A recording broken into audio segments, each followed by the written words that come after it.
The boredom at school was suffocating. To him, the other students were nothing but fragile insects. While they wasted time obsessing over some celebrity girl, he craved true strength. But the moment he stepped into his home, a shadow lunged from the darkness. A devastating strike, Leo barely managed to deflect the heavy blow. This attacker was a monster in a league of their own. She struck again, the pressure overwhelming. Leo forced the woman back, shouting, "Why are you trying to kill me, mother?" Raina Plav didn't flinch. Her eyes burned cold as she replied, "I need to confirm if you are truly as gifted as you claim, Leo Plav." She unleashed a technique that would pulverize a normal warrior instantly. There was no escape. A flicker of fear crossed her heart had she gone too far, but Leo was no ordinary child. He slipped past death and launched a ruthless counterstrike. In a heartbeat, the matriarch was on the ground, total defeat. The boy's strength was not just talk, it was a beast in the making. Dusting herself off, she asked the ultimate question. "Are you still aiming for Lumeran Academy this coming year?" It was the apex of power on the entire continent. Rhea warned him gravely. "Monsters await you there. You must train as if your life depends on it." Leo smirked, arrogance radiating from him. "Waiting a whole year, that is just a waste of my time." The Plavs were strong, but the Zeringers were royalty. The vice leader arrived, declaring the main family would stay for a week. Celia, the genius of the main house, looked displeased, but under Zeiss's command, she bowed before Rhea and Dade. The young lady masked her disdain with perfect etiquette, a flawless, icy introduction. She thanked them for the hospitality, her voice void of warmth. Rhea stepped forward, her eyes scanning the girl like a hawk. Celia was the spitting image of her father and uncle, but she noticed Rhea's obsidian hair and crimson eyes told a different story. The realization hit Celia like lightning. Raina wasn't just a host, she was a Zeringer, her own aunt. Later, the siblings sat together, Zeiss and Raina, united by blood and old memories. Zeiss sighed heavily. "We traveled to the Royal School of Dong hoping to see the boy, but he was gone, vanished. He had no interest in meeting the family." Rhea bowed her head. "Forgive his rudeness. He walks his own path." Curiosity gnawed at Zeiss. "Tell me, sister, what is he truly like?" Rhea smiled. "He is a monster, a genius beyond comprehension." Her words struck a chord. "Is he worthy?" Zeiss asked.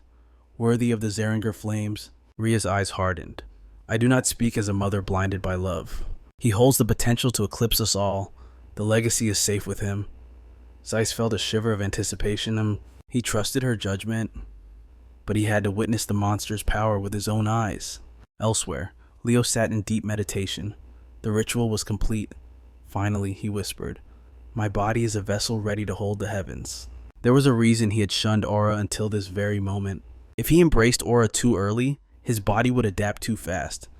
It would specialize, locking away his true potential. That would choke his ability to wield mana and soul energy. He needed all three to conquer the world. He remembered his past life, the chaos, the destruction caused by power without control. If he had truly mastered the essence of his fallen allies back then, the world wouldn't have ended in ruin. Never again, in this life, he would achieve absolute perfection. Now, it was time to tame the aura, but he would do it on his terms. Suddenly, a voice sliced through his concentration. He turned to find Celia Zeringer standing there. A mocking smirk played on her lips. "So, you finally figured out the basics of training." Her sarcasm was thick enough to cut. "I could teach you the way of the sword, Small," she teased, "if you are willing to learn." Leo stared at her blankly. "Who are you?" She bristled. "I am Celia Zeringer, the Sword Princess. If you must know." Leo didn't care for titles. "I feel honored," he said coldly. "But why would I take lessons from someone weaker than me?" Silence. The insult landed like a slap to the face. Did he just claim superiority over the Sword Princess? "In a fight to the death, you might win." Leo admitted, "I have no aura yet, but in pure swordsmanship, I would destroy you." Celia's pride shattered. Rage flared in her eyes. She snatched a blade from the rack. "You arrogant brat, I will show you the difference between a genius and a fool." She prepared to strike. She would humble him in a duel he would never forget. In her eyes, Leo was nothing more than an insect. Even if he awakened his aura, she believed the gap between them was heaven and earth. She intended to teach him a harsh lesson about his place. she sneered, laying down the terms if she won this duel. He would become her servant for a week. Leo didn't even blink at the threat. Instead, a smirk played on his lips. And if I win, he countered, then you will become my servant instead. The wager was sealed in blood and pride. Leo instantly grabbed a wooden practice sword and launched himself into the fray. He moved like a phantom. He unleashed a barrage of strikes with terrifying speed, forcing her to dance on the edge of defeat just to evade him. A cold sweat began to trickle down her back. That speed, it was unnatural. It was monstrous. Yet, Celia refused to believe she could lose. As they clashed again, Leo slammed his blade down with the weight of a collapsing mountain. The sheer pressure was suffocating. She scrambled back in panic as Leo's sword shattered into splinters upon impacting the ground. But the predator did not stop hunting unarmed or not. He charged at her with ferocious intensity. The arrogance in her eyes vanished, replaced by the dawning horror that she had challenged a monster. Death was coming. Realizing she couldn't dodge, she panicked and activated a hidden artifact armor. The blow connected, but she took 0 damage due to her cheating. The courtyard went silent. This was a violation of the sacred duel. It was supposed to be a contest of pure swordsmanship, not magical treasures. But the proud noblewoman refused to admit her weakness. She couldn't accept that he was faster. It was just a reflex. She lied through gritted teeth. But Leo stood tall and declared his absolute victory. Her world began to crack. She opened her mouth to argue, unwilling to accept defeat, but Leo was already 10 steps ahead of her childish tantrums. With a dull thud, he unclasped the heavy suppression weights from his wrists. His true power exploded forth. Shattering her magical barrier in a single blow, the girl stood frozen in shock. Leo showed no mercy. He unleashed his full, unbridled might, etching the fear of true power into her soul. Later, as the sun set over the estate, Leo walked through the gardens and encountered his mother. She quickly introduced him to the imposing figure beside her, his uncle, Zeiss. Zeiss studied the boy with a sharp gaze before returning the greeting. A firm handshake passed between the two men. His mother asked about the duel.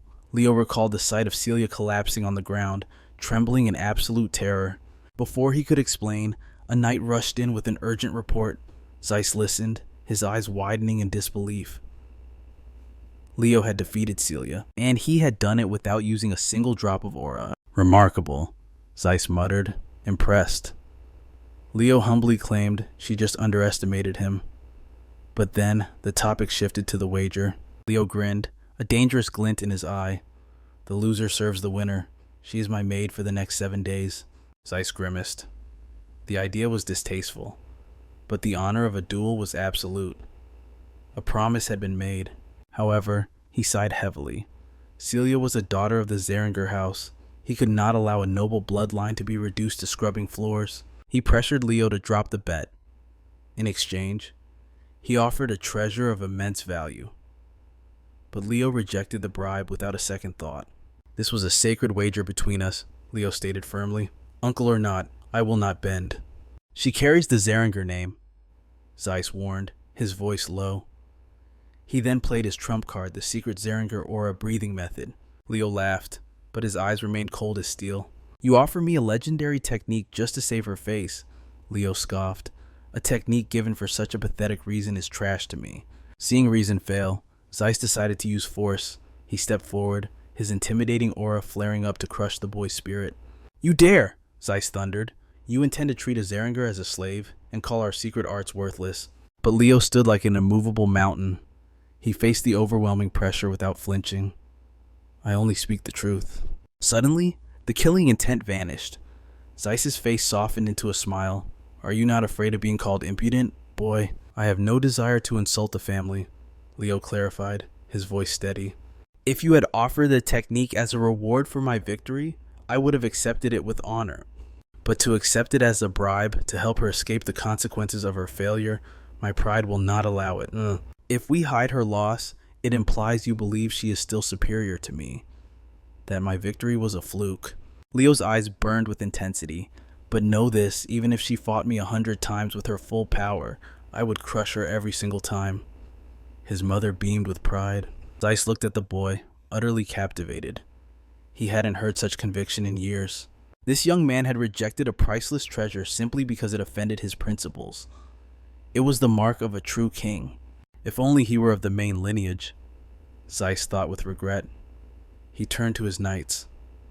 Escort Celia to the servants' quarters immediately. He looked back at the boy with newfound respect. Leo, you may speak to me freely.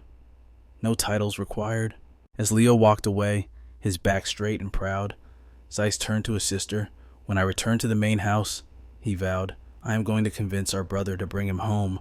Their ultimate goal, to bestow upon Leo the legendary secret art known as the Phoenix Breath. The scene cuts to Leo's quarters, where a sight to behold awaits. The first thing we notice is Celia, standing there with her face burning in deep embarrassment. She can barely hold her head up as she introduces herself not as a proud noble, but as Celia, the personal maid assigned to serve him for the coming week. Leo finds the situation absolutely entertaining. Who would have thought her aristocratic grace would pair so perfectly with a humble maid's uniform? In fact, the uniform doesn't just fit, it radiates a stunning charm on her. But Celia bristles at his praise. She is painfully aware of her own beauty and needs no reminders from him. Leo quickly apologizes, assuring her no offense was meant. He explains that an old friend had an obsession with aesthetics, and that habit seems to have rubbed off on him. He reminisces about that eccentric companion who often claimed that the beauty of eternity remains unrivaled in this world. A man who swore that if peace ever returned, he would dedicate his life to spreading beauty across the lands. That friend was none other than the legendary dwarven master smith, Dueno. Suddenly, Celia's gaze lands on the tome in Leo's hands, her curiosity piqued by the worn cover. Leo explains that this was a staple of his youth. It is the chronicle known as the Great Hero of the Beginning. A spark of recognition lights up Celia's eyes. She recalls devouring that very story when she was merely 5 years old. Seeing his interest, she moves to the bookshelf and pulls out another volume, noting that the shelves are filled with legends regarding the hero, Kyle. Leo, however, offers a different perspective. He argues that history often simplifies grand achievements, crediting them to a single figure rather than the many who bled for it. He suggests that the miracles attributed to one man were likely the blood, sweat, and tears of countless unsung heroes throughout history. In essence, he implies that the glory showered upon Kyle truly belonged to his companions as well. Celia scoffs at the sentiment. She bluntly declares that Kyle was likely nothing more than a charlatan who stole the credit for others' sacrifices. That is the prevailing theory of the modern era, and naturally, she subscribes to it without question. A shadow crosses Leo's face. It displeases him to hear the world remembers Kyle as a fraudulent schemer rather than a savior. Deciding to drop the subject, he declares it time for breakfast before training begins. Celia immediately shifts back into her role. With the grace of a perfect maid, she humbly requests permission to join her young master in his morning training. On the surface, she is the picture of obedience. But beneath that mask, a torrent of resentment boils against him. Yet, she maintains the charade. She is determined to expose the secret source of his unnatural strength. Leo leads them to the training hall without hesitation. Moments later, the scene reveals Celia on her knees, gasping for air, utterly spent, barely breaking a sweat. Leo looks down at her and delivers his cold assessment. When your stamina fails, your reaction speed plummets. He explains, gaps appear in your defense, leaving you wide open. That is exactly what is destroying you now. Celia, however, is skeptical. She questions whether this brutal physical exertion actually holds any value for a high-ranking warrior. Leo sighs, noting that the current generation lacks resilience. While aura techniques have evolved, the fundamentals have been forgotten. They neglect the vessel itself. Aura amplifies the body's power, meaning a stronger body allows the aura to reach new heights of devastation. Refusing to be labeled as weak, the girl grits her teeth. She forces her trembling legs to stand for another round. "Don't you dare underestimate me," she cries, charging in, but her attack is reckless and full of desperation. With a casual wave of his hand, Leo tosses her aside like a rag doll, sending her crashing into the stone floor. Frustration tears at her pride after humiliation upon humiliation. Then, Leo offers her a simple bracelet, and she reaches for it, hoping for a reprieve. Little does she know, this is no ornament. It is an artifact infused with high-tier gravity magic, carrying a crushing weight. A devilish smile plays on Leo's lips as he springs his trap. From this moment on, she will live, breathe, and train while shackled by that immense weight. The following day, Zeiss observes the grueling session from the sidelines. Seeing Celia pushed to her limits, her uncle nods in approval. Before she faces the trials of Lumen, having her arrogant pride shattered is exactly what she needs. He then turns his attention to Leo, bearing news that could change everything. He plans to petition the Patriarch for permission to pass down the ultimate technique, the Phoenix Breath. The very name freezes Leo in his tracks. Leo recognizes it instantly, the foundational secret art of the Zeringer bloodline, a power reserved only for those truly acknowledged by the family. Celia interjects, worried that her father will never agree to share their heritage with an outsider, but Zeiss has already calculated his moves. He lays out a simple condition: if Leo can conquer the Lumen entrance examination, the technique shall be his. Celia scoffs at the absurdity. To her, Leo is merely a powerless brat who hasn't even awakened his aura. And since the Lumen exam is a crucible of genuine life or death combat, sending him there is practically a death sentence. Leo, however, remains calm. He openly admits that, technically speaking, he lacks any real combat experience in this life. However, this path is only possible if he completely severs ties with the shadows of his past life. Zeiss awaits the answer, and Leo agrees without hesitation on the condition that his parents give their blessing. 1 week passes in the blink of an eye. The day of the entrance examination finally dawns, and the crowd erupts as the distinguished Celia Zeringer makes her grand entrance among the students. Every eye in the plaza is glued to her, filled with sheer reverence and awe. Meanwhile, Celia teases Leo with a playful smirk, asking if his nerves are getting the better of him. It seems her time as his personal maid has left a permanent mark, for she still naturally addresses Leo as Master. But their moment is cut short. The distinctive, grating voice of Gullivan pierces through the crowd, drawing their attention. He has come specifically to court Celia's favor, but his face twists in surprise when he spots Leo standing by her side. Gullivan sneers at Leo, eyes dripping with disdain. To him, a trash who cannot even wield aura has no business being here. Yet, in the same breath, he attempts to greet Celia with a polite bow. However, the arrogant noble is met with absolute silence. The pair walks right past him, treating him as if he were completely invisible. Humiliation flushes his face. He chases after them, desperate to save face. Wait, I am Gullivan Tratton. Surely you remember my greeting from our last encounter? To Gullivan's utter despair, Celia doesn't even recognize his name. Without a second glance, she grabs Leo's hand and drags him away, making a swift exit. Suddenly, a new voice hails them, commanding attention.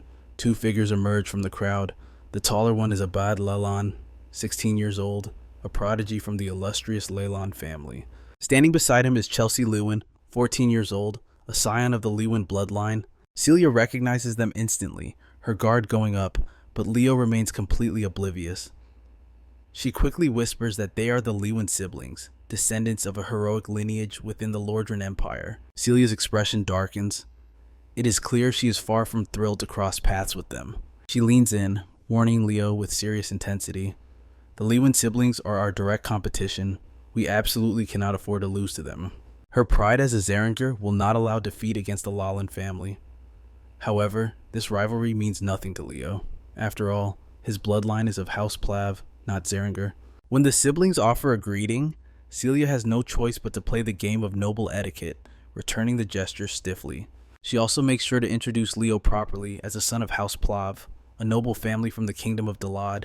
Upon hearing Leo's lack of distinguished rank, Abad Lalan scoffs openly, dismissing him as an insignificant insect.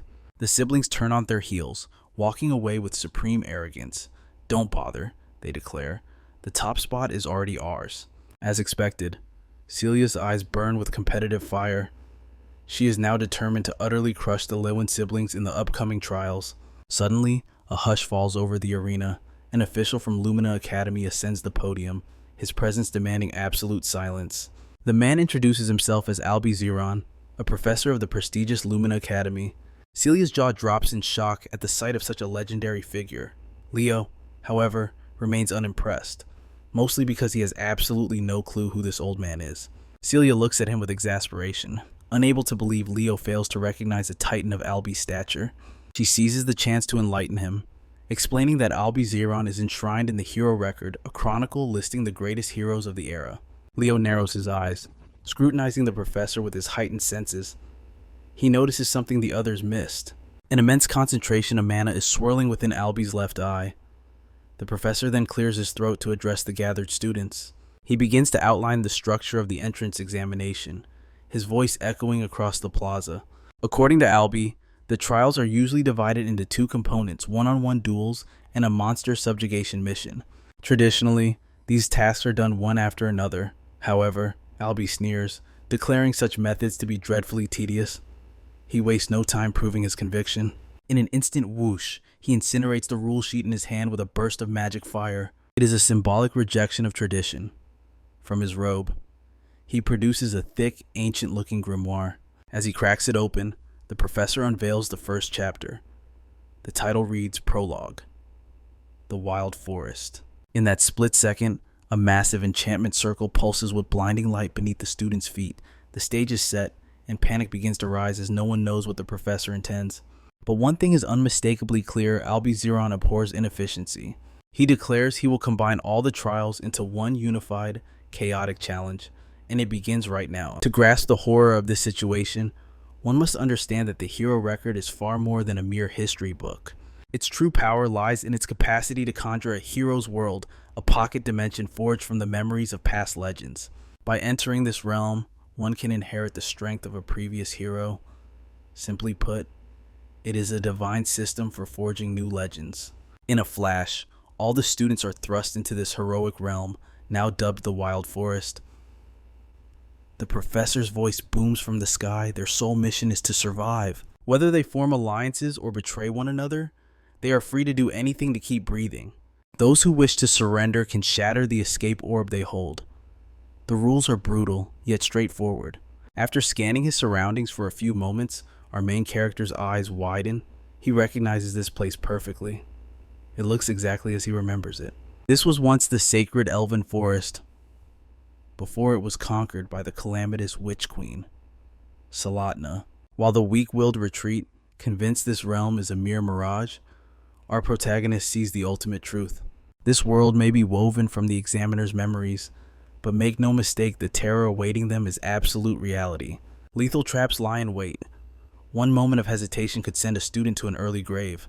Suddenly, his instincts scream. An arrow strikes with devastating force, shattering the bedrock beneath him instantly. He evades death by a hair's breadth.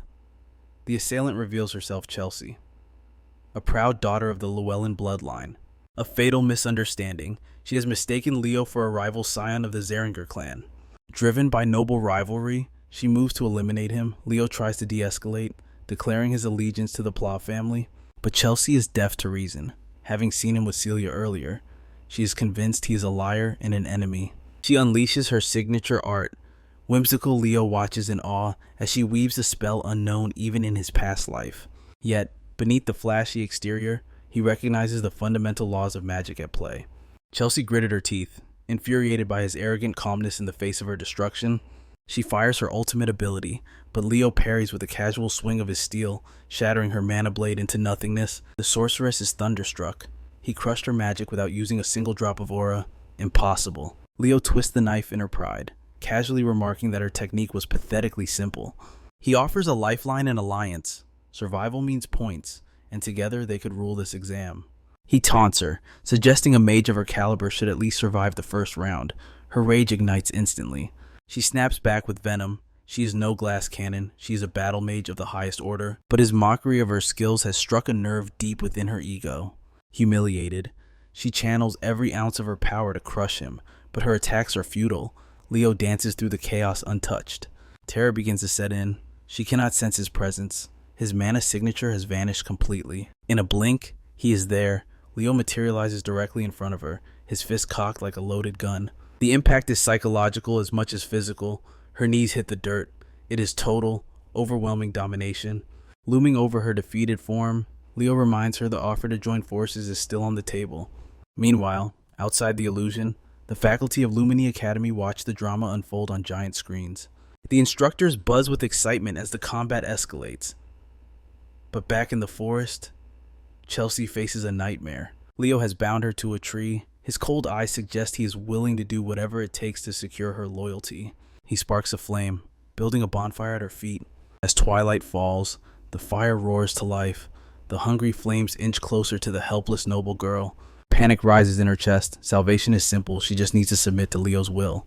But the Iron Lady of Llewellyn refuses. She would rather burn than betray her brother's cause. She attempts to blast the fire away with wind magic, but nothing happens. Leo has suppressed her with a nullification skill. Internally, Leo calculates the risk. His mana is draining fast. He cannot hold the seal forever. Chelsea finally breaks. She needs magic to survive, and Leo is the only one holding the key. He watches her with the eyes of a hawk, waiting for any sign of treachery. He stokes the fire. The heat becomes unbearable. Her clothes begin to singe. Her resolve shatters at last. She screams her surrender, agreeing to the alliance, but words are wind to a man like Leo. He demands an oath with tears in her eyes. She swears upon the ancient honor of the Llewellyn name. Satisfied, Leo severs the ropes. He catches her before she collapses into the inferno, a devil turning into a savior. The perspective shifts to the observation room, where the professors analyze every move. Professor Alizeron scoffs. The students are fighting like rabid dogs instead of thinking strategically. Disappointing. The only talents worth noting are Celia Zeringer and her partner, who display true synergy. They are the chaotic beacon of hope in this mess of mediocrity. But then, his gaze lands on the unlikely duo of Leo and Chelsea. Alizeron's interest is piqued. Leo's methods were cruel, perhaps childish, but taming a wild Llewellyn, that shows potential. This young man has officially entered the instructor's radar. Critics claim he lacks the raw destructive power or the refined grace of Celia and Abad, but the instructor is about to swallow those words. Our protagonist crushed the renowned Celia without even breaking a sweat. Now even Alizeron watches with bated breath, realizing a dark horse has entered the race. After slaughtering the beasts blocking their path, Leo and Chelsea steel their resolve to push deeper into the unknown. Chelsea finally admits the truth to herself. Allying with this monster of a man was the best decision she ever made. Confused by the absence of mana flow, she questions the source of his power. But Leo drops a bombshell with a straight face. I don't use aura. Her mind reels at the impossibility of it, but before she can process the shock, a murderous gaze locks onto them from the shadows. Chelsea's instincts scream. She spots the lurker and instantly unleashes a devastating strike. Boom! The attack is absolute overkill for such a lowly creature. Even Leo acknowledges her raw destructive potential, though he critiques her lack of finesse. Suddenly, his eyes narrow. Halt! He spots an anomaly in the terrain. Crouching low, his fingers brush against unnaturally parched earth and the desiccated remains of the dead. Boom! A trap detonates beneath them, but Leo moves faster than the blast, leaping into the air with Chelsea securely in his arms. The rats come out of their hole. It is Gullivan and his lackeys, fueled by petty jealousy and a burning grudge against our hero. It is no coincidence. He crawled here specifically to hunt Leo down. He barks an order, and a foolish lackey charges forward, eager to please his master. Big mistake. Leo meets him with a bone-shattering blow, flattening him instantly, radiating the aura of a king. He calmly commands Chelsea, "Watch my back." Chelsea freezes, her heart pounding. He just saved her life twice in the blink of an eye. But she shakes off the awe and takes her stance. She guards his blind spot, ready to slaughter the rest. And Gullivan, true to his cowardly nature, he turns tail and runs. He abandons his men, desperate to put miles between himself and the monster named Leo. Panic consumes him. He needs a shield. He needs an ally. Anyone. Fate intervenes. Celia spots the fleeing rat. Ignoring him, she strides calmly toward the source of his terror. When she arrives, the scene that greets her defies all expectation. The ground is a graveyard of monster carcasses and foolish students who dared to attack. Chelsea's face lights up, relieved to finally reunite with her brother amidst the chaos. Meanwhile, Celia drills into Leo. She demands to know what schemes that he is cooking up with Chelsea. Leo declares it was his choice to ally with her, but Celia scoffs. That sounds like absolute nonsense to her ears. She would sooner believe a cockroach could perform gymnastics than accept that Leo tamed the famously stubborn Chelsea. Leo's expression darkens playfully. I merely convinced her. That wicked smile sends a shiver down her spine. Just what kind of persuasion did he use? Regardless of the tension, music, Leo begins to help the very enemies he just crushed, pulling them back to their feet. Abad is baffled. Why show mercy? But our boy sets the record straight. We are not enemies here. Wasting energy on infighting is foolish. They must unite to survive the true trials of this world. Seeing their confusion, Leo points a grim finger toward the withered bodies nearby. Look closer. A student gasps. The corpses aren't just dead, they are drained, completely devoid of moisture. Leo unravels the mystery. It is not just the bodies. The forest is unnaturally silent. The monsters have vanished. It is as if the beasts themselves are trembling in fear of a higher predator. A high-tier monster has claimed this territory. The realization hits Abad like a truck. He remembers the legend. Hero Albi's first glory was slaying a beast of that very caliber. Roar. The earth shakes beneath their feet. Something massive has awakened in the depths of the woods. The air grows heavy with killing intent. The king of the forest has arrived. Meanwhile, Gullivan stumbles blindly through the dark, clutching a flickering torch like a lifeline. Even with death breathing down his neck, his rotten mind is consumed only by hatred for Leo. He steps on a corpse, stumbling, he falls hard, and then the shadows move. Looming over him is a nightmare made of flesh and chitin. A colossal spider, drooling with hunger, Gullivan's fate is sealed. Shifting perspective to the control room, Professor Albi stares at the data in disbelief. 500 students eliminated. It is a catastrophe. They need 100 survivors, yet only 50 remain standing in this hellscape. Professor Ali isn't interested in filling quotas with mediocrity. He is hunting for the chosen few who can shoulder the weight of destiny. The headmaster has placed the future of the academy in his hands, trusting his sharp eyes to find the diamonds in the rough. Ali knows that true heroes are forged in the fires of hell.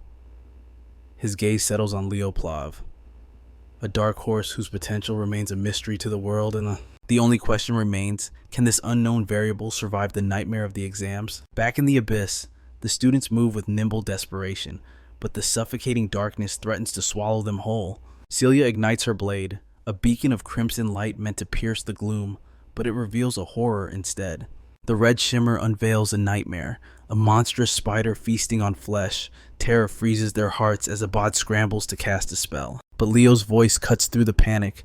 He commands Gullivan to target the crystal instantly. Gullivan is already at death's door, pinned between the crushing fangs of the beast, unable to breathe. With his last ounce of strength, he smashes the blue gem, blasting raw lightning directly into the monster's maw. Abad seizes the opening. He charges his Windfang spell and unleashes a gale of destruction, slicing into the beast, but the killing blow fails to land. A cold realization washes over the party as they witness the sheer, overwhelming power of their enemy. This is no ordinary beast. It is the Spider Princess Tarantula, a calamity that finds no cuteness in slaughter. A foolish student rushes in, hoping for glory in melee combat, but in a blink, he is swatted down like a fly, broken against the cold earth. Now, it is the Sword Princess's turn. Celia steps forward, arrogance flashing in her eyes as she prepares to end this with a single strike. She channels her ultimate technique. A devastating crimson beam pierces the monster, unleashing waves of agony. But the beast's hide is harder than steel. It shrugs off the blow, rendering the Sword Princess's strategy utterly futile. Abad scoffs at her failure, claiming that a mage's destructive power transcends the clumsy limits of a knight. He summons a spiraling tempest, intending to blend the spider into oblivion within an infinite vortex of wind. The dust settles, and his blood runs cold. The creature stands completely unharmed, its deadly gaze locking onto him. Death lunges for him. Chelsea screams, casting Windbreaker to shield her brother, but the claws still tear through his defenses. She drags him from the jaws of death, relieved that he narrowly escaped total dismemberment. They have thrown everything at it, yet the monster's flesh knits together in seconds. A nightmare of infinite regeneration renders their struggle meaningless. Hope crumbles into dust as the Spider Queen advances, ready to harvest their souls. Leo steps forward, unveiling the horror's true identity. This is the daughter of Salatna, a lethal calamity that once burned the elf forest to ash. His senses flare, the mana pulsating from Professor Ali's eye. It echoes the ancient power of the Fairy King. This tarantula was the tyrant that dominated the cursed wilderness. She didn't just slaughter the elves, she devoured the Fairy King's traitorous lieutenant who dared to rebel against her. In the original timeline, Leo believed Luna had slain this beast, but the truth is far darker than he imagined. By consuming the traitor, the spider absorbed the Ring of Life, an ancient artifact granting it an infinite source of vitality. Abad's pride blinds him. Stubborn as a mule, he refuses to accept help, convinced he must conquer this trial alone. He and Celia launch a frantic barrage, burning their mana in a chaotic display of fireworks to prove their worth. The tarantula withstands their fury with ease. Leo watches, knowing their resistance is futile against a creature that regenerates endlessly. They are bleeding their mana dry. Finally realizing the hopelessness, Celia swallows her pride and turns to Leo for answers. Leo's voice is cold steel. This demands perfect cooperation between two powers. Abad spits at the idea, his ego refusing to share the glory. Celia hesitates, still clinging to her independence. Leo has no patience for children. He steps in, crushing their fragile egos with a harsh reality check. Coordinate or die. If you do not unite now, you will all fail. His words finally strike a chord. Abad grits his teeth, realizing that a combined strike could kill it, but the casting time would leave them defenseless. The challenge is impossible. No one here is strong enough to stall the calamity while they charge. I will buy you time, Leo declares. Celia looks at him as if he's lost his mind, reminding him he cannot even use aura yet. Leo's eyes are focused. 5 minutes. That is the absolute limit of my life on the line. The mage hesitates, fear creeping in, but Leo is utterly convinced. He snatches a weapon from the ground, his resolve shaking the air. He looks back with a smirk. Wind fans the flames. Your elements were born to destroy together. Pride is cast aside. The Sword Princess and the Grand Mage finally forge an alliance to survive. For Leo, this grotesque arachnid isn't a nightmare. It is a nostalgic punching bag. A reminder of the blood-soaked past he crawled out of. The clash begins. With the movement too fast for the naked eye, our hero shears through the creature's chitinous limb, leaving his classmates paralyzed in shock. He doesn't stop there. He absolutely demolishes the monster's visage. A dark satisfaction swells within him as he stares down this entity from Tartaros. Memories flood back, an ancient vision of a young elven child fleeing for his life. Tears of pure terror carving paths down his cheeks. But destiny is cruel. The monstrosity, Tartaros, ensnares the boy in its suffocating silk. Trapped in that sticky abyss, all hope of survival flickers and dies. The predator descends, mandibles clicking, ready to consume its helpless prey whole. Just as the boy cries out for his mother, accepting his grim end, the heavens answer. A blinding radiance erupts, a beacon of absolute salvation descending from above. The entity of light intercedes, shattering the predator's advance and shielding the child from certain death. It is Luna. Her eyes burn with righteous fury. This beast didn't just trespass on her homeland, it slaughtered the elven forest's most trusted guardian. She unleashes a strike of pure divinity. Magic engulfs the Taros beast, binding it in place before she calls down a cataclysmic pillar of thunder to purge its existence. But even her power had blind spots. She never foresaw that the army of Erebos would use this chaos to invade and subjugate the sacred forest. That was when Leo, in his first life, stepped into the fray. While gods fought, he took it upon himself to tear the child free from the web's tenacious grip. Back in the present, the memory fades. Leo stands firm, axe in hand, prepared to carve a path to victory for his teammates. However, reality is harsh. Without his aura, his physical limitations are a heavy chain dragging him down. He barks orders to Chelsea, demanding elemental support as she fires conjured weapons directly at him. He dances through the deadly barrage with hair's breadth precision. His speed is insane, but Chelsea hesitates. She is terrified her magic might tear him apart instead of the monster. Do not stop, Leo commands. He assures her he is untouchable as long as she acts swiftly. Chelsea grits her teeth, channeling her mana to forge an arsenal. It doesn't matter what she creates, Leo can wield it all. She manifests the first construct.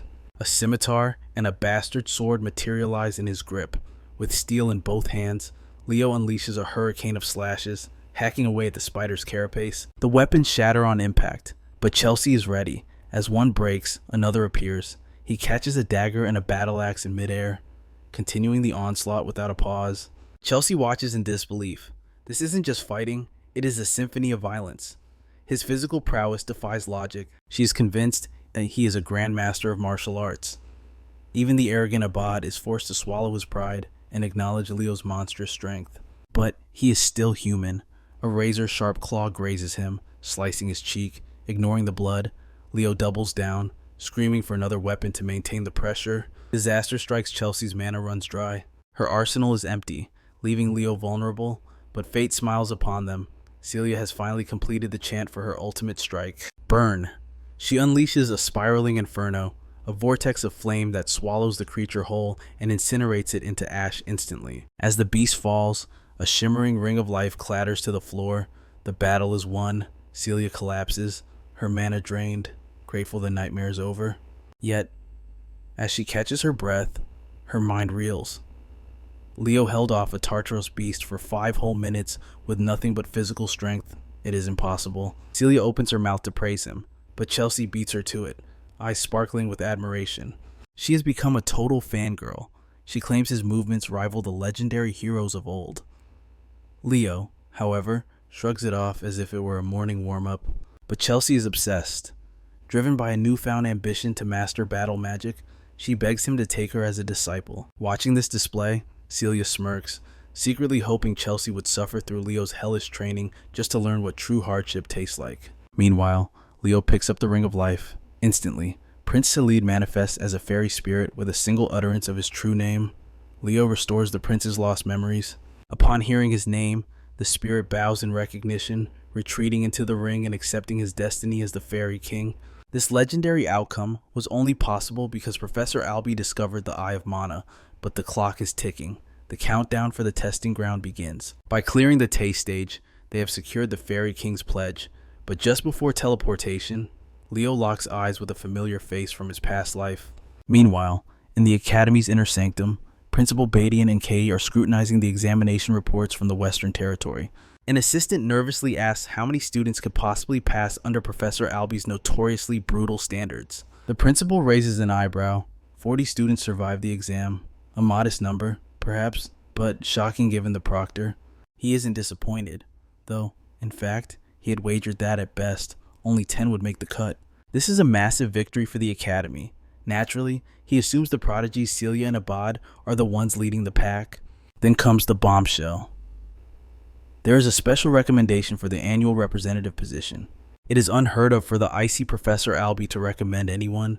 The staff was certain it would be a scion of the Zeringer or Llywelyn families. But the name on the paper is a complete anomaly. A dark horse who has statistically crushed both Celia and Abad in every metric.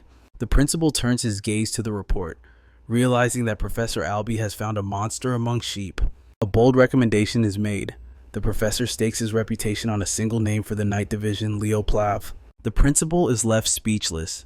To hear such high praise is rare. But the professor insists this candidate holds the dormant potential of a true hero. With the grueling trials finally over, Leo retreats to the solitude of a private sauna, letting the steam wash away the fatigue of battle. Victory brings a legendary reward, the Fairy King's Pledge, a prize that shouldn't exist, for conquering a hero's domain usually yields nothing but survival. But the system has defied its own logic, bewildered by this anomaly. Leo looks up to find a vision from his past, his mother materializing through the mist. Her voice cuts through the silence. She asks if he understands the true reason she was cast out from the prestigious House of Zeringer. It was an act of sacrifice to save a comrade. She lost control, unleashing the catastrophic flames of Zeringer, yet she carries no regret in her heart. Not then, and not now. Her eyes lock onto her son, burning with the singular wish that his monstrous talent finds the path she could not walk. Pride swells within her voice as she congratulates him on his ascension to the Academy. The scene shifts to the magnificent city of Lumria. Students are ordered to gather their gear, for their journey is only just beginning. This is the heart of the world, and standing at its pinnacle is the most renowned institution in history, the Lumen Academy. No sooner has Leo arrived than a familiar face appears. His uncle greets him with praise, but Leo senses a deeper reason for this unexpected reunion. The truth comes out. The House of Zeringer is in turmoil, locked in a bitter internal war that has raged for over a month. He tests Leo's intuition. Does the boy know the source of the conflict? Leo's sharp mind instantly lands on the answer, the inheritance of the Phoenix Breath. Bullseye. His uncle confirms the suspicion.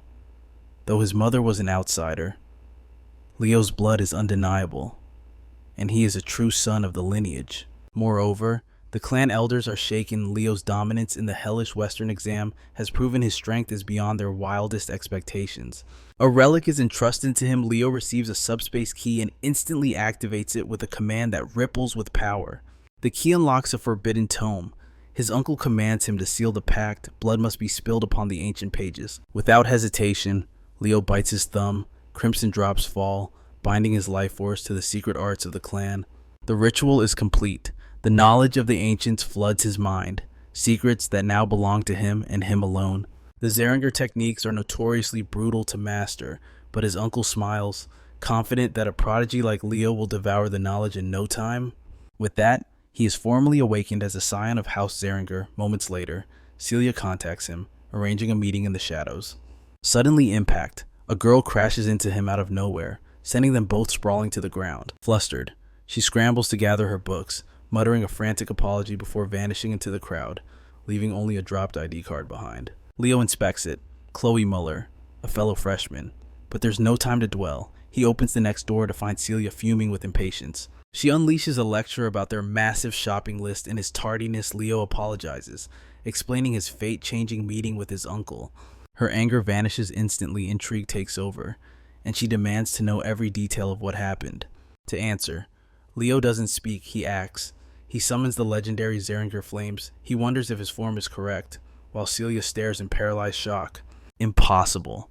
He mastered a secret clan technique in under a month. Her mind reels. This isn't just talent. This boy is a monster in human skin. Later, the Sword Princess and the Forgotten Hero notice a vessel docking nearby. The next stage is about to begin. Enter Professor Ian Allendu. The enigmatic instructor of the night class finally reveals himself. He commands them to board the ship to Lumen departs now. As the voyage begins, the students let their guard down, enjoying the calm before the storm. Leo and Celia radiate such chemistry that a confident young man mistakes them for lovers, earning a sharp glare from Celia. This stranger is an alchemist from the kingdom of Moira, a merchant at heart, always looking to peddle his wares. He tries to hustle the pair, offering supply deals for their upcoming academy life. Leo introduces himself, revealing he hails from the kingdom of Dald. Thomas freezes. That is the land of the brutal Western trials, but Leo ignores the awe. His instincts are screaming. The silence on the water is unnatural. It's too quiet. The calm of a predator lying in wait. Celia dismisses it as a welcome ceremony, but Leo's gaze snaps to their instructor. Thomas nods, sensing the shift in the atmosphere. Suddenly, the world tilts. The ship groans as a colossal tentacle erupts from the abyss. Death misses Thomas by inches. Panic explodes among the students as they scream for their teacher to save them, but the professor just sips his wine. With cold arrogance, he delivers a harsh lesson.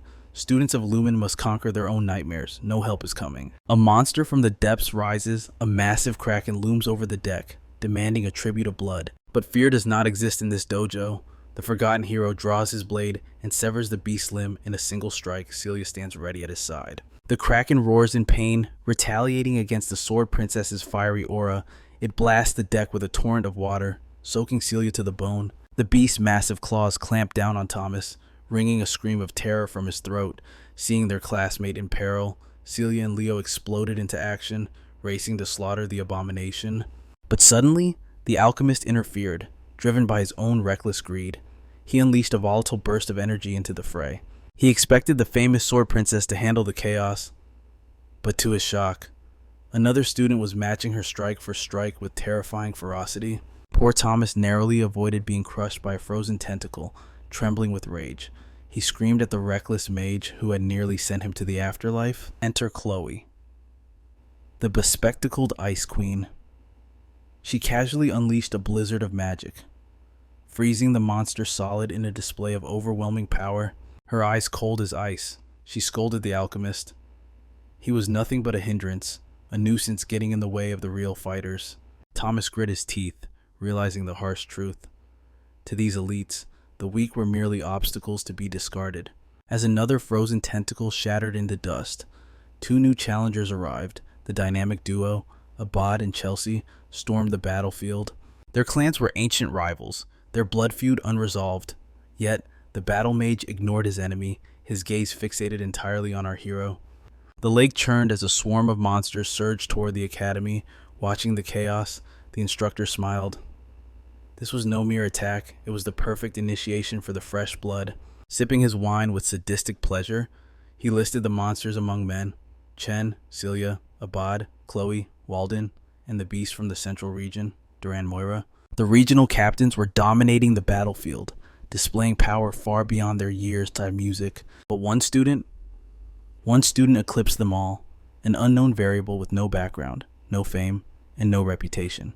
His swordsmanship was absolute perfection. He moved like a ghost, predicting every strike before it was even launched. The instructor's eyes lit up with delight. He couldn't wait to push this boy to the breaking point in his future classes. Meanwhile, the useless alchemist had already burned through his potions by the time they reached safety, a pitiful display compared to the others. As they disembarked, the instructor delivered a cold reality check. They had best get used to the scent of blood. Monsters would be a daily occurrence here. But now, the horror gave way to grandeur. They stepped into the magnificent entrance hall of Lumen Academy, the proving ground for future legends. The air buzzed with tension as spectators gathered. All eyes were on the freshmen, waiting for the entrance ceremony to explode into action. The Night Division lined up with their instructors. The captains, the cream of the crop, were summoned to the front, radiating authority. The academy headmaster took the stage. His gaze weighed heavy on the crowd, demanding greatness from this year's hero candidates. Kane's voice boomed like thunder. If you want to be heroes, you must stake your very lives. You will shatter your limits again and again. Bam! He slammed his fist onto the podium, the sound echoing like a gunshot. He sneered at the trembling students. If you cannot handle this absolute minimum, then get out of my academy, music. But then, in a split second, his aura vanished. He smiled like a gentle grandfather, as if he hadn't just threatened to expel them all. Instructor Kalian watched the students' stunned silence. He could feel his reputation as a brilliant sword master slowly crumbling with every passing second of this bizarre speech. Now came the moment everyone was waiting for, the speech from the freshman representative, the strongest student of the year. It wasn't Celia, it wasn't Abad or Chloe. The name that echoed through the hall was Leo Plav. Even our hero froze in shock. He shot a glare at the professor. He knew immediately this was a setup orchestrated by that cunning old man. With no other choice, Leo ascended the podium. He faced the sea of professors and seniors, the weight of their expectations crushing down on him. Whispers erupted like wildfire among the students. Who is he? Is he strong? No one knew his face or his name. As his speech concluded, the tension remained thick. They pressed Leo on his ambitions. Why was he chosen as the representative? Leo saw through the trap instantly. They wanted him to provoke the elites standing behind him. They wanted blood. At first, Leo responded with perfect, humble professionalism. The instructors yawned, expecting a boring, safe ceremony. But then, the mask slipped. The protagonist erupted. He looked down on the crowd and declared, "If anyone wants this seat, come and take it." And the air turned frigid. This audacious declaration was a slap in the face to every top-ranked student in the room. Killing intent flooded the hall, but Leo didn't flinch. Announcement over, he walked away, leaving a trail of stunned silence as students retreated to the dorms. The real hell would begin tomorrow. Exploratory classes would run for 1 week, a grace period before the true grind began. It was a chance to taste the curriculum before locking in their 3 major subjects, a choice that would define their future. The warning was clear: rest now or suffer tomorrow. Lateness would not be tolerated on the first day. Leo's room was right next to Thomas, who was practically vibrating with excitement. They exchanged pleasantries, and Leo finally collapsed onto his bed. But sleep would not come easily. His mind raced, questioning his purpose in this den of monsters. He had infiltrated the elite, but his true goal remained hidden. He needed to find his lost hero record. The next day, Thomas eagerly asked to sit with him at lunch. Leo accepted with cool indifference, but their peace was short-lived. A shadow fell over the table. An unwelcome visitor had arrived. It was Duran, the beast from the central region. He glared at Leo, ready to test if the boy's arrogant words were backed by true power. Leo instantly realizes the weight of his words. He had just dangled bait in front of a predator. It was a direct provocation. He practically dared the self-proclaimed king of the central region to strike him down. Leo calmly sips his juice, unbothered, but Duran snaps. He launches a thunderous kick, sending the table flying through the air. In a blur of godlike speed, Leo moves. He catches the ingredients midair and reconstructs his cheeseburger before gravity can even take hold. Pure, effortless dominance. He didn't just handle the situation, he turned a brawl into a performance art. Leo takes a bite and smirks. He claims it would be a sin to let such delicious free food go to waste. Duran's face twists in humiliation, rage burns in his eyes, and he prepares to verbally tear Leo apart. His noble pride is screaming. How dares a mere freshman representative look down on him? It is unacceptable. Suddenly, a heavy pressure descends. The instructor intervenes, wrapping an iron arm around both students. He reminds them of their hierarchy. The instructor's voice drops to a chilling whisper. If you fight on day one, be ready to face the Reaper. You can see the color drain from their faces. Now, let's cut to the night department's first shadow class. Celia scans the room, worried about Leo. Finally, he stumbles in, gasping for air like a dying man. He looks completely wrecked. Celia's eyes narrow. She suspects he has been brawling in the streets again. Leo offers no excuses and stays silent. Class begins. Instructor Ain takes the stage to introduce himself. Thomas senses the static electricity between the rivals. Meanwhile, Ain begins the lecture on the trinity of mana. First is magic energy, second is soul energy, and finally, the destructive power of aura. Aura is the tyrant of energies. Celia explains that mastering it requires crushing the natural fluidity of mana. A textbook perfect answer. Magic and soul energy utilize mana in its raw, flowing state. But aura is different. It absorbs mana and violently reshapes it to armor the user's body. Ain flares his power. How do you wield this weapon? Celia freezes. She knows the theory, but not the practical truth. The freshman representative breaks the silence. To wield aura, you must burn the mana itself. The instructor's eyes gleam. Bullseye. He confirms the answer is absolute. Ain presses on. And the cost of this burning? Leo answers instantly. Physical stamina. The instructor is floored. He asks if Leo has trained in the martial arts before. The answer is shocking no. Impossible. A complete novice who grasps the supreme essence of aura by instinct alone? Enough talk. Ain decides to show them true power. He manifests the energy beneath his feet, the aura step. This technique hinges on focusing explosive power entirely into the legs. Ain lands softly. He declares that with aura, the limits of the human body cease to exist. The students struggle to copy him. Celia smirks at Leo. Call me big sister, and maybe I'll teach you the trick. Leo ignores her. He doesn't need a teacher. He has already grasped the core principle. The instructor's gaze shifts to Duran. It is time to settle the debt from the cafeteria. Chelsea is confused, but Thomas whispers the juicy details of the near-death brawl that happened earlier. Leo and Duran are summoned to the front. Ain demands to know why the central captain lost his composure. After hearing Duran's arrogant excuse, the instructor smiles. He has a brilliant proposal. A duel of speed, the central captain versus the freshman representative. The winner takes all authority, and the twist-full aura usage is permitted. No restraints, no limits. Duran grins wickedly. This is his domain. The competition has truly begun. Thomas instantly opens a betting pool. In this corner, Duran of House Moira, the lightning aura prodigy. And his opponent, an unheralded challenger with zero background, Leo Plav, the dark horse who stole the representative title from the elites. The students watch with bated breath. They expect a miracle from their leader. But wait, Leo isn't even using aura step. The crowd turns on him instantly. They call him a fraud. Disappointment washes over the class. They believe the central captain is the only one fit to rule. The atmosphere is suffocating. Ain shouts the terms. The first across the line is the king. Muscles coil. Aura flares. The race triggers. Now, even Celia, with her unwavering faith, felt a chill of doubt. This wasn't just a race. It was a suicide mission against a master of speed. Duran Moira was a storm in human form, his body crackling with the terrifying swiftness of lightning aura. Yet, amidst the despair, she clung to a fragile hope. She prayed that Leo would shatter reality itself and achieve the impossible. The signal rang out like a gunshot. Instantly, the racers exploded from the starting line. Duran Moira erupted with power.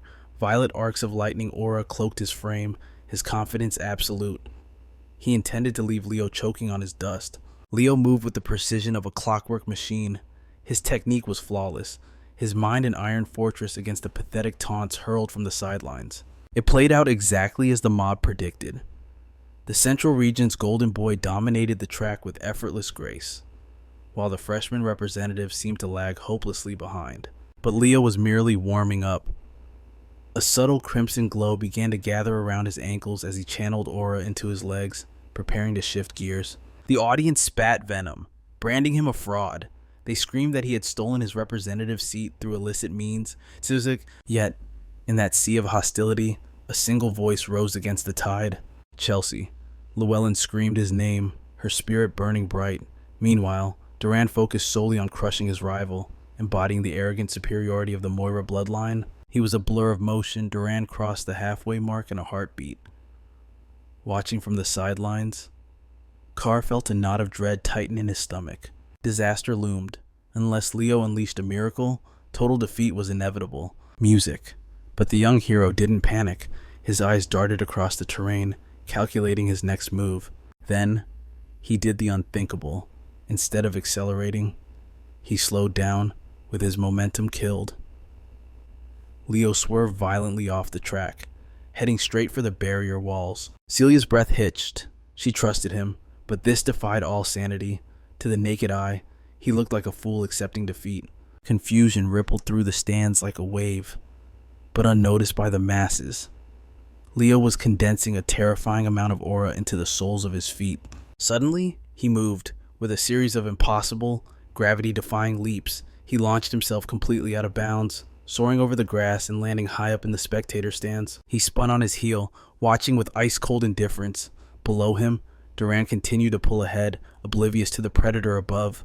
The aura in Leo's feet reached critical mass. The energy was so dense that the stone concrete beneath him began to spiderweb and crack under the pressure. Boom!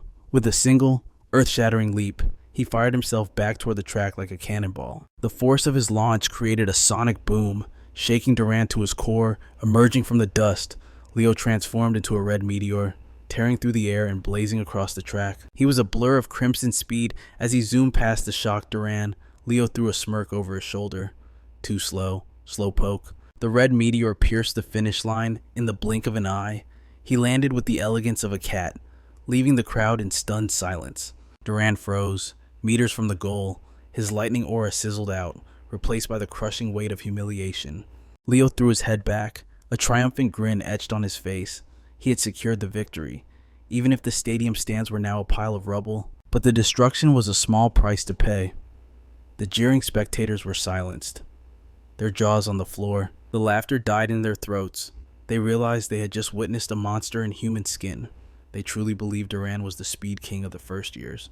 To think someone could surpass him was heresy, and yet he had been utterly dominated by a rookie who had barely mastered aura control. Only a select few possessed the eyes to see the truth. Celia, sharp as ever, deconstructed Leo's insane maneuver. It wasn't a simple dash, it was the legendary Phoenix Step.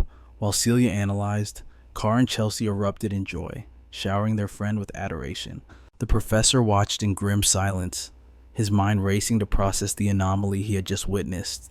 Duran had utilized his bloodline ability to boost his velocity. It was expected, and honestly, his raw speed was terrifying.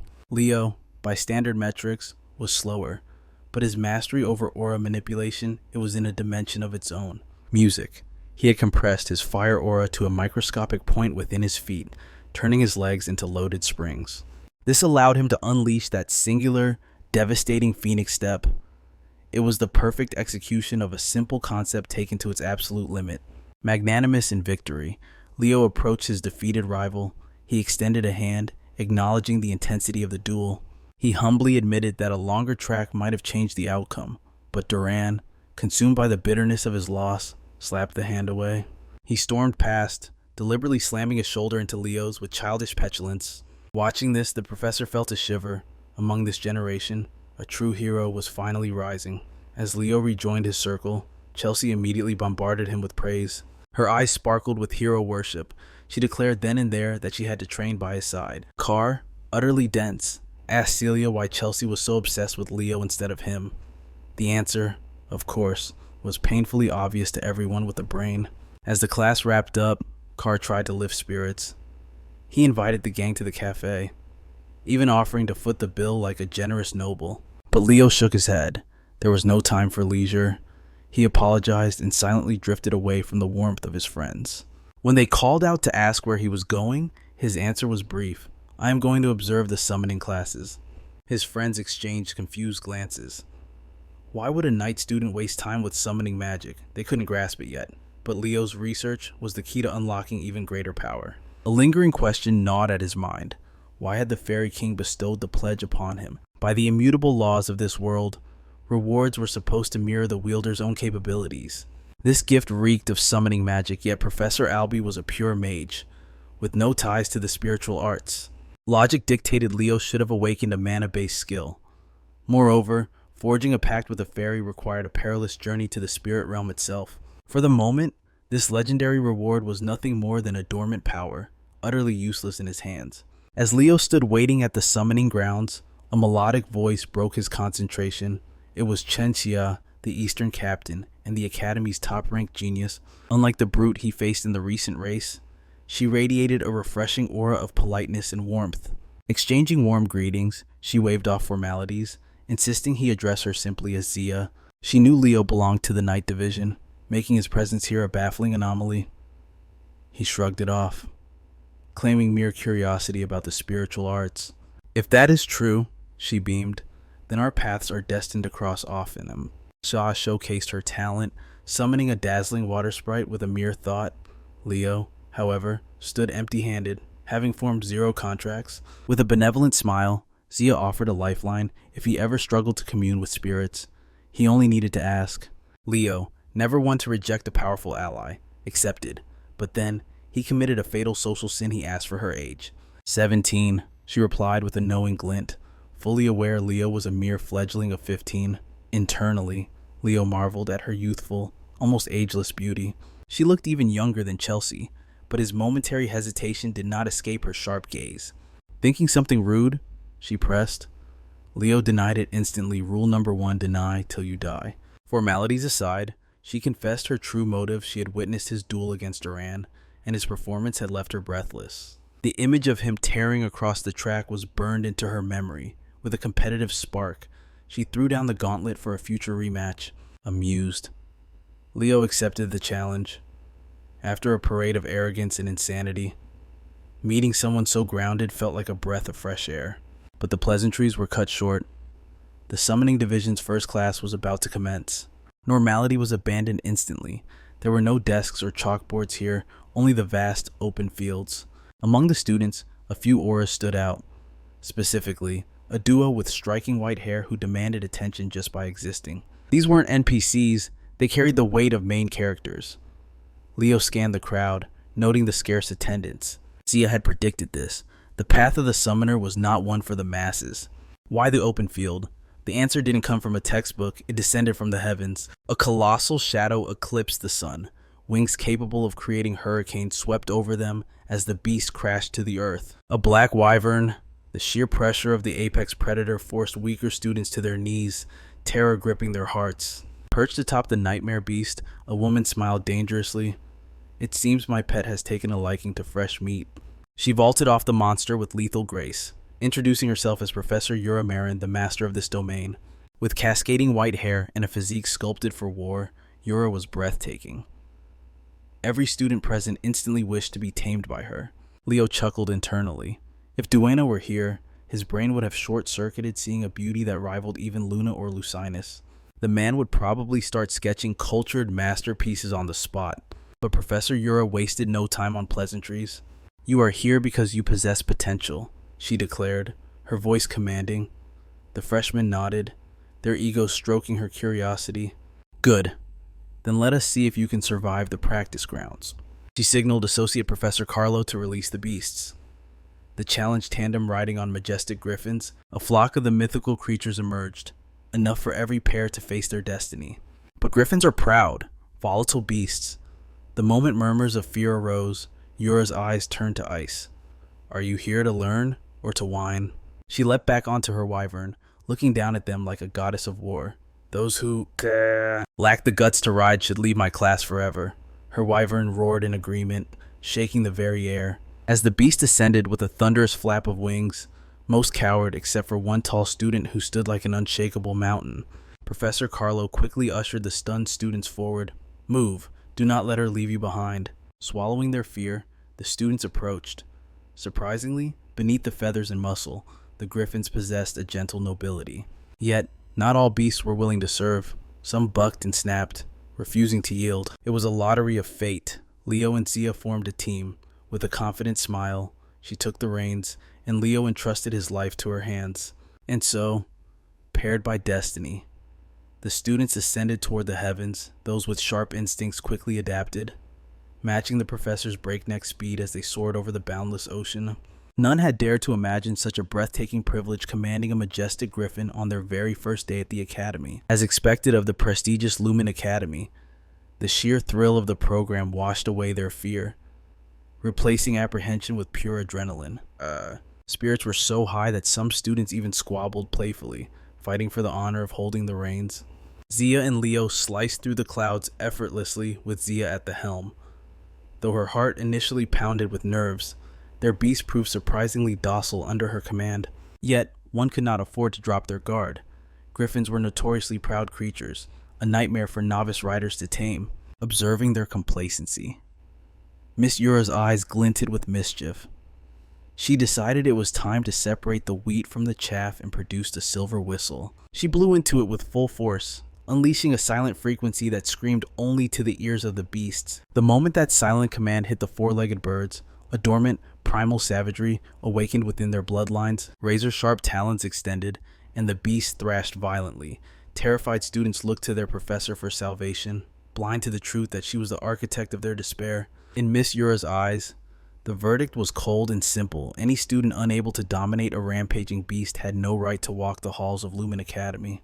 Even Zia, a prodigy in the making, found herself fighting a losing battle against the thrashing creature. As she desperately wrestled with the reins, Leo's hand clamped over hers while he secured her waist. His voice cut through the wind, calm and steady. Griffins are creatures of immense pride. Attempting to dominate them with brute force will only fuel their rebellion. His touch was gentle yet firm. Leo subtly guided her trembling fingers, channeling his intent to soothe the rampaging mount. Seizing full control from behind, he didn't just stabilize the beast, he pushed it to break the very limits of its speed. They became a blur in the sky. Swiftly overtaking the professor herself, Miss Yura watched in awe, commending his masterful domination of the creature. She turned to her assistant, Carlo, her interest piqued. Did the first-year representative apply for the Knight Major? The records confirmed it. Yet, his handling was so exquisite she suspected he must have grown up riding a personal griffin back home. However, the files revealed the harsh truth: Leo possessed neither noble blood nor the wealth to own such a beast. This mastery was pure, terrifying talent. The class had barely begun, but a thrill ran down Miss Yura's spine. She was certain she had just unearthed a diamond in the rough. Surviving the aerial ordeal, the students finally descended upon the legendary island of Summons. This was the sacred training ground for all summoning majors, yet the beach was soon filled with the sounds of retching students, their stomachs churned by the turbulent flight. Amidst the chaos, Leo strolled calmly along the white sands, his eyes scanning the flora for a specific fruit. As he reached to pluck a perfectly ripe specimen, his gaze sharpened. There, hidden among the leaves, lay a singed, burnt feather. Possibilities raced through his mind, but he buried his suspicions for now. Securing the fruit, he offered it to the griffin, a warrior's tribute for a safe journey. With the class assembled, Miss Yura's voice commanded their attention. There would be no rest. She announced a practical examination starting this very moment. Many had come expecting a simple orientation, only to be blindsided by reality. Miss Yura declared that unlike other paths, the Summoner's Road is one of endless trials. This was a fundamental truth every aspiring hero should have etched into their hearts. In the world of summoning, mere mana control is meaningless. To forge a soul-bound contract, one demands absolute spirit affinity. To command a beast is to command nature itself. Sufficient taming prowess is essential, making this path the most arduous and intricate of all. That is precisely why summoner heroes are a rarity, far fewer in number than the warriors and mages of the world. However, those who ascend to that title achieve feats that eclipse the accomplishments of the vast majority. The greatest summoners have carved their names into the bedrock of history itself. That is the intoxicating allure of this class. Every student's eyes burned with the same desire to become a legend that transcends time. Eliza Hahn, scion of the illustrious Hergen clan of the North, stepped forward with regal confidence to demand the details of their trial. Miss Yura revealed the truth. The island of summons was crawling with wild spirits.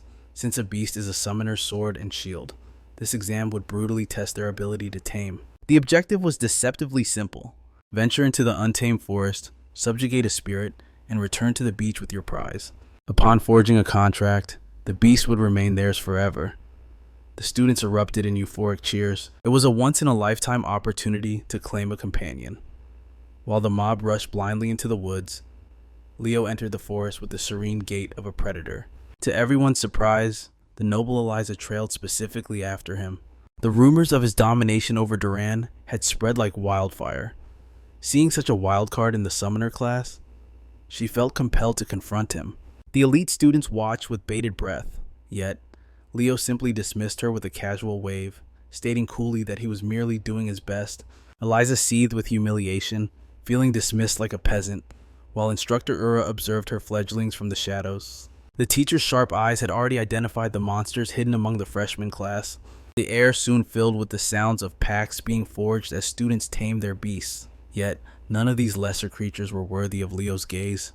Whispers followed the freshman representative as he ventured into the forbidden depths of the forest. Malice gleamed in their eyes. They fantasized about his failure, imagining him earning a 0 and crawling back to the night department in disgrace. Deaf to their mockery, Leo pierced the veil of the deep woods. His only guide was a singular feather he had sensed near the orange tree. Moments ago, it was a charred ruin. Now it radiated a pristine, otherworldly restoration. Finding a sanctuary of silence, he unleashed his inner power. The Zerdinger fire roared to life, reducing the feather to dust. Boom! A heat wave capable of melting steel exploded from behind him. His instincts were correct. Far away in Leo's hometown, the house felt empty now that the young eagle had left the nest. Reyna prepared a feast outdoors fit for a king, yet her heart remained heavy. She still fretted over her little boy. It was technically his first day of school, so why did this ominous dread tighten her chest? If Reyna could see the abyss her son was staring into, she would know her mother's intuition was screaming for a reason. She tried to smile. Leo will be fine. He's a strong boy, she whispered. But that strength was currently being tested by the fires of hell itself. Leo stood before a living legend, the Phoenix, one of the 3 great summons. Its ancient voice boomed, confused by the mortal before it. It saw only a mere child wielding the Zerdinger flame. The beast had only descended because it felt the soul signature of Reyna. How do you know that name? Leo demanded, facing the godlike entity. Fate, it seemed, had orchestrated this meeting. The legendary beast knew his mother intimately. I owe Rhea a life debt, the creature proclaimed. I am Fina, the mystical phoenix. She bowed her head, granting Leo the honor due to a savior's bloodline. Leo Plav returned the gesture with the grace of a noble warrior. Tell me, Leo pressed, what is your bond with her? The truth was revealed. Your mother saved my former master, the hero Ellen Lunda. Leo froze. Ellen Lunda, a name etched in history. It happened during the catastrophic raid on the Siren Dungeon. Comrades had fallen. The hero's life hung by a single thread. Then, like a Valkyrie wreathed in fire, Reyna Zerdinger arrived to save her. She was the embodiment of a true knight. But to save the hero, she sacrificed her blazing aura. Without that tragedy, she would have surely ascended to the seat of heroes herself. Leo clenched his fists. He was hearing the full, unvarnished truth for the first time. Yet, he recalled her smile. She never once regretted that day. Fina chuckled softly, knowing Rhea was the very definition of chivalry. Leo shifted gears. Why is a legend here in Lumen? Fina's eyes dimmed. That secret could not be spoken. She countered, and why does a young knight walk the path of the summoner on this island? When he confessed his dual path, Fina peered into his soul. She had to test the boy's limits. She sensed it, a tyrannical aura, far surpassing his young years. Laughter erupted from her beak. This was destiny. At last, I can repay my debt. Fina commanded him to reach into the inferno. The fire danced across his palm, swirling into a solid form. An egg, the legacy of a phoenix. Fina's wish was simple: become a formidable summoner, and one day, forge a pact with her offspring. Technically, this egg was destined for another. But Fina chose the blood of Zerdinger. Can I hatch and tame it right now? Leo asked calmly. The phoenix nearly collapsed in disbelief. Before she could stop the madman, Light exploded from the boy's body. "Stop!" Phoenix shrieked. "It is too soon. You are courting death itself." But Leo had already crossed the point of no return. Phoenix stared in awe. That reckless courage. That refusal to fear the impossible. That he was truly his mother's son. All she could do was pray for his fortune. The world dissolved, leaving only Leo and the egg. Captivated by the magnificent blaze, he reached out. Contact. The moment his palm met the flame, it morphed into a devouring inferno. Leo recoiled in panic. The heat crushed his lungs, stealing his very breath. This was the true weight of a phoenix flame. Pain was the price of power. He realized this was the trial he had to endure. To unleash the flames of a god, a phoenix must burn its own flesh to survive this. He had to embrace the agony. They suffer the torment of burning flesh for an eternity, caught in a cycle of destruction and regeneration. Even if only for a moment, Leo finally understood the weight of their curse. He stopped fighting the pain. Instead, he let the inferno consume him, merging his soul with the phoenix's undying sorrow. The flames roared to their zenith, wrapping his body in a wild, incandescent aura. Crack. The shell in his hand began to fracture. When Leo opened his eyes, ancient wisdom and profound acceptance burned within his gaze. The searing heat abandoned his flesh, flowing into the egg to force a miraculous, accelerated hatching. Music. Fina's voice trembled with curiosity as she asked, "Did you truly do it?" His answer was absolute confidence. A smile graced her lips as she declared him a peerless genius for defying the impossible. When a legendary phoenix names you the greatest summoner alive, it is no longer flattery, it is fact. The shell had not even fully broken, yet Fina was already praising the young master for securing a contract that defied logic. The remnants crumbled into ash. In their place sat a tiny, adorable life form, the newborn fledgling, Fiora. Overwhelmed with joy, Fina assumed her human form, entrusting her precious bloodline into Leo's waiting hands. To the untrained eye, she looked like a common red bird, yet her charm was undeniable. Meanwhile, the sun climbed high as students flocked back to the beach. Most returned with pathetic, harmless critters caught near the forest's edge, nothing worth noting. Instructor Yura turned to her aide, Carlo, demanding a status report on the remaining time. 5 minutes remaining. Just as she predicted, only the 4 chosen prodigies had yet to return. The earth suddenly trembled. A colossal bear burst from the tree line, pulverizing everything in its wake. Riding atop this mountain of muscle was none other than the wild and rugged Chen Xia. She had subdued an aqua bear cub, a beast destined for greatness, a truly formidable achievement. But her grand entrance was instantly swallowed by a wave of suffocating darkness. The silent student descended, shrouded in gloom. He rode the talon of a shadow crow, radiating a terrifying aura. Even ancient summoning families struggled to control such beasts. He had managed to tame one, though a full soul bond remained out of reach. Nevertheless, he had shattered Instructor Yura's expectations. He was more than qualified. Moments later, gasps of awe rippled through the crowd. A pristine white serpent slithered forth, with Eliza seated upon it like a queen. Eliza smirked with unmatched arrogance. "I only contracted this Gorgon serpent because my collection was missing one. Consider it mere farming for my compendium." Just then, Carlo's voice boomed, signaling the absolute end of the exam. Miraculously, the final examinee stepped onto the sand the very second the clock struck 0. Unlike the earth-shaking arrivals of the monsters before him, Leo strolled in casually, a tiny bird resting on his head. The other elites commanded fear. Leo radiated harmless charm. The ignorant crowd erupted into mocking laughter. They saw a common chicken and assumed he was trash, a complete failure of a summoner. But while the fools laughed, a cold shiver ran down Instructor Yura's spine. A curse whispered from her trembling lips. This madman. He had actually presented a mythical phoenix for a freshman exam as the sun dipped below the horizon. The legendary first class came to a close. The students dispersed, but Leo's business was far from finished. Straightening his tie, he knocked on the office door. A gentle voice beckoned him inside, revealing Professor Ura in relaxed attire. Bathed in the twilight glow, she immediately abandoned her paperwork and signaled for the young man to sit.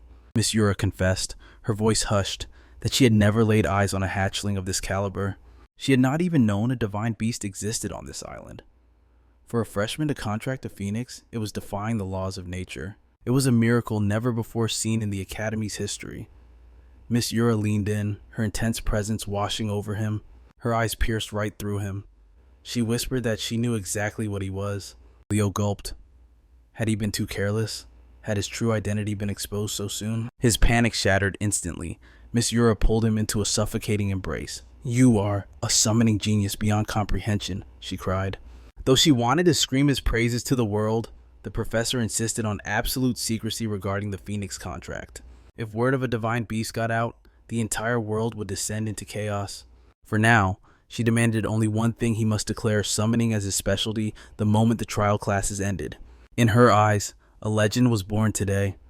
He possessed the talent to become a summoning hero who would go down in history. By the way, I know what you are thinking, but reality is often far crueler than fiction. There is zero chance you will ever become her summon. The following day, the morning sun rose over Lumina Academy, promising a new beginning. Chloe Muller drifted through the corridors, a yawn escaping her lips as the exhaustion of a sleepless night weighed her down. Carr, ever the Joker, spotted her immediately. "Careful there, keep yawning like that and your face might split in two." But Chloe was too drained to retort. She had stayed up late drowning in grimoires and magic theory. Recognizing the girl from their fateful encounter days ago, Leo reached into his pocket. He produced Chloe Muller's student identification card and handed it back to her. She offered a sincere nod of gratitude to the freshman representative for sparing her the bureaucratic nightmare of applying for a replacement. However, something struck her as odd. It seemed Leo also intended to attend the magic lectures. He explained calmly that since they were still in the Academy's exploratory period, he planned to absorb knowledge from every discipline available. Chloe, on the other hand, was a purist. Her eyes were set solely on the arcane arts, and she refused to waste time on anything else. Carr leaned in, lowering his voice to a conspiratorial whisper. "That is the Ice Witch herself. She is obsessed with becoming the absolute ruler of the magic division, huh?" Unfortunately, Carr possessed zero concept of volume control, so Chloe Muller heard every single syllable. The air around them froze instantly. A killing intent locked onto Carr. Just as he tried to scurry away to the safety of the back row, a colossal pillar of ice erupted from the floor. It was a masterpiece of cryomancy, a flawless, transparent crystal that nearly entombed Carr in a frozen prison. With his escape routes cut off, Chloe dragged him mercilessly toward the front row, commanding him to sit still and absorb the lecture like a proper student. Moments later, the atmosphere shifted again. Familiar faces arrived at the lecture hall. 2 of them, in fact. As expected, Abad and Chelsea Llewellyn, heirs to an illustrious mage lineage, had come to claim their seats. Suddenly, the lecture hall doors burst open with a bang. The pressure in the room skyrocketed. The moment he crossed the threshold, his very presence commanded absolute attention. As he ascended the podium, a collective gasp swept through the room. The female students couldn't help but blush and whisper, captivated by their dashing new instructor. With hair slicked back to perfection, a razor-sharp tie, and an aura of immaculate authority, he introduced himself. This was Len Horses, the first-year Magic Division professor. In his hands, he carried a menacingly thick stack of documents. He wasn't here for pleasantries. He wanted a dramatic entrance. With a casual flick of his finger, the massive stack of papers levitated and shot through the air. Guided by precise mana control, they landed softly, perfectly centered on every single student's desk. "Welcome to class. Your magic theory exam begins now." The students were thunderstruck to be tested on magic theory before they had even heard a single word of the lecture. Professor Len Horses' voice cut through the confusion like a blade. "Anyone who fails to meet my standards will be expelled from my class immediately." They were the elite of Lumina Academy now. This level of expectation was the bare minimum.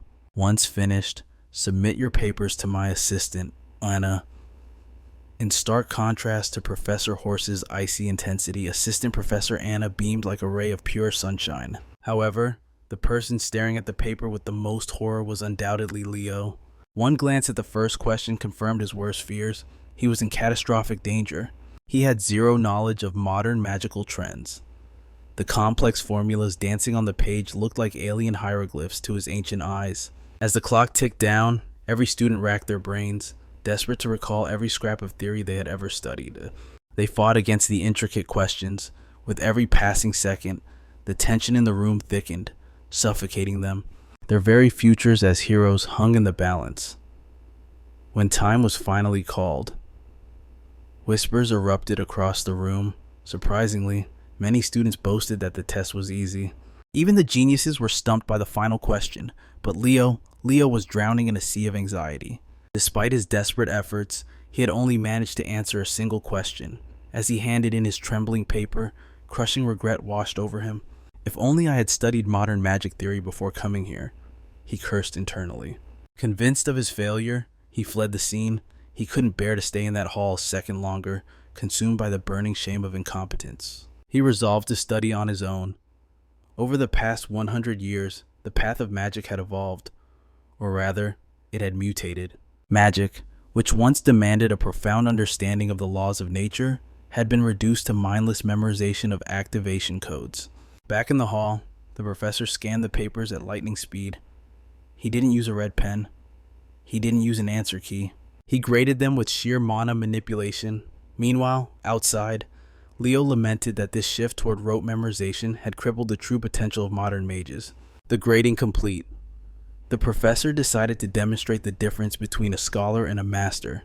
He summoned a brilliant orb of pure light, its radiance bathing the entire lecture hall in holy luminescence. Arcane runes and ethereal concepts swirled within the sphere. This was not a copied spell. It was the very essence of magic, forged from his own will. He had constructed this intricate formula from nothing. His goal was not to breed copycats, but to cultivate mages who could research, innovate, and forge their own unique paths to power. That was the true purpose behind the brutal introductory exam. The test contained 49 questions, each worth a single point, testing nothing but the basic recall of increasingly complex, yet ultimately shallow, theories. The final trial, worth 51 points, dared to question the very essence of mana itself. Professor Hors prayed for a genius to rise to this ultimate challenge, but Chelsea just exhaled in relief. She felt a surge of confidence. There was no way anyone else had cracked such an impossible code. Even she had frozen before it. Glancing up, she realized Leo's desk was already bare. She assumed he had surrendered to the difficulty. Disappointment weighed on her heart. She had truly hoped to walk the path of magic by his side. The professor was finishing his passionate speech when his assistant rushed in. A frantic whisper changed everything. Anna delivered the impossible news. A student had correctly answered the 50th question. The stern master froze in place. His mask of icy composure shattered instantly. Laughter erupted from him, echoing through the silent hall in a display of pure madness. He turned to the trembling class. Who among you has just rewritten history? Who crushed the final barrier in a single attempt and achieved a perfect score? Professor Hors was giddy, believing a new sage had been born, but Anna cut him short. The score was not perfect, but he didn't care. Surely, the genius had merely slipped up on the minor problems early on. Perhaps they ran out of time, but then Anna whispered the terrifying truth. The student hadn't missed a few. They had only solved the final question. 49 blanks and one miracle. The professor demanded a name, and Anna handed over the file of Leo Plav. Leo Plav, he roared, commanding him to rise, but the shout met only empty air. The boy had vanished like a ghost. He had turned in his paper early, fleeing in utter shame. The silence was suffocating until Chelsea raised a trembling hand. She revealed that Leo had bolted the moment the ink was dry. His score was a paradox. By solving the hardest problem, he technically outscored everyone else. One answer had dethroned the entire class. Meanwhile, the cause of this chaos was quietly eating lunch with Celia. He confessed his failure, and she laughed right in his face. He could summon spirits with ease, yet he had crashed and burned on a written test. Celia shook her head. He needed to stop playing mage and focus on the way of the sword. He was a knight, not a scholar, but when Leo suggested a stamina run, she quickly changed the subject. Their peace was shattered instantly. A demonic shadow loomed over Leo. Professor Hors had arrived, and he was seething. In the professor's eyes, this lowly knight in training had just mocked his life's work. Why leave after one question? He hissed. Was my exam beneath you, too simple to bother with? Leo stood tall and offered a humble truth. He hadn't left out of arrogance. He left because he had no hope. The first 49 questions were gibberish to him. Only the final problem made any sense at all. He confessed. His magic came from forgotten ancient tomes, not modern textbooks. Realization struck the professor like lightning. He grabbed the boy, lifting him effortlessly like a sack of grain. Leo hit the floor, utterly confused by this maniac's strength. Madness and joy danced in the professor's eyes. Come with me, he barked. leaving no room for argument. He dragged Leo by the collar, hauling him away like a child who had found a legendary treasure. Celia sat frozen, unable to process the abduction. So this was the great theorist. He seemed more like a lunatic than a teacher. Anna arrived seconds too late, sighing at her master's chaotic habits. With barely a breath, she sprinted after the runaway educator. In his office, the professor covered the chalkboard in complex runes. "Solve this," he commanded. He had to know. Was the boy lucky, or did he possess a completely unique understanding of magic? The professor watched with hungry eyes, waiting for a revolution in magical theory. It took less than 10 seconds. Leo slammed the chalk down, finished. A chill ran down the professor's spine. Did you solve the equations in your head?" And Leo simply nodded. The professor trembled. He hadn't just found a student, he had struck pure gold. After years of stagnation, the ultimate hero had fallen into his lap. But just outside the door, Professor Brojosatu was silently approaching. Little did Professor Albie know, his peaceful morning was about to be shattered. A storm of chaotic energy was approaching. Professor Horse charged in like a wild beast. His eyes were manic with excitement, and a smile that spelled absolute trouble plastered on his face. Satoru instantly sensed the danger. He tried to retreat. Nothing good ever came from that look on his colleague's face. He turned to flee, but Len Horse latched onto his leg like a desperate child, tears streaming down his face as he screamed his thanks. Albie had no choice but to cast a binding spell. He was used to Horse's madness, but today, this was an entirely new level of insanity.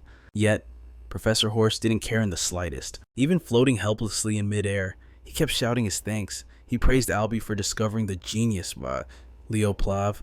Albie was baffled. Why call a Night Department student a magical prodigy? The mere mention of knighthood triggered Horse's rage. Fire practically shot from his eyes. He roared that Leo was born for sorcery. To let such god-tier mana go to waste on swinging a metal stick? Unforgivable. Finally, his savior arrived. His assistant and unofficial babysitter, Anna, music. Horse screamed that making Leo a knight was a crime against magic itself. Albie had heard enough and released the spell. Gravity took over instantly. Luckily, Anna was there to cushion the fall. The professor owed her his life. Or at least his dignity. Chasing him across campus had drained Anna's soul.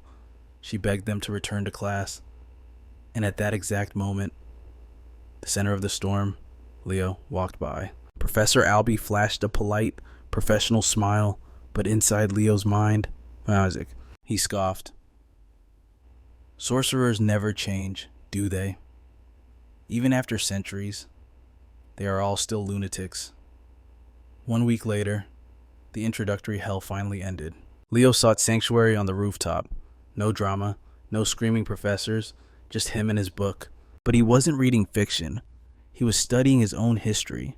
The world now called Kyle, the hero of the beginning, a fraud, a charlatan. Seeing how history had twisted his legacy, it weighed heavy on his soul. While the legend pondered his past on the roof, the academy faculty was in absolute chaos below. They didn't even knock. The first-year professors stormed the principal's office like a raiding party. Professor Elon slammed a document onto the desk. It was Leo Plav's application form. The choices were insane. Knighthood, sorcery, summoning. He had selected all 3 grand disciplines. They had seen his monstrous potential. Now, it was a total war. Every department head demanded to claim him for their own. This was unprecedented in academy history. No student dares to attempt the triple major. To master one path requires a lifetime of focus. Doing all 3 is suicide. Principal Bodian just laughed at the chaos. Interesting, he mused. The boy reminds me of that legend from the old tales. The room went silent. The principal's eyes twinkled with a secret. He spoke of the 5th great hero, the hero of the beginning, the only existence in history to master every class, the great Kyle. Meanwhile, on the training grounds, Celia and Chelsea were gasping for air, lungs burning. Carr found Leo lounging comfortably in the shade. "Why torture yourselves on a weekend?" Carr asked. It turned out, Chelsea had begged Leo for training, a decision she might be regretting. But this wasn't magic training. They were just running endless laps. Leo's philosophy was simple yet brutal. Forget weapons, forget spells. A true hero needs infinite stamina, and this hellish cardio was the only way to get it. Surprisingly, Chelsea bought into it. She was convinced that stamina was the secret weapon of a battle mage. During a brief mercy break, they collapsed around Leo. He handed out water like a benevolent tyrant. Chelsea wiped the sweat from her brow. She was actually enjoying the pain. "I want to run with you next time, Leo," she declared. PFMWash. Celia spat her water everywhere. The poor girl didn't know. Terrifying memories of Leo's training flashed before Celia's eyes. Leo shrugged. Since he was going for a run anyway, he might as well drag them through hell. Celia's face went pale. She had sworn never to suffer that torture again. Watching them bicker, Carr couldn't help but ask, "What is going on between you two?" The chemistry was undeniable. "Are you two dating?" Celia dropped the bomb instantly. "Gross no. We are cousins." Leo was her aunt's son. Silence fell over the group. The blood of the prestigious Zeringer family flowed through Leo. Carr and Chelsea were thunderstruck. Leo stood up, cracking his neck. Time for round 2. Carr, valuing his life and free time, decided to flee immediately. Carr headed for the bright lights of Lumerice's city. Celia tried to sneak away with him, but a hand clamped onto her hair. Leo had her. "Where do you think you're going? Today is training day." Carr shook his head as he walked away. Nobles these days. Zero dignity, so time flew by. And finally, the day of destiny arrived. Class assignment day. Leo strode down the hallway toward his assigned classroom, class 15. Inside, he spotted Carr waving him over, saving the seat right next to him. The shrewd young merchant had been the first to arrive, his intel network giving him the advantage on class placements before anyone else. Regardless of what people thought of Carr's methods, the man was an absolute genius at information gathering. But he wasn't the only familiar face in the room. Chelsea was slumped in her seat, looking more corpse than human. It was hard to tell if she was even breathing after the brutal hell training Leo had put her through over the weekend. Carr whispered, asking what kind of nightmare Leo had subjected the girls to. Leo simply shrugged, claiming they had merely covered the absolute fundamentals. And suddenly, shadows fell across the doorway. A pair of arrogant upperclassmen peered into Class 5, infamously known as the Class of Anguish. They sneered, placing bets on how many of these pathetic juniors would wash out before the first semester ended. But a lazy, commanding voice sliced through their mockery. The voice declared that seniors who wasted their time bullying freshmen were the truly pathetic ones in his eyes. The two extras spun around, a sudden chill paralyzing their spines. Looming behind them stood a disheveled man with wild, dark hair and an untamed beard. His pressure was immense, crushing the very air in the corridor. This was Herod Edmund, the homeroom professor for Class 15, feared throughout the academy as the Wailing Wall.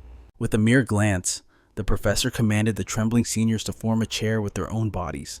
Terror forced their limbs to obey instantly. He casually sank onto his living throne, looking down at his new students with eyes that labeled them all as worthless failures. Classes 1 through 5 were the dumping grounds for the bottom feeders, the students who had scraped the lowest scores in the entire entrance exam.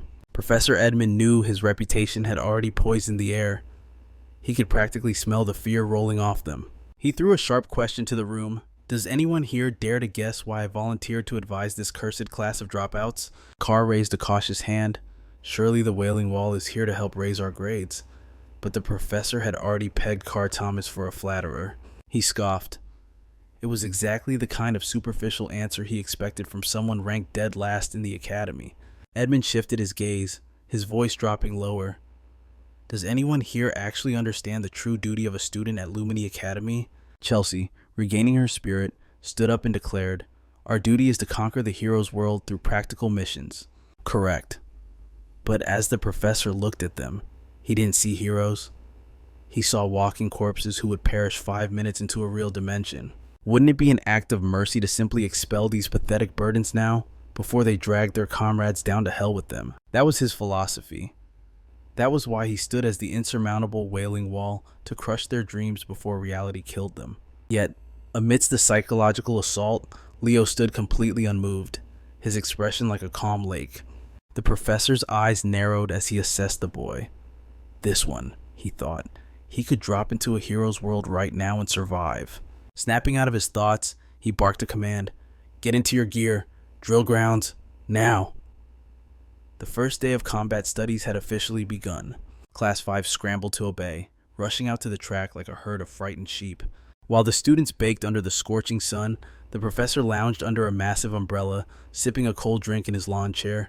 Time to break the delusions these arrogance-filled brats brought with them, he mused, watching them suffer. He raised his voice, throwing another philosophical dagger at the group. When death is staring you in the face in the real world, what is the one thing that will truly save you? Nella Carvin, a timid knight with a rare healing aura, whispered, "My comrades, wrong answer."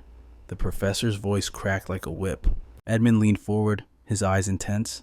The only thing that saves your soul is your own capability. Only when you hone your own skills to survive the abyss can you even dream of protecting your comrades. He scanned the line of students. So, is there anyone here arrogant enough to claim they can protect their team right now? A bright, energetic voice cut through the heat. I have full confidence in my capabilities." "Oh," the professor smirked. "Then show me. Conjure a fireball. Let's see if you're worth your salt as a magic knight." Stepping forward was the vivacious and optimistic Aleliana Ledin, the class's dual-class prodigy. She summoned a flame in her palm, but Edmund's expression remained flat. He wasn't convinced. "Pathetic," he sneered.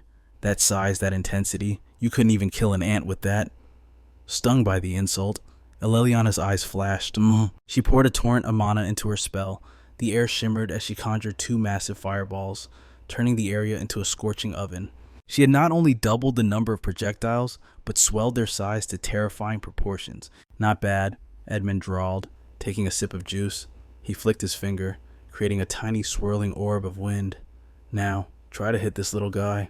The wind orb shuddered and twisted, morphing into a sentient wind spirit. It zipped through the air with a mind of its own, dancing around her flames before zooming in to tap her on the nose with a playful giggle. Aleliana's face went red. The humiliation ignited a rage inside her hotter than her own fire. Flames erupted in a chaotic storm. She unleashed a scorching barrage of fireballs, desperate to graze the elusive wind spirit dancing around her.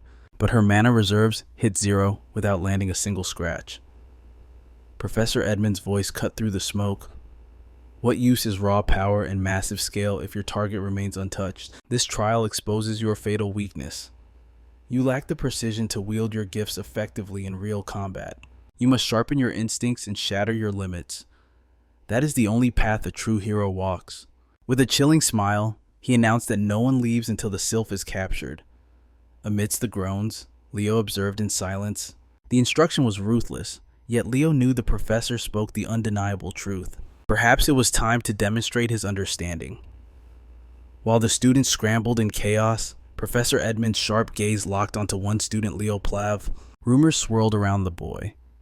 Edmund needed to know, was Leo a diamond in the rough, or just an arrogant fraud like the fabled hero Kyle? But numbers meant nothing to the wind, even with the whole class hunting it. The sylph danced through their fingers, mocking their futile efforts. Leo took his stance. He began to channel his aura, condensing explosive power into the muscles of his legs. Boom! He launched forward like a crimson comet. The ground cracked as a shockwave of pure power rippled behind him. His velocity reached critical mass, his focus razor sharp. Could this be the awakening of the first genuine all-class hero? Carr and Chelsea were already on their knees, gasping for air, unable to track the spirit's godlike speed. But then, the protagonist arrived. Wrapped in blazing energy, he executed the aura step, ascending instantly into the sylph's blind spot. Combining gravity with momentum, he crashed down like a meteor. The sylph had nowhere to run.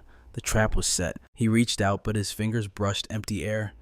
He missed by a fraction of a millisecond. A failed attack? No. The confident smirk on Leo's face told a different story.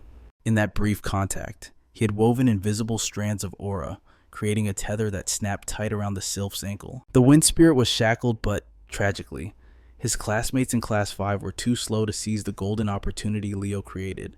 Instead, a blur of lightning snatched the prize. It was the arrogance of Class 1, Duran, displaying his terrifying speed. He gloated, unaware of the truth. He only caught the spirit because Leo's aura thread had clipped its wings moments before. Duran's smug grin was infuriating to behold. But suddenly, the sound of slow, mocking applause filled the training field. Enter Professor Sejun, the homeroom teacher of Class 1, the man who perpetually holds the number 2 rank in the entire faculty. He wasted no time flaunting his students' superiority, condescendingly offering to give the struggling Class 5 some charity lessons. Yet, Professor Edmund ignored the taunts completely. He lay slumped in his chair, nonchalantly sipping his juice without a care in the world. Without looking up, he simply waved a hand, asking his rival to babysit his class for the rest of the session. It was the ultimate irony. Sejun tried so hard yet stayed second. While the lazy Edmund effortlessly claimed the #1 spot every single year, the atmosphere grew heavy. Students like Carr watched with bated breath, witnessing a clash between two titans who had ruled Lumen Academy for 20 years. Their influence was absolute. Even current elites like Professors Aura and Len were once mere disciples under their guidance.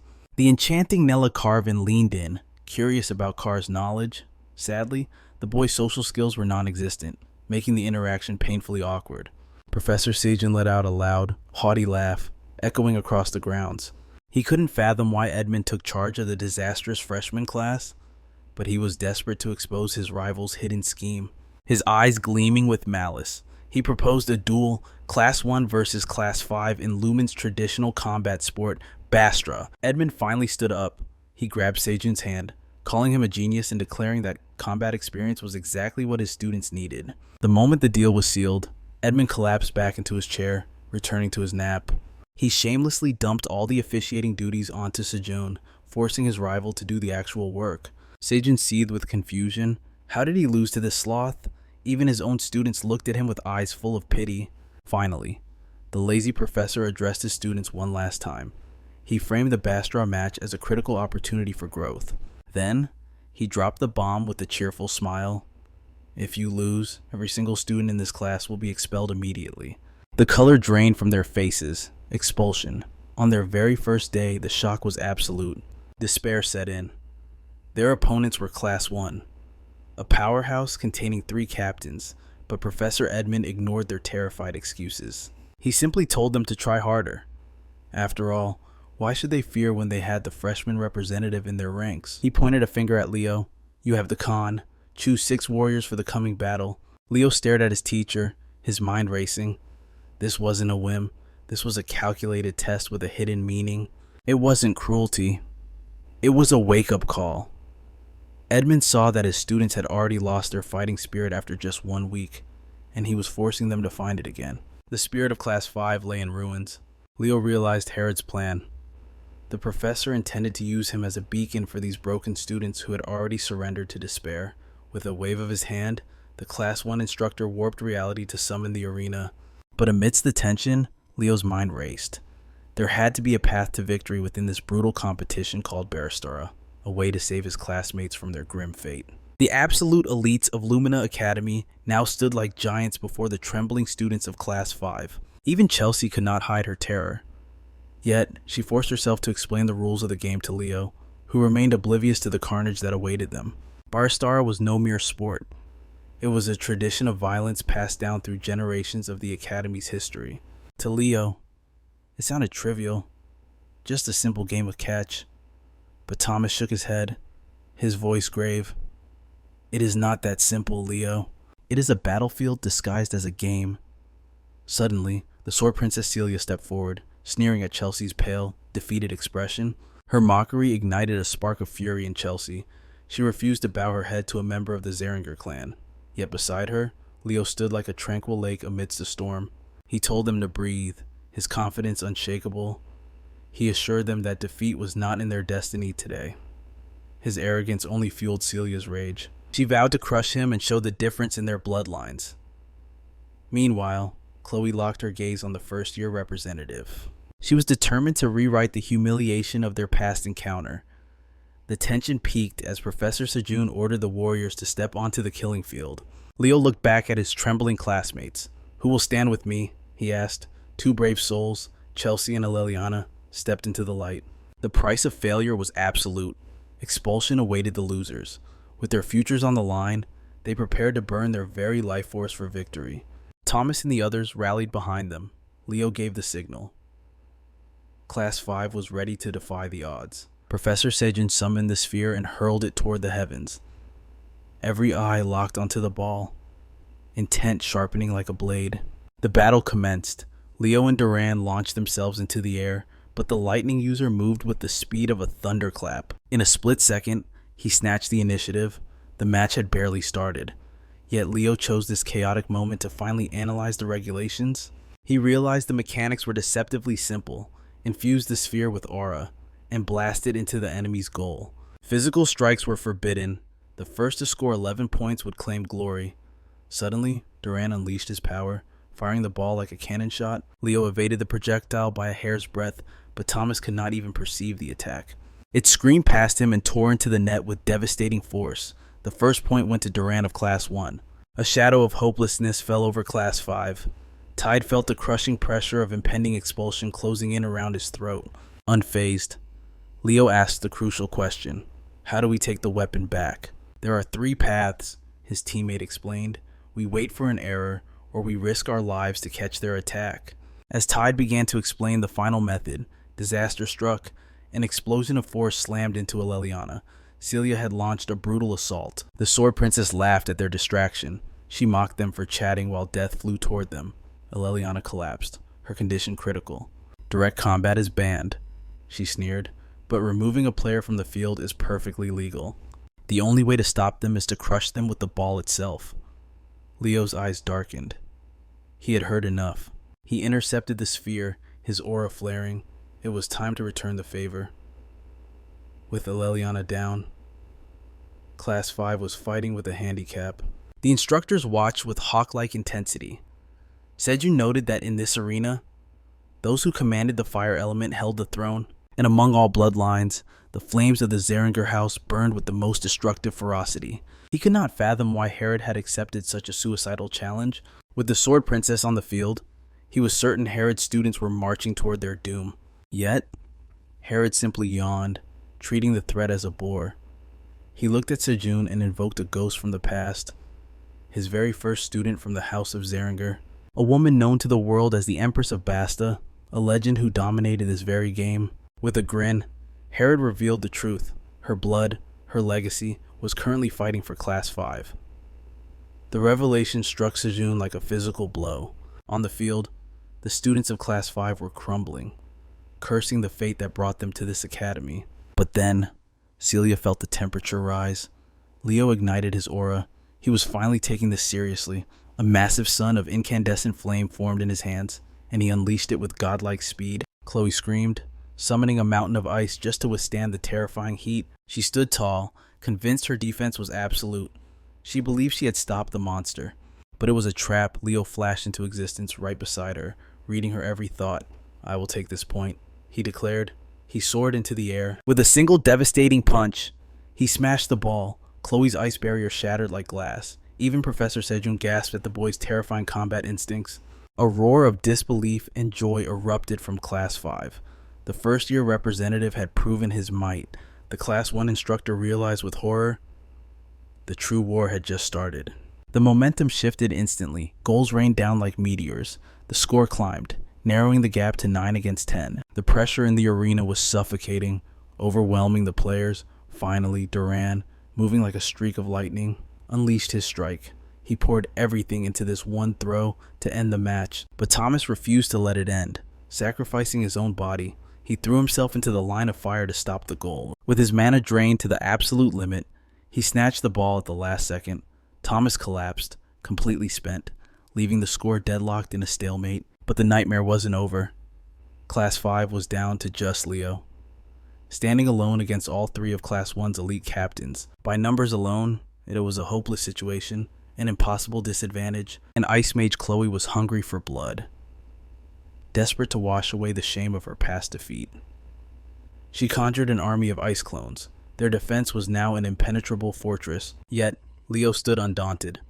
He prepared his final move against the combined might of Celia and Duran. He kicked off the ground with explosive force. In a blur of inhuman speed, he simply vanished from their sight. The captains froze in shock. He was a phantom. Before Celia could even blink, he was already past her. He didn't care about fighting them. His eyes were locked solely on the goal. Now, only Chloe stood between him and victory, desperately. She tried to find the real Leo amidst the chaos of after images, but the gap in their power was overwhelming. Her breath hitched as Leo tore past her defenses like a storm. Chloe crumpled to the ground, her mind shattered.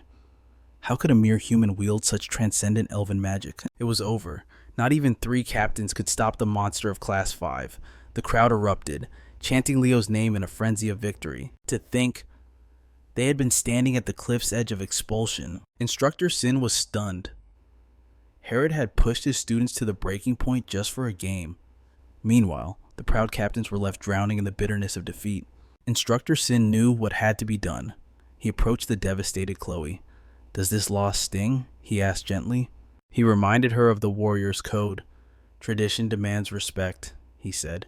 "Even in defeat, we salute our opponents." He praised their desperate struggle for Class 1.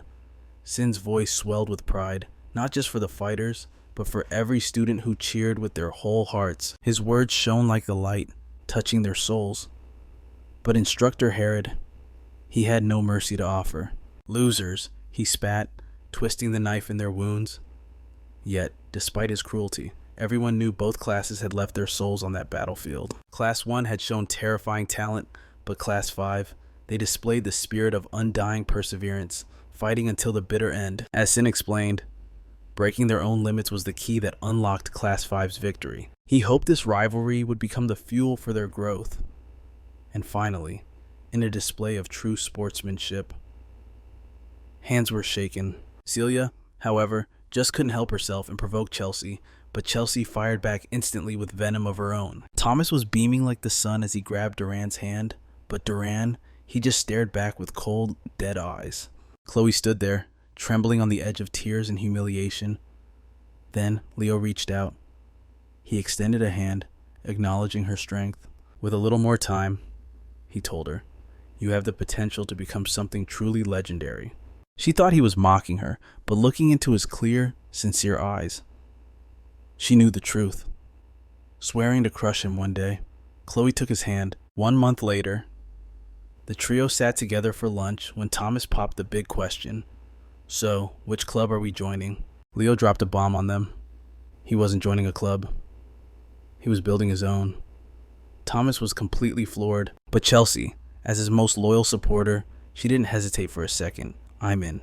The name of this new faction, the Hero Research Society, a strange title for a strange ambition. Leo's goal was dangerous. He sought the truth of the forgotten hero, Kyle, a figure history had dismissed as nothing more than a fairy tale. Thomas thought it was a doomed idea. Who would join that? But Chelsea's loyalty was ironclad. She was ready to follow Leo anywhere. Suddenly, a chaotic noise erupted nearby. It jolted Thomas's memory. Today was a special day. The 5th years. The elite seniors were finally returning from the dungeon. You see, fragments of the hero record lay scattered across the globe. Sometimes, the power of these fragments birthed entire dungeons, the dreaded hero dungeons. And it was the duty of the Academy's elite to conquer them and retrieve the lost fragments. These hellish expeditions could last months. Leo's thoughts drifted. His mother must have walked this same dangerous path. "Look there," Chelsea pointed. The Academy's absolute elite had arrived. There was the mountain of muscle, Easter beside him, the Southern Beauty, To Ayan, and finally, Ulta, looking as cozy and relaxed as ever. But wait, someone was missing. The monster among monsters. The student council president, Reba. Thomas turned to explain, but Leo was already gone. Had he ascended to another plane? Kidding. Celia had already dragged him away before anyone noticed. As fate would have it, the legendary student council president himself had summoned our boy for a private audience. Leo stood there, utterly bewildered, wondering why the Academy's elite would demand his presence so suddenly. Celia watched him with a sigh, convinced the poor guy was hopeless when it came to understanding the Academy's hierarchy. Trusting the truth would reveal itself soon enough, she led the way, finding a seat in a location that felt strangely out of place for a warrior like her. And then, the impossible happened. The ice-cold Sword Princess practically leaped forward to embrace the president. Yes, you are hearing this correctly. Ree is not just a superior, he is her beloved older brother. A warm smile graced his face as he welcomed Leo, the rising star who was crushing every class he attended. They sat down for a humble feast of dumplings. However, tension radiated from Celia, as the noble of her standing had never faced such commoner food before. She took a cautious bite, and flavor exploded across her senses. Her brother confessed he had been waiting for the perfect moment to introduce her to this culinary masterpiece since the day she arrived. But pleasantries aside, Ree's eyes sharpened. He was desperate to meet Leo, the son of a woman who once commanded absolute respect within their noble family. He reminisced about the days of old, revealing that Leo's mother was a legend who dominated the academy during her golden era. She wasn't just a student, she was a force of nature who went to extreme lengths to carve her name into history. Her greatest crusade. She once declared war on the cafeteria's terrible desserts. She rallied the entire student body and led a glorious raid on the principal's office. Celia's jaw dropped. She was astounded to discover her stoic ancestors played a role in such a chaotic and notorious incident. Laughter filled the air as the siblings bonded. Leo watched in awe, realizing that Reed truly embodied the grace and power of the Academy's #1 student. The man radiated the aura of a future hero. But for now, the future savior decided it was time for the most important part of the meal, dessert. He gestured for the underclassmen to head out first, insisting on handling the bill like a true senior. But as he prepared to leave, Reed froze. His hand brushed against something strange in his blazer pocket, an object he had no memory of acquiring. Meanwhile, the atmosphere in Herod's classroom was suffocating. Eleliana raised her hand with a burning question, but Herod crushed her spirit, calling it pathetic before she even spoke. His savagery knew no bounds. Eleliana demanded to know why Class 5 was the only one without a representative while other classes had already mobilized. Herod waved his hand dismissively, treating her genuine concern like a buzzing fly. With zero shame, he admitted he simply forgot. Embracing his slothful nature, he pointed a lazy finger at Leo and declared him the representative on the spot. Outrage erupted Eleliana, and Tide immediately protested, lecturing the careless instructor on the sanctity of democratic voting. But within seconds, they learned a harsh lesson on why silence is golden in Herod's domain.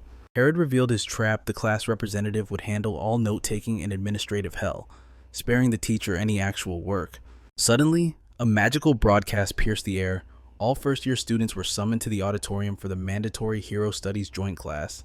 Leo seized the chance to escape, and the lazy teacher happily let them go. But upon reaching the hall, Leo and Thomas stumbled upon a horrifying sight: Chloe, looking like a walking corpse. She looked less like a student and more like a ghost clinging to the mortal coil, desperately begging to purchase recovery potions from the alchemist. The transaction was frantic, and she snatched the alchemist's entire remaining supply in a heartbeat. Leo voiced his concern, fearing she was burning out too early in the semester, but Chloe chugged the potions and wiped her mouth, dismissing his pity with a glare. As the top genius in magic theory, anxiety was eating her alive. Her throne was under threat. She knew it was inevitable. Leo would master modern magic and crush her in the upcoming exams. Thomas, in his blissful ignorance, couldn't understand the terror of falling to second place. Chelsea sighed, forced to educate the clueless boy on the brutal politics of the magic tower and Chloe's heavy burden as its designated heir. Battle mages might scoff at books, but for a theorist like Chloe, academic supremacy is not just a goal, it is her entire existence. The magic tower is built on the foundation of inquiry and truth. To lose the top spot would be to shatter her very pride. Chelsea rubbed her temples, wondering if the alchemist had any actual magical talent or just a knack for brewing energy drinks. Despite the magical boost, Chloe still looked ready to collapse, but then her tired eyes locked onto something strange in the distance. High above, Headmaster Kalian examined a disturbing phenomenon. Ree had delivered the afflicted hero's page, and the report was unsettling. The artifact was shattered, destroyed beyond repair. It should have been dead stone, yet it pulsed with life, even without a holy relic nearby. The headmaster narrowed his eyes, asking if it reacted after the incident, but no, it had been dormant until this specific moment. Kalian's expression darkened. He would handle this anomaly personally. He ordered Reed arrest, acknowledging the student council president's hard work. Turning to his assistant, Elena, the headmaster issued a grave command: bring the hero's page to the Hall of Beginnings immediately. He demanded the artifact be present during the first-year joint session. A test was about to begin. Even the smallest fragment of the page resonates when it nears the one destined to be written in the hero's chronicle. And that destined soul is none other than Leo, though the world remains oblivious to his fate. Back in the auditorium, the first years gathered for their inaugural assembly. The room was a chaotic sea of noise. Professor Arton, usually charming, tried to maintain order, but her voice was drowned out by the disrespect. They ignored her warnings, continuing their mindless squabbling. Arden's patience snapped. Her aura exploded outward in a furious outburst that shook the room. Music. A chilling ultimatum cuts through the air like a blade. Silence your tongues, or suffer the consequences. Her innocent mask shatters, revealing a ruthless killing intent beneath. She lashes out, her fury blazing against their stupidity. Even Professor Ardian recoils from the sheer intensity. Sensing the sudden quiet, she instantly flips the switch. The demon vanishes, replaced once again by the delicate, shy student, as if the outburst never happened. The rest of the class is drenched in cold sweat. But they know this duality all too well, a rose with deadly thorns. Leo watches calmly, his eyes narrowing. He recognizes a spirit user when he sees one, a rare power, scarce even in his previous life. Professor Ardian calls the class to order, a gleaming dagger in his grasp. He begins the lecture on the hero record. To unlock the sealed world within, one needs a catalyst, an item drenched in the hero's personal history. It acts as a spiritual bridge, allowing descendants to synchronize with the hero's world effortlessly. This is why the Academy guards these relics with their lives. They are the sacred bonds connecting the present to the legendary families of the past. Think of it simply. It is the key that fits perfectly into the lock of a treasure chest. Leo Music leans in, his interest piqued. This knowledge is the foundation of power. The professor emphasizes that hero studies is not just history. It is the art of understanding the very soul of a hero to inherit their strength. As they climb the ranks of the Academy, a choice awaits them. They must eventually choose a legend to emulate and bring their saga to a close. Suddenly, the lecture is cut short by Elena's dramatic entrance. She brings a prize, a fragment of a hero record recovered by the senior students. The class erupts in awe at the sight of the mysterious relic. She teases them with a glimpse before sealing away the ancient power. But before they touch the artifact, Ardian demands to know their resolve. He asks for their dreams. Celia is the first to stand, her voice ringing with steel. I will become the greatest knight in my family's history. Incredible. Ardian smiles, impressed by her burning ambition. Chloe speaks next, dreaming of crafting a grimoire of original spells. One by one, the students declare their paths to glory. Thomas vows to become the ultimate support for the front lines. Finally, Leo stands up, ready to drop a bombshell. My goal is simple. I will utterly erase Erebos from existence. The room freezes.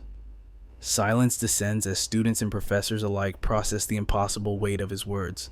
Whispers break out among the other classes. They scoff, dismissing his declaration as the arrogant ravings of a fool. But the professors do not laugh. They know Leo. He never speaks without absolute certainty. Erebos, the calamity that was shattered and sealed 1,000 years ago. The demon has begun to stir again, his fragments resurfacing. Even a single shard holds enough power to bring ruin to the world. Yet this student declares the unthinkable. He doesn't want to seal the demon. He intends to hunt down the source of all evil and kill it for good. Professor Ardian decides to test that resolve. It is time to enter the hero's record.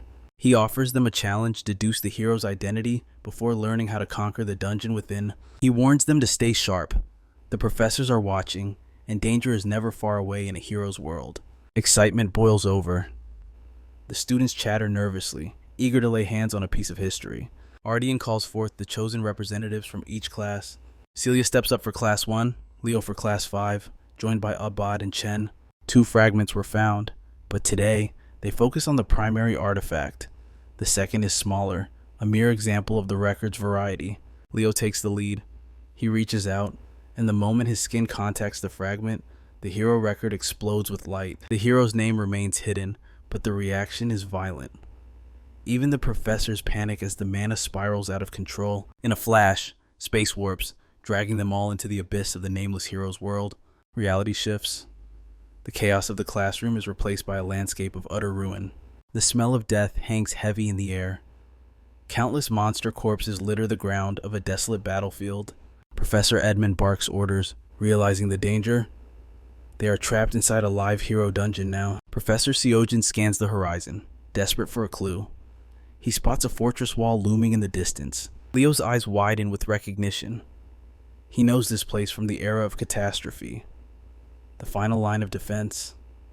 The walls of Gardislan. If his memory serves him right, they are in the middle of a legendary nightmare. And Leo is the only one who knows the script. Across the void, a melody of memories played as a familiar voice echoed. calling out his ancient name. Kyle. The voice trembled with regret, confessing that her lingering desire had been nothing but a foolish dream. That voice belonged to a living legend, revered by the modern era. It was Lucinus, one of the founding heroes and Kyle's cherished comrade from a bygone age. Yet, however foolish her hope seemed, her conviction remained unshakable. She believed they would save the world, and in the end, they truly did. Witnessing a friend from millennia ago stirred a violent storm in Leo's heart. Standing face to face with Lucinus on that crumbling battlefield was a reunion beyond his wildest imagination.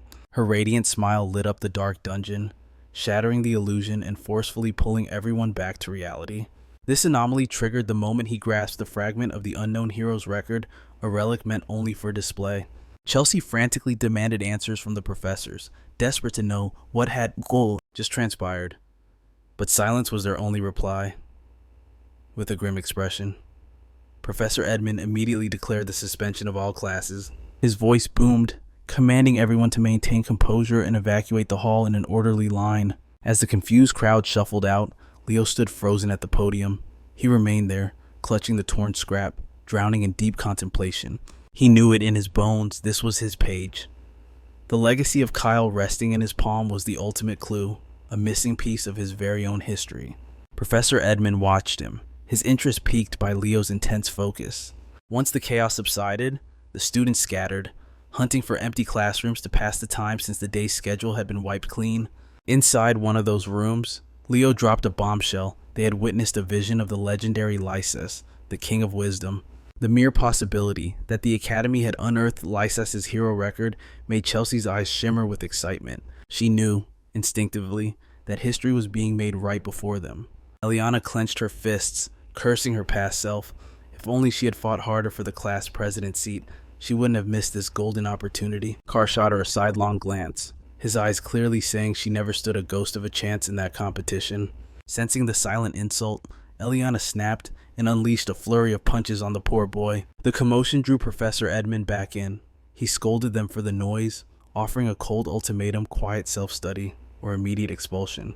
With his erratic personality, it was impossible to tell if the threat was a joke or a death sentence. As the professor exited, a heavy silence fell. No one dared to breathe too loud, choosing survival over chaos. Leo sank back into his thoughts. Why was his hero record so fragmented? It was twisted and distorted, barely resembling the world he once knew. Even the opening prompt was censored, hiding both the world's name and the record's chapter. It felt malicious, as if someone had deliberately sabotaged the record to erase his very legacy from existence. Hero records are ancient relics that pass down legendary power. To destroy one is to ensure that a new hero never rises again. There was only one suspect with the motive and the means to commit such a crime: Arabos. Even shattered into countless pieces, Arabos' power remained boundless. This realization lit a fire in Leo's soul. He would uncover the truth behind his ruined record, no matter the cost. Following the hero record incident, a month of deceptive peace drifted by at the Academy. But now, our attention shifts to the magic department. Inside, the impeccably dressed Professor Horse unveiled the details of the midterm practical.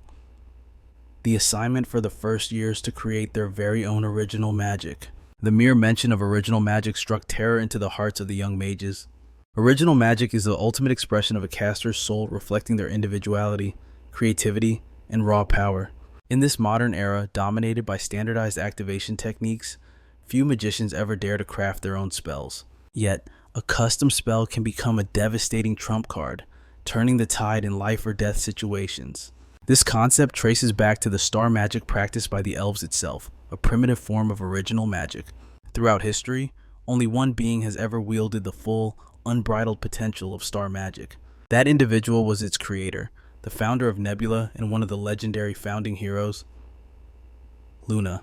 Hearing the professor emphasize the gravity of the midterms, Chloe's expression sharpened into absolute focus. Sitting beside her, Leo noticed a peculiar tome on her desk. Its mere presence radiated a sinister energy and a dark, eerie sensation that felt disturbingly familiar. Catching Leo's gaze, Chloe immediately snatched the book and hid it away in her bag. Leo was certain that was a grimoire. Just then, Professor Horse dismissed the class, wishing them luck on their impossible task. As the students filed out, Leo intercepted Chloe. Grabbing her hand, startled, she shot him a sharp, indignant glare. Leo simply smiled, inviting her to lunch. But behind that smile lay a hidden agenda. He noticed how secretive she was while concealing that grimoire, and he longed to understand the mystery, but she forcefully swatted his hand away. Chloe scoffed at his invitation, claiming she had no time for such nonsense. Her mind was at a battlefield, consumed by a single desire to crush Leo in the upcoming practical exam. Right on cue, breaking the suffocating tension, Carr jumped in with his trademark upbeat energy. He teased Leo, calling him a fearless rascal for daring to challenge the Ice Queen's supremacy in the rankings. The sting of her loss to Leo in technique still burned, but when it came to pure magic power, Chloe refused to bow to anyone. With fists clenched and eyes blazing with resolve, she swore a solemn oath to seize absolute victory in the midterms. Leo understood immediately. If he held back now, it would be a grave insult to Chloe's warrior spirit. Like a true rival, Leo extended his hand and accepted the challenge, promising to face her with everything he had. Chloe grasped his hand, her gaze hollow yet intense. The Ice Queen had never looked more focused. Carr watched from the sidelines, marveling at Leo's terrifying talent for making the coldest girl in the academy hold his hand. As twilight descended, Leo stood before the looming shadow of the colossal Tower of Heroes. Rumors whispered that the academy's forbidden library lay within these walls.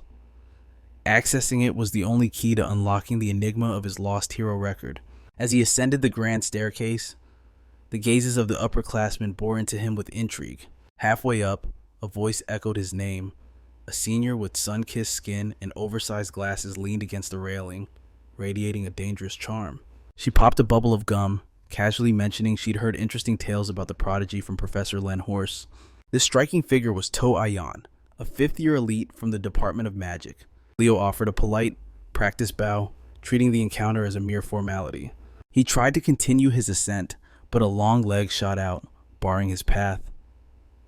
She demanded to know what business a first year had in their sanctuary. Unflinching, Leo replied that he was simply there for an audience with the student council president. His confidence ignited her interest. She insisted that if he pledged his loyalty to the magic department, the tower's secrets would open to him naturally. Her persistence was relentless, even though like he was already dominating their curriculum. Finally, Tao withdrew her leg, ending her playful interrogation. Leo stepped past, thanking her for the understanding, but her voice took on a sharp edge. She expected him to declare his major as magic before the semester ended. The ultimatum was clear. Leo simply offered his trademark polite smile, leaving her to interpret his silence. Reaching the upper landing, he spotted other seniors boarding a magical elevator to the higher levels. He slipped in behind them and pressed the button for the 9th floor. To his embarrassment, the button remained dark. He mashed it repeatedly, but the temperamental lift refused to obey him. He would have been stranded there if a friendly voice hadn't explained the buttons only activated when mana was channeled directly into them. The deep, resonant voice came from another senior who seemed to know exactly who Leo was. Unlike the sharp-tongued Tu, this senior radiated a warm and upbeat energy. This imposing giant was Lee Zamua, a fifth-year powerhouse from the night department. He flashed a wild, toothy grin at the famous first-year representative. Once again, Leo maintained perfect etiquette, bowing respectfully to his senior. Like Tu, Lee asked why he was here. Leo repeated his mission. He had urgent business to discuss with the student council president. Lee's eyes narrowed with intrigue. It was rare to find a freshman who didn't tremble in his massive presence. Even rarer was a rookie bold enough to march straight into the president's domain alone. Impressed by Leo's unshakable mental fortitude, Lee made his move. He strongly suggested that a warrior of Leo's caliber belonged in the night department, not with the mages. Tired of being fought over, Leo gave a dry chuckle. After a gauntlet of interruptions, he finally stood before his true destination. He knocked firmly, announced his name, and requested entry to see President Rhee. A warm, welcoming voice from within granted him permission immediately. President Rhee was buried under mountains of paperwork as the sun set, yet he greeted Leo with a calm, untroubled smile. Leo didn't waste a second. He looked the president in the eye and demanded access to the Academy's forbidden library. The air in the room grew heavy. Rhee's smile vanished, replaced by a sharp, serious gaze. Sensing Leo was not one to be trifled with, Rhee explained the immense gravity of that request. For an ordinary student to enter those hallowed halls, there were only two impossible paths. The first path was a suicide mission conquer a hero dungeon, a feat that separates the legends from the corpses. Only the victor earns the right to personally return the retrieved pages to the hero records within the library's hallowed halls. Knowing that feat was impossible for his current level, Leo sought the second option. President Ree leaned in close. With a fox-like grin, he promised to unveil the hidden back door to the archives. Time flew after Leo joined the student council. Finally, the day of reckoning arrived. The night department's practical exam took over the massive open-air stadium, transforming it into a coliseum. A sea of spectators flooded the stands, students and faculty alike hungry for violence. Carr, the eternal merchant, rolled out his popcorn cart. He was ready to exploit the captive audience with a simple pitch. No battle is complete without snacks. Who can enjoy bloodshed on an empty stomach? Chelsea watched her friend's grand scheme, torn between awe and secondhand embarrassment. Leliana just shook her head. If Carr wasn't stuck in Lumani, he would already be a tycoon. Leo stood with the freshman night department cohort, scanning the crowd. As expected, Chloe was missing. Professor Ains radiated intimidation from the track, his glare silencing the students to emphasize the danger ahead. He wasted no time summoning the first sacrifices to the stage for the opening bout. First up was Hall Snave of Class 1, a snake-like man with a smile that hit a dagger. His opponent, our boy, Leo Plav. The arena erupted with noise as the two warriors stepped onto the proving grounds. In the stands, Carr hunted for a whale. He spotted the grumpy Professor Sajan and charged in to charm the coin out of his pocket. Sample in hand, he asked, "Professor, would you care for a premium beverage combo to enhance the viewing experience?" True to his arrogant nature, Sajan scoffed. Such peasant food was far beneath his dignity. He claimed only commoners, like Professor Edmund Heron, would debase themselves with such snacks. Realizing the hard sell failed, Carr signaled for backup from Class 1. Celia caught the signal instantly. One look was all she needed to understand the mission. Unleashing her ultimate cuteness technique, she chirped, "Professor, are you treating the whole class to delicious popcorn?" The trap was set. Carr immediately rallied the rest of Class 1 to chant for their benevolent teacher's generosity. Professor Sejan's defenses crumbled under the wave of adoration from his students. Beneath his snobbery lay a man desperate for validation and respect. Defeated by his own ego, the formidable professor ordered a combo for every single student, strictly one per person. Of course. While Carr counted his gold, the duelists took their stances in the arena. Leo smirked, looking down on his opponent. "You're lucky," he taunted. "You get the honor of being my first victim." Hall Snape's blood boiled. This upstart freshman didn't even see him as a threat. He swore to crush Leo's arrogance. He was a scion of the noble Snave family, not some stepping stone. But before blood is spilled, let's break down the rules of engagement from our favorite merchant. The night department's midterms are a brutal gauntlet of duels. To survive and pass, a student must secure 5 clean combat victories. Tension choked the air. Everyone knew Leo was the freshman representative, but few had seen his true power. Skeptics whispered. Leo was splitting his focus across 3 departments simultaneously.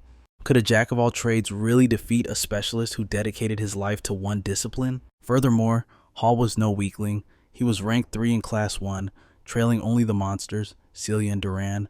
His spear radiated a sharp, noxious aura that screamed danger. Hall was a master of his craft. To him, Leo was just an arrogant nuisance constantly buzzing around Celia. Professor Ains gave the final command: incapacitate your enemy to claim victory. Treat this as a battle to the death. The signal fired. Leo prepared to strike, but suddenly froze. A terrifying energy washed over him, but this dark mana didn't come from Hall. It pulsed from the academy grounds. A vile, sickening force twisted in his gut, a premonition of absolute doom. Leo didn't know it yet, but the source was the library, where Chloe sat buried in books, oblivious to the nightmare awakening. Another failed formula crumbled into the growing pile of trash.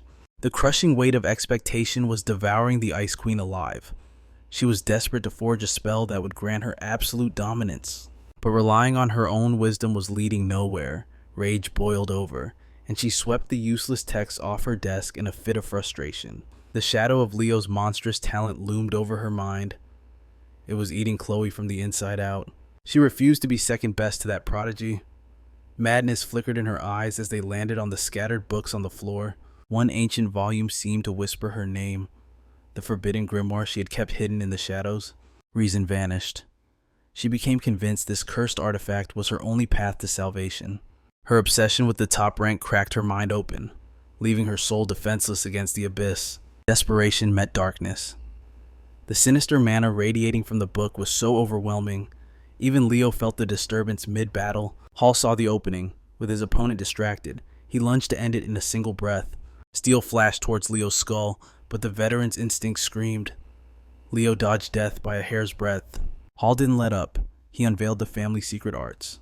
The spearhead morphed, dripping with a vile, coiling venom. Like a viper striking from the grass, the blade moved with unpredictable lethality, aiming straight for Leo's heart. But Leo stood like an unmoving mountain. With a bare hand, he snatched the deadly spear. No hesitation, no fear. Hall's eyes nearly popped out of his skull. To stop a lethal charge with raw grip strength, impossible. Leo yanked the weapon back. Hall, too stubborn to let go, was dragged forward like a helpless child. His stance collapsed instantly. He looked like a rank amateur, and then Leo delivered a punishing fist right into his arrogant face. Boom! The snake boy went flying, tumbling across the arena like a broken rag doll. Leo might have sensed the disturbance elsewhere, but a seasoned warrior never drops his guard in the ring. Humiliation set Hall's blood on fire. He pushed his core to the limit, flooding the stage with a suffocating toxic smog.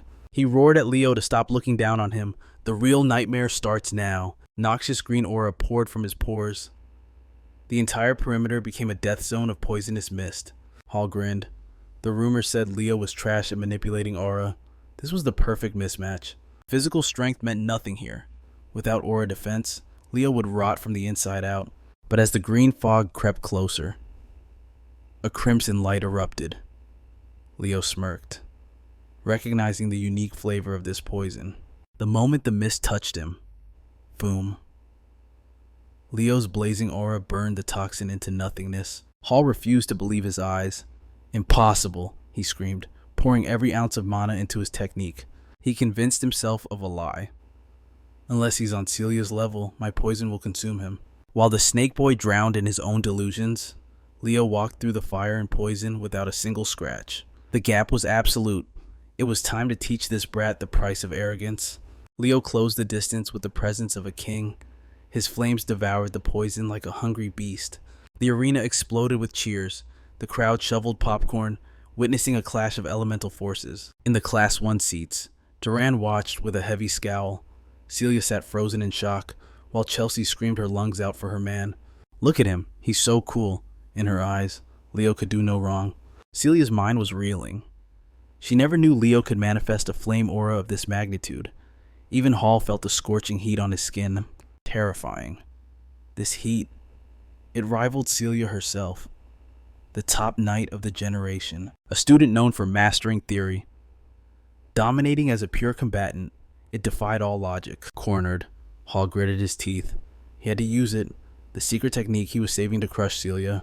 It was humiliating to waste his trump card on Leo Plav in the preliminary match. He twisted his aura into a massive, venomous serpent, secret art snake prison. The maw clamped down on his enemy.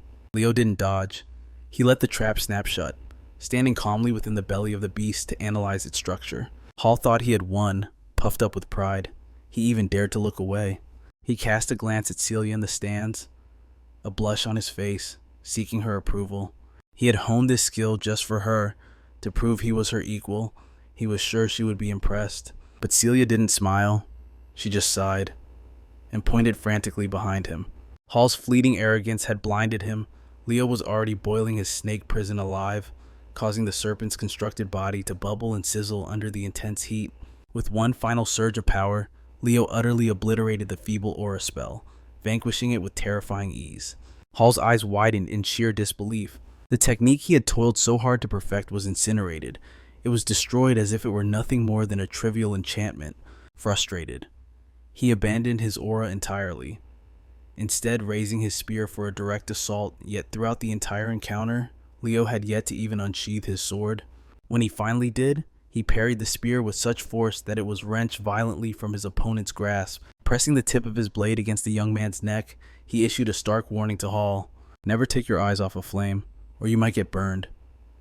As the young man sank to his knees, Professor Ains declared the winner of the first match. In a spectacular display of fiery dominance, Leo Plav claimed victory. His biggest fan, Chelsea, felt her heart flutter as she enthusiastically cheered for Leo. Carr, ever confident in his comrade, knew Leo would secure this win effortlessly. Hall retreated to his corner, accepting the harsh truth. Leo was simply built differently, even in genuine combat. No wonder he could consistently stand beside Celia. Much to his surprise, a familiar voice offered praise for his performance despite his resounding defeat. Gazing up, he spotted Celia. A gentle smile graced her face in the stands. She was celebrating his remarkable technique despite his loss. Hall had just received a compliment from the very girl he had been pursuing. Perhaps then, it was not such a terrible outcome after all. He vowed to cherish that compliment for the rest of his days. As the next match began, the professor summoned Aleliana Layden of Class 5 to the stage. Bursting onto the scene with fiery energy, Aleliana immediately demanded to know her opponent's identity. When Professor Ains announced Chenza of Class 10 as her opponent, Aleliana's surging energy instantly deflated. She had been eager for a decisive victory. Instead, she faced one of the Night Department's top 3 students. The two young women positioned themselves, standing opposite one another as they awaited the starting signal. With a gentle smile, Chenza offered her opponent good luck, accompanied by a graceful bow. Even her courtesy exuded a quiet, terrifying power. Still, Aleliana was not one to yield, even when the odds were stacked against her. She met the polite greeting with a resolute smile of her own. The moment the starting signal echoed, Chenza's hand moved with fluid grace, summoning her water aura. Waves of energy began to dance around her form, resembling a tranquil ocean. In stark contrast to Chenza's calm, Aleliana's fiery resolve manifested as a whirlwind of wildfire. A rapier gripped firmly in her hand, Aleliana leveraged the power of her blade. She surged forward, pushing her speed to its peak with a lunging stab. Chenza braced herself for the assault, encasing her body within a sphere of water. From the stands, Leo observed. He realized instantly that absorbing the rapier's impact would inflict severe pain. Colliding head-on with the solid shield of water aura at full speed would be equally punishing. Aleliana had been overly impetuous. She attempted to conclude the bout with a single attack, a move for which she was heavily penalized. Chenza's water sphere was not merely a defensive barrier. It possessed the power to scald her adversaries. In the second match, Chenza's tranquil power secured a decisive victory. Aleliana rose, grimacing, and brushed away the sting of being overwhelmed in a single exchange. Despite the humbling defeat, she still felt her performance was not entirely poor. Leo, however, had already anticipated this outcome. It had been an unfavorable pairing from the very start. Nevertheless, the struggle might have extended further. Aleliana's prospects could have improved had she maintained a clearer focus. For the day's third match, Professor Ains summoned the Night Department's prominent figure, Celia Zeringer of Class 1. To everyone's astonishment, the third match promised a blockbuster showdown, an encounter no one anticipated so soon. Celia's opponent was none other than Duran Moira, the student perpetually ranking second in Class 1. Celia glanced at her scowling classmate and offered a knowing smile. She could already sense that this confrontation would be exhilarating. In stark contrast to Celia's cheer, Duran's posture indicated he regarded this spar with the utmost gravity. Meanwhile, in the stands, Carr had somehow procured a pair of 3D glasses, clearly reveling in his own concoction. He then nudged the entire bucket of snacks toward his seatmate Leo, offering to share. Every eye was glued to the stage. It was not every day you witnessed a clash of titans. The atmosphere pulsed with excitement. The stage ignited, and the air crackled with energy. Their battle-ready auras blazed forth, blades drawn. The struggle to crown the true top student of the Night Department was about to begin. The duel began with an explosive start. Duran launched immediately, unleashing a thrust as fast as lightning. His body and blade merged into a single entity, becoming a thundering blur of speed, but Celia was a true sword master in the making. Her reflexes were god tier, parrying the initial assault without breaking a sweat. For the freshmen watching, this was their first glimpse of the top ranker's true might. While the thrilling battle raged on stage, Carr turned to Leo, asking who he bet his money on. Casually tossing popcorn into his mouth like he was at the movies, Leo gave a cold analysis. Celia will lose if this tempo continues.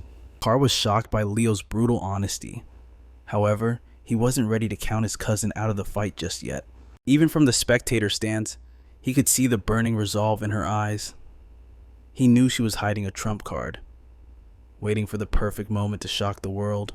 Duran shifted gears, boosting his speed to a terrifying new level. He continued his relentless while high-speed assault. Caught off guard, death brushed past Celia's neck. Only her honed instincts allowed her to dodge the fatal blow by a hair's breadth. Confident he could now crush her, Duran foolishly closed the distance for a melee showdown. That was a fatal mistake.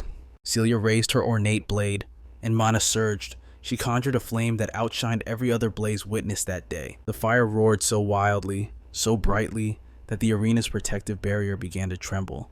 The shield struggled to contain her overwhelming power. The first-year students had never witnessed spiritual pressure of this intensity. Leo nodded, praising Celia's patience and flawless timing. She had unleashed her ultimate move at the critical moment. Seeing Car's confusion, Leo explained the strategy. The sparring field is a confined space. Celia realized she couldn't match Duran's raw agility. Leo continued. So, she changed the game. She transformed the entire stage into her own domain of fire, leveling the playing field. With this territorial advantage, she had Duran trapped. He now had to watch every step, lest he be incinerated by the raging inferno surrounding him. Furthermore, the distorting heat waves would naturally blind his vision. Celia was already a monster in combat, but she had evolved. She had become craftier, wielding her abilities with terrifying precision. It was as if she had unleashed a domain expansion. The heat drained the blonde fighter's stamina, exposing the fatal cracks in his defense. In a flash, she vanished, reappearing instantly behind Duran's back. Her fiery slash should have ended it, but Duran's reflexes were inhuman, pushing his body to the absolute limit. He gritted his teeth against the heat. He swung his sword in a desperate counter, but losing his cool against a master like Celia was a guaranteed death sentence. She rendered his weapon completely useless, catching the blade with her bare hand. Once she flooded the arena with her fiery aura, the number 2 ranker was utterly outclassed. Her youthful ferocity and raw power took center stage as she ended the match with a move nobody expected. Ignoring her blade, fists, and kicks, Celia delivered a brutal headbutt. She slammed her forehead into Duran's, knocking him out cold and extinguishing her aura. Celia Zeringer claimed the 3rd victory, and the crowd went absolutely wild. Brushing the dust from her uniform, she flashed a triumphant smile. She offered some playful advice to her fallen rival.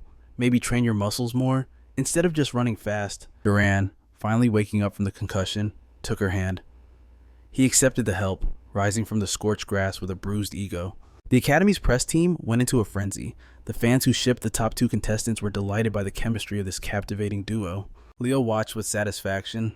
His cousin's hellish training regimen had finally paid off. Suddenly, the meddlesome Professor Edmund materialized behind them like a ghost. He was even munching on his own handful of popcorn. It seems the sly teacher had been eavesdropping on his class representative's commentary the entire time. He found Leo's tactical analysis quite impressive. By nightfall, the practical exams for the night study group concluded without incident. Celia Zeringer finished the day with an impressive record: 4 victories and 1 defeat. Duran Moira ended with the exact same result as Chenia. All of them suffered only a single loss across their 5 matches. Leo Plav, however, was in a league of his own. He ended the day with a flawless 5-0 sweep, cementing his status as the undisputed king. 1 week after the fate-changing practical exam, the written test for general linguistics came to an end. Professor Edmund, looking as scruffy as a hobo, praised the class for their survival through the semester. As he waved goodbye, he dropped a final bombshell. Some of you might still face expulsion if your scores are trash. The moment the door clicked shut, Class 5 erupted into chaos. Eliana, usually fiery and energetic, was trembling. She was privately terrified that she might be the one getting kicked out. Meanwhile, a mob of eager students swarmed around Chelsea. They were desperate to peek at the genius's answer sheet to gauge their own survival chances. But while the students fought over a glimpse of the grades, the class president remained unbothered. Leo was simply sleeping peacefully at his desk, indifferent to the panic of the week. Nilia sat before him, gently rousing Leo from his deep slumber to ask how the written exam went. He brushed it off as decent enough, yet the shadows in his eyes told a different story. A smile played on Nilia's lips. Seeing the iron-willed class representative show such vulnerability was amusingly unexpected. Her voice softened as she made a promise if pain ever plagued him. She was but a breath away, ready to mend him with her holy arts. Sensing an opportunity, Carr jumped into the conversation. He claimed his back and shoulders had been screaming in agony lately. But before he could scam a free healing session, Chelsea delivered immediate justice. A ruthless chop to the back of his head silenced the greed. ignoring the fool. Chelsea turned her gaze to Leo, questioning his practical summoning training. According to Tide, Leo had been a total ghost at the summoning grounds, never once showing his face. But the truth was far simpler. Leo had been honing his deadly skills in the shadows, far from prying eyes. Typical Leo behavior. Chelsea's eyes sparkled with curiosity as she asked the golden question, which rank was he aiming for in this exam? But the answer hung in the air, unspoken yet obvious. If Leo enters the arena, the throne is already his. The day of destiny arrived. Crowds of seniors and faculty flooded the stands to witness the annual spectacle. For every first-year student, the summoned creature race wasn't just a test, it was the ultimate battlefield of the semester. Taking the microphone was none other than Rumbus, the third-year ace of the summoning department, ready to call the action. Overwhelmed by the massive scale of the event, Celia turned to the student council president's brother in disbelief. Was this truly just an exam? He chuckled, explaining that this race had evolved into a sacred tradition, woven into the very soul of the department.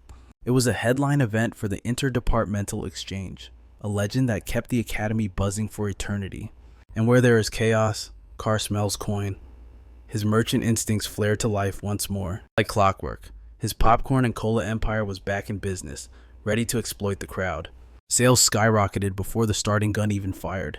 The stands roared with excitement and clamor. But this festive noise clashed violently with the suffocating silence on the stage below. Fear gripped the freshman summoners, the cheering crowd offering no comfort to their trembling hearts. Only the monsters of the class stood calm. Leo, the northern heiress, the southern prodigy, and Chenia were locked in mental combat.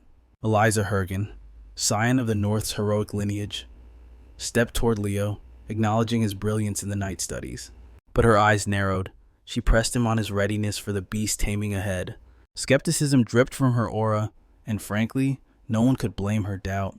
For someone claiming to be prepared, he had been invisible during every single group practice session.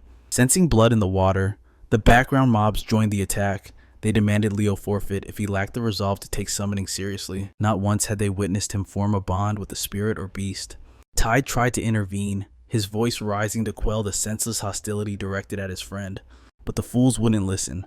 They turned on Tide, accusing him of bootlicking a genius who spat on their department's honor. Chenia watched the powder keg waiting to explode, anxiety twisting in her gut before the exam could even begin.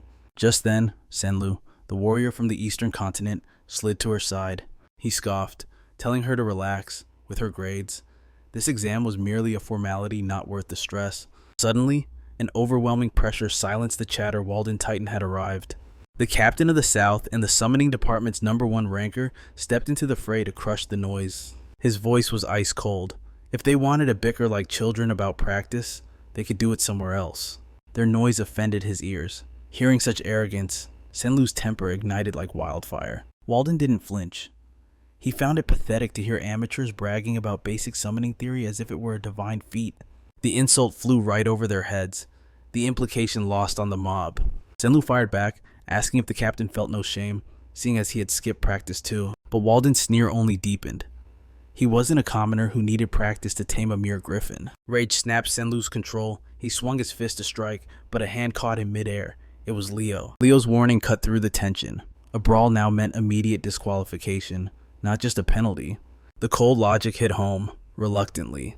Senlu lowered his fist, the crisis averted by a hair's breadth. Tide stepped closer to Leo, his voice lowered in apology, suffocated by the heavy tension hanging over the freshman. He revealed the ugly truth. A deep, festering resentment existed within the summoning department, dividing the majors from the minors. The second-year seniors were furious that outsiders like Chenia and Leo were dominating the rankings, and they had brutally scolded the freshmen for their incompetence. To them, Leo wasn't just an outsider who skipped practice, he was a gifted slacker mocking their hard work. Little did they know, Leo possessed a burning determination to crush this race with everything he had. However, lurking in the shadows, a malice deeper than the abyss watched them. Dark energy swirled around a hooded figure. This stranger was fixated on the competition, his gaze locked on a single target like a predator: music. That target was Senlu. Unnatural power surged through Senlu's veins, and his eyes burned with lethal intent. He was prepared to kill just to seize the crown. Before the chaos could unleash, Instructor Runbus stepped forward to lay down the law. First, The restrictions were absolute. Only summoning skills were permitted. Aura and magic were strictly sealed, even for the dual-class prodigies. The moment the timer began, they had to subjugate a wild griffin from the stables immediately. From there, they would ascend to the heavens, navigating the treacherous expanse of the Island of Summons.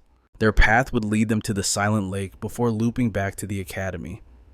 The question on everyone's mind: who would claim the throne of the midterms? Would the captains of the South or East rise to glory?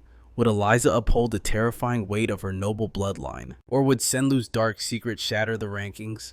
Perhaps Leo Plav would once again defy logic and prove he is the unrivaled king.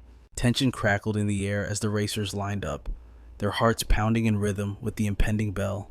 Miss Yura's voice rang out, urging her students to find their center. "Trust in your training," she commanded. "Panic is the enemy, one false step, and you will be left in the dust." Yet, her warning only made the atmosphere more suffocating. She called out the marks, the tension reaching its breaking point.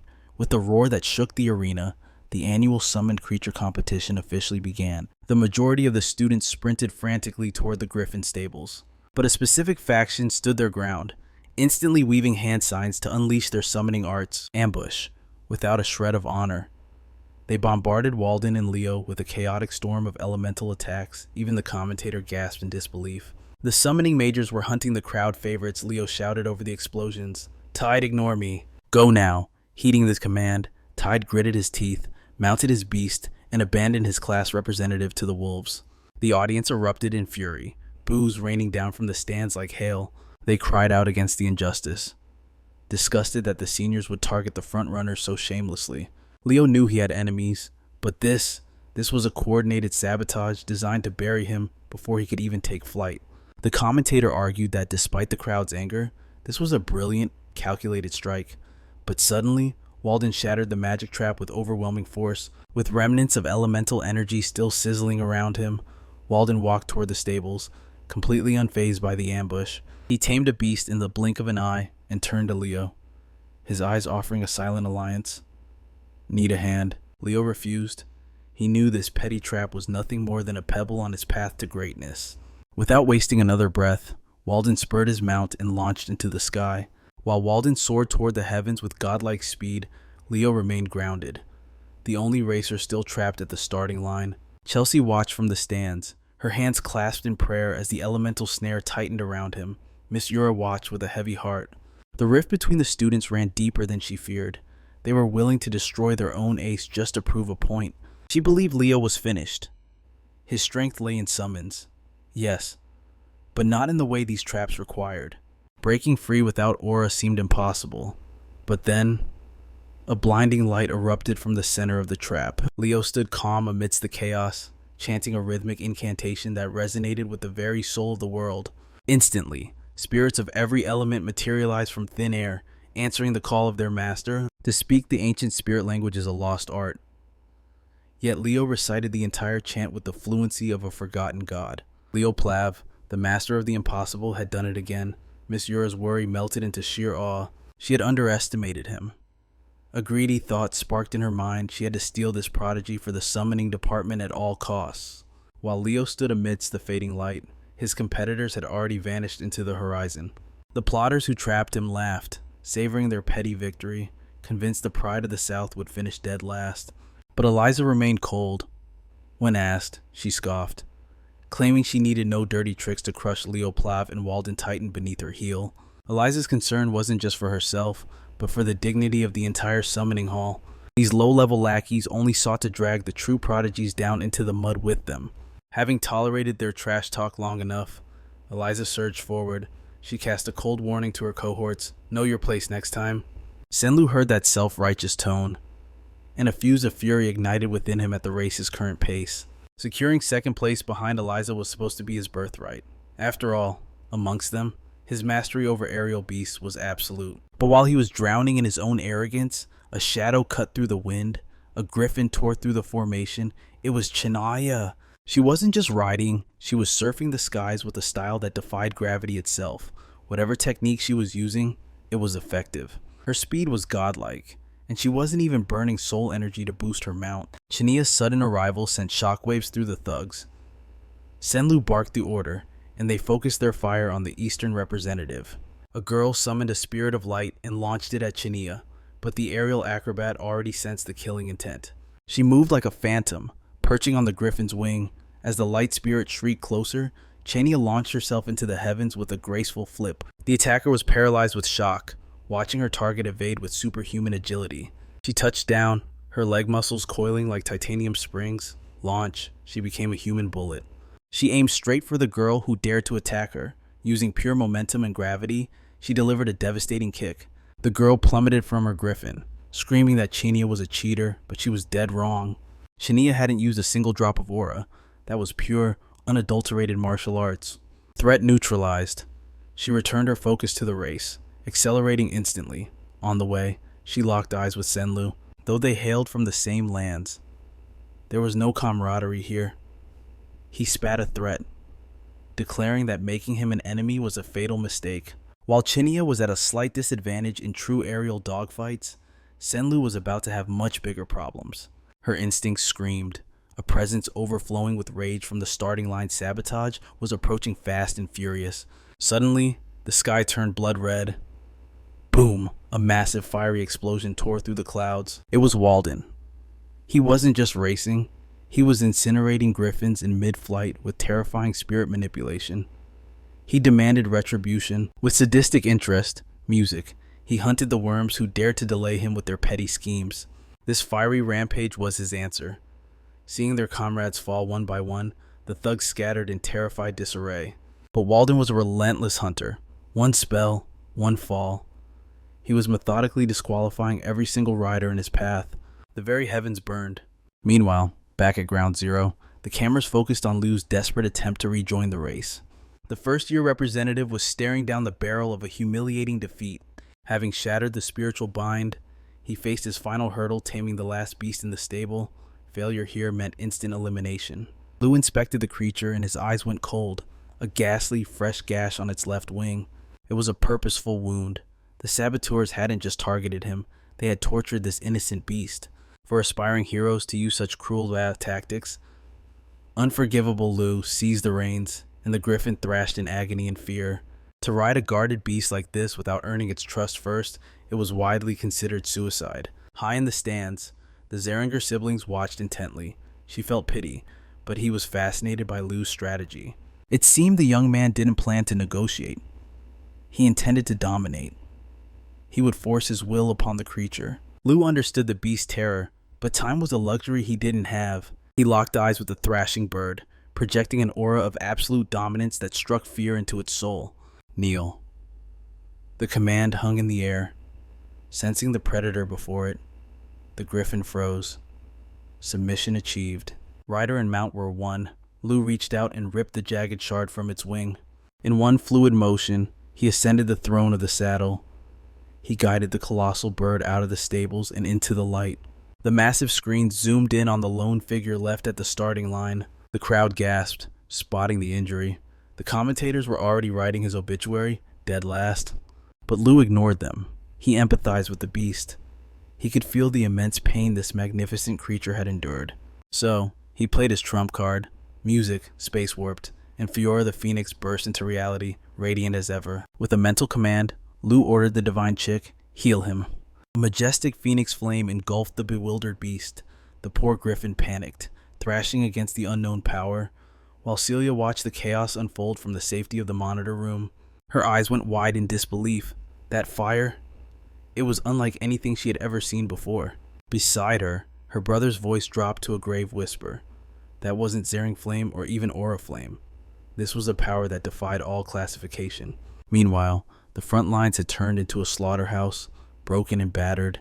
The surviving students desperately spurred their mounts, terrified to be anywhere near the catastrophic wake of Walden. Survival mode kicked in, they just didn't want to finish last. But fate is cruel, and the real nightmare was only just beginning. Leo unleashed his dominance, wrapped in the roaring phoenix flame. His griffin ascended like a god of war, shedding its mortal limits. The thrill of the hunt ignited his blood. It was time to push this magnificent beast past the breaking point and show them true speed. Just as he prepared to seize victory, the sky darkened. A massive shadow loomed overhead, a colossal dragon tore through the clouds. To the untrained eye, It was just a dragon. But for Leo, a man haunted by a past life, the creature radiated a soul-crushing familiarity. It was a Fafnir. He wanted to believe it was a hallucination, but the nightmare was flesh and blood. Rewinding the clock, Eliza had made a bold gamble. She circled back from the lead, determined to crush Walden head-on. To claim the throne, she had to slay the monster chasing her. Walden didn't even flinch. With a casual snap of his fingers, he launched a torrent of spirit fire straight at her. Boom! The air exploded in a violent blast, but Eliza was faster. She danced through the smoke, emerging completely untouched. Her sharp eyes caught the truth. He was fusing wind and fire spirits to create targeted detonations, a level of genius that shouldn't be possible for a student. Even Eliza, with all her pride, felt a shiver of shock run down her spine. Walden looked like a demon king atop his griffin, ready to scorch the earth. But Eliza was the heir to a legendary summoning bloodline, and she would not bow. Power means nothing if you can't hit your target. And she had a strategy that would turn his overwhelming strength into wasted effort. She trusted in her absolute speed, like a phantom. She weaved through the barrage, turning the sky into her own personal stage. Realizing his brute force was hitting nothing but air, Walden's expression darkened. Time to switch tactics. The fire died out, replaced by a bone-chilling cold. In an instant, the air crystallized into thousands of deadly ice spears. They were massive, razor-sharp, and infused with hybrid spirit energy.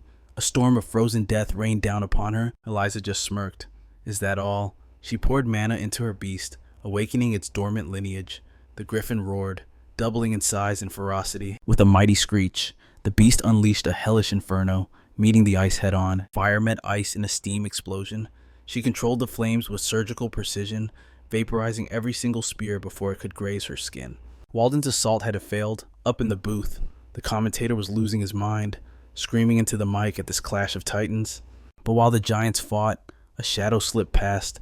Chenia seized the chaos. This was her moment. She rocketed past them to steal first place, but Eliza's eyes snapped toward the thief. Oh no, you don't. A purple magic tether shot out, snagging Chenia by the neck and yanking her back. Momentum killed instantly, and then the air grew hot. Chenia's instincts screamed. Death was coming. If she didn't move now, she was ash. With a desperate twist, she and her mount dove. A split second later, Walden's spirit bomb detonated right where she had been hovering. Mid-fall, she slashed the magic rope. She recalled her mount with perfect timing, using the explosion's shockwave to propel herself back into the lead. Pure cunning. Fear no. Adrenaline pumped through her veins. This was the thrill of battling the true elites. But her victory lap was cut short. Ahead of her, a grotesque silhouette blotted out the sun. Chenia blinked in confusion. A black wyvern? No. Riding that monstrosity was Senlu. But something was wrong. His eyes were wild, consumed by a murderous insanity. She tried to shout sense into her countrymen. Senlu, you can't ride a non-griffin summon. It's against the rules. But her words fell on deaf ears. Senlu had abandoned reason long ago. His heart was a pit of envy, burning with hatred for the geniuses who looked down on him. Suddenly, Eliza and Walden pulled up, their senses screaming danger. Eliza's encyclopedic knowledge kicked in. That aura, that scale pattern, that was no wyvern. It was something ancient, something wrong. A streak of fire tore through the sky. Leo had arrived, his griffin blazing like a meteor. Boosted by the phoenix flame, his speed was godlike. But Senlu didn't flinch. One genius, 4 geniuses. To him, they were all just corpses in waiting. He truly believed he could kill them all. Then, Leo's voice cut through the wind, colder than the grave. Where did you get that? Leo demanded, his gaze piercing. Senlu cackled like a maniac, thinking Leo was just jealous of his new power. I tamed it, he boasted, eyes bulging. I contracted this beast with my own skill. Leo looked at the boy with pity. The fool had no idea he was riding a Fafnir, a biological weapon created by the dark magicians of Tardaros. A monster from the age of despair. A calamity that Kyle and his party were supposed to have eradicated from the face of the earth. How could a mere fledgling from the academy summon a nightmare long thought extinct, blinded by arrogance? Senlu branded the legendary Fafnir a common wyvern and ordered the slaughter. The beast opened its maw, and a laser of pure destruction tore through the heavens. Leo and Walden barely scrambled out of the kill zone, while Eliza was forced into a desperate spin to evade the shockwave, but they were merely collateral damage. The beam of annihilation was locking onto Cencielio's voice, cracked like thunder as he screamed a warning. Desperate. Sia summoned her aura shield, but speed was not on her side. It was too late to form a complete defense. The laser smashed into the fragile barrier. In a split second, the protective field fractured like cheap glass. The energy overwhelmed her completely. Her griffin let out a final, pained cry before losing consciousness in midair. Rider and Beast plummeted from the clouds, surrendering to the pull of gravity, but Leo was already moving. Like a streak of lightning, he closed the distance. Catching a falling comrade was child's play for a monster like him. He barked orders to Walden and Eliza, "Get to the ground now." Even the proud elites obeyed his dominance without question. High above, the Fafnir circled like an apex predator. Meanwhile, a dark corruption began to rot Senlu's mind from the inside. This was the taste of absolute power, and he was drunk on its wicked nectar. The broadcast descended into chaos. The lead group had vanished from the magical screens, leaving the commentators in the dark. The last transmitted image froze the audience's blood. Senlu, unleashing a monster upon his own classmates. Professor Ura stormed the booth, ripping the microphone from the stunned announcer's hand. "Cut the broadcast," she roared. "All faculty, summon your mounts immediately. This is a code red." The tournament was over. Now, it was a rescue mission. Professors Len and Scene arrived, terror etched on their faces. Ura dropped the bombshell. A student had contracted a demonic beast and lost control. The very words sent shivers down their spines. They knew the truth. The boy's soul would soon be consumed by the abyss. Professor Edmund stepped in, his voice grim. This wasn't just a rampage. A darker puppet master was pulling the strings. Taking command, the disheveled professor ordered Ura to subdue Senlu at all costs. The others scattered to shield the innocent. Old rivalries vanished in an instant. Professor Sin and Edmund buried the hatchet. To save their cherished students, they would become the Academy's deadliest tag team. Back on the battlefield, Leo hid the unconscious Cencia in the brush, quickly assessing her injuries. Eliza and Walden landed hard beside him, but there was no time to catch their breath. The predator had found its prey. The Fafnir dove from the heavens, eyes burning with hunger for the elites. Senlu laughed, foolishly thinking the lion was running from the mouse. Leo turned, his voice cold. He had to educate this moron. That wasn't a wyvern.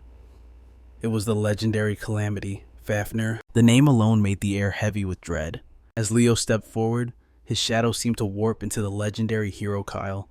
He remembered his old duty, the absolute extermination of the wicked. Once a hero, always a hero. Today, he would simply add one more corpse to his mountain of kills. What a nostalgic feeling. He walked calmly toward the beast, a tiny figure against a towering nightmare. The delusional Senlu sneered. His mind was already gone, lost to the madness. Blood vessels burst in his eyes. Unchecked rage consumed him. Decades of inferiority exploded. He screamed to prove he was the best. "Die," he commanded, firing the breath of ruin once more. The beam closed in. Suddenly, the earth roared. A titanic hand of stone burst from the ground. A massive golem rose from the soil, taking the blast with its rocky chest. Walden stood tall, smirking. Slaughtering monsters? Now that is a plan I can get behind. He looked genuinely excited, seeing his ultimate attack blocked. Senlu began to panic. Eliza stepped up, wind magic swirling. She stood with Leo, though she glared at Walden's casual attitude. The Academy's top three were finally united against a common enemy. "Target the summoner." Walden gritted his teeth. "My golem won't last forever." Seeing them bicker in the face of death, Leo couldn't help but smile. It reminded him of the old party. Heroes were always a bunch of weirdos. As the stone shield began to crack, Senlu's twisted arrogance flared up again. With a smirk, he dared Walden to unleash true destruction. The moment the golem crumbled into dust, the trio vanished like phantoms. Eliza struck first, her mystic purple rope lashing out like a viper. The binding danced through the air, stretching at her will, until it snapped onto Senlu's position. While she locked down the battlefield, a single snap of fingers signaled the end. Sparks erupted from the Fafnir's hull. It was charging a second beam of annihilation, but Walden was one step ahead. He triggered the spirit bombs planted on the beast's vital points in a symphony of explosions. The trap was sprung. Now, it was Lu's turn to finish the job. Tearing through the smoke, Lu closed the gap in a heartbeat. He grabbed the stranger and unleashed a devastating kick aimed straight at his skull. The impact nearly launched Senlu off the machine, but something dark, something ancient had already taken hold. A voice that wasn't his own spilled from Senlu's lips. mocking Lu's plan as the demonic beast surged away. The vessel was perfect, and the entity was in total control. Sensing the threat, the beast roared skyward, dragging Lu along for the ride. Walden and Eliza could only watch from the ground, helpless to intervene. High above the clouds, the possessed eyes bore into him. "Tell me, do you finally feel the cold grip of fear?" Lu's expression remained icy. He didn't see a boy, he saw the filthy soul of a Tartarus beast handler pulling the strings. The handler recoiled. No one had ever seen through his disguise so easily. This boy's terrifying calm mirrored the legendary heroes of old. Instinct screamed at the handler. This child is a monster. He cannot be allowed to grow. He was a threat to their grand design, unleashing a high-tier spirit wave. The handler blasted Lu off the beast's back. Gravity took hold as Lu plummeted from the heavens, but panic non-existent. He called out, "Fiora, attend to me." Phoenix fire painted the sky crimson. As Lu manipulated the blazing orb, a wave of nostalgia washed over him. He remembered his past life as Kyle, the great hero. He was the first to admit it. He was proficient in everything, but a master of nothing. A true jack of all trades and master of none. In aura, he couldn't touch Aaron or Dueno. In magic, Luna left him in the dust. Even Lucina outclassed him in summoning. But his strength lay in versatility, blending every art into a style only he could wield. Aura, magic, soul bonding, beast knowledge. Lu fused them all into a single devastating spell. Separately, these paths are endless roads to power, but woven together, they create miracles. The little chick was gone. In her place stood the majestic adolescent Phoenix. Radiant and terrifying, her scarlet plumage set the heavens ablaze as she caught her master in her talons. The Fafnir recoiled, its demonic energy hissing in fear of the Phoenix's divine light. The handler's voice trembled with rage. "Who are you?" Lu smirked, eyes glinting. "Let's make a trade. You tell me where a student found a Fafnir." This boy knew too much about the Age of Despair. He was an anomaly, a variable that had to be erased from existence. Lu drew his blade as the Fafnir charged its beam. Perfect. The Zeringer secret sword technique was born to channel Phoenix fire. The two energies merged, pushing his secret art, prominence, into a realm of divinity. The Fafnir's death ray collided with Lu's mythical flame. Heaven and earth shook from the impact. Lu stood immovable like a mountain, but inside the cockpit, Senlu's mind was fracturing under the possession. The beast roared in agony, faltering for a split second. That was all Lu needed. He felt the demonic energy wither and surged forward. With a roar that shook the clouds, he poured every drop of mana into the blade. The handler could only scream curses as the end approached. Holy fire flooded the Fafnir, burning the corruption from the inside out until flames burst from every seam. A brutal, magnificent victory. Lu gasped for breath, whispering his thanks to Fiora. Time to leave. But suddenly the Phoenix's light flickered and died. The transformation limit. Lu's eyes widened. He had miscalculated. Gravity reclaimed him once more. As Lu screamed, plummeting thousands of feet, the true Tartaros handler sat hidden in the deep woods, meditating undisturbed.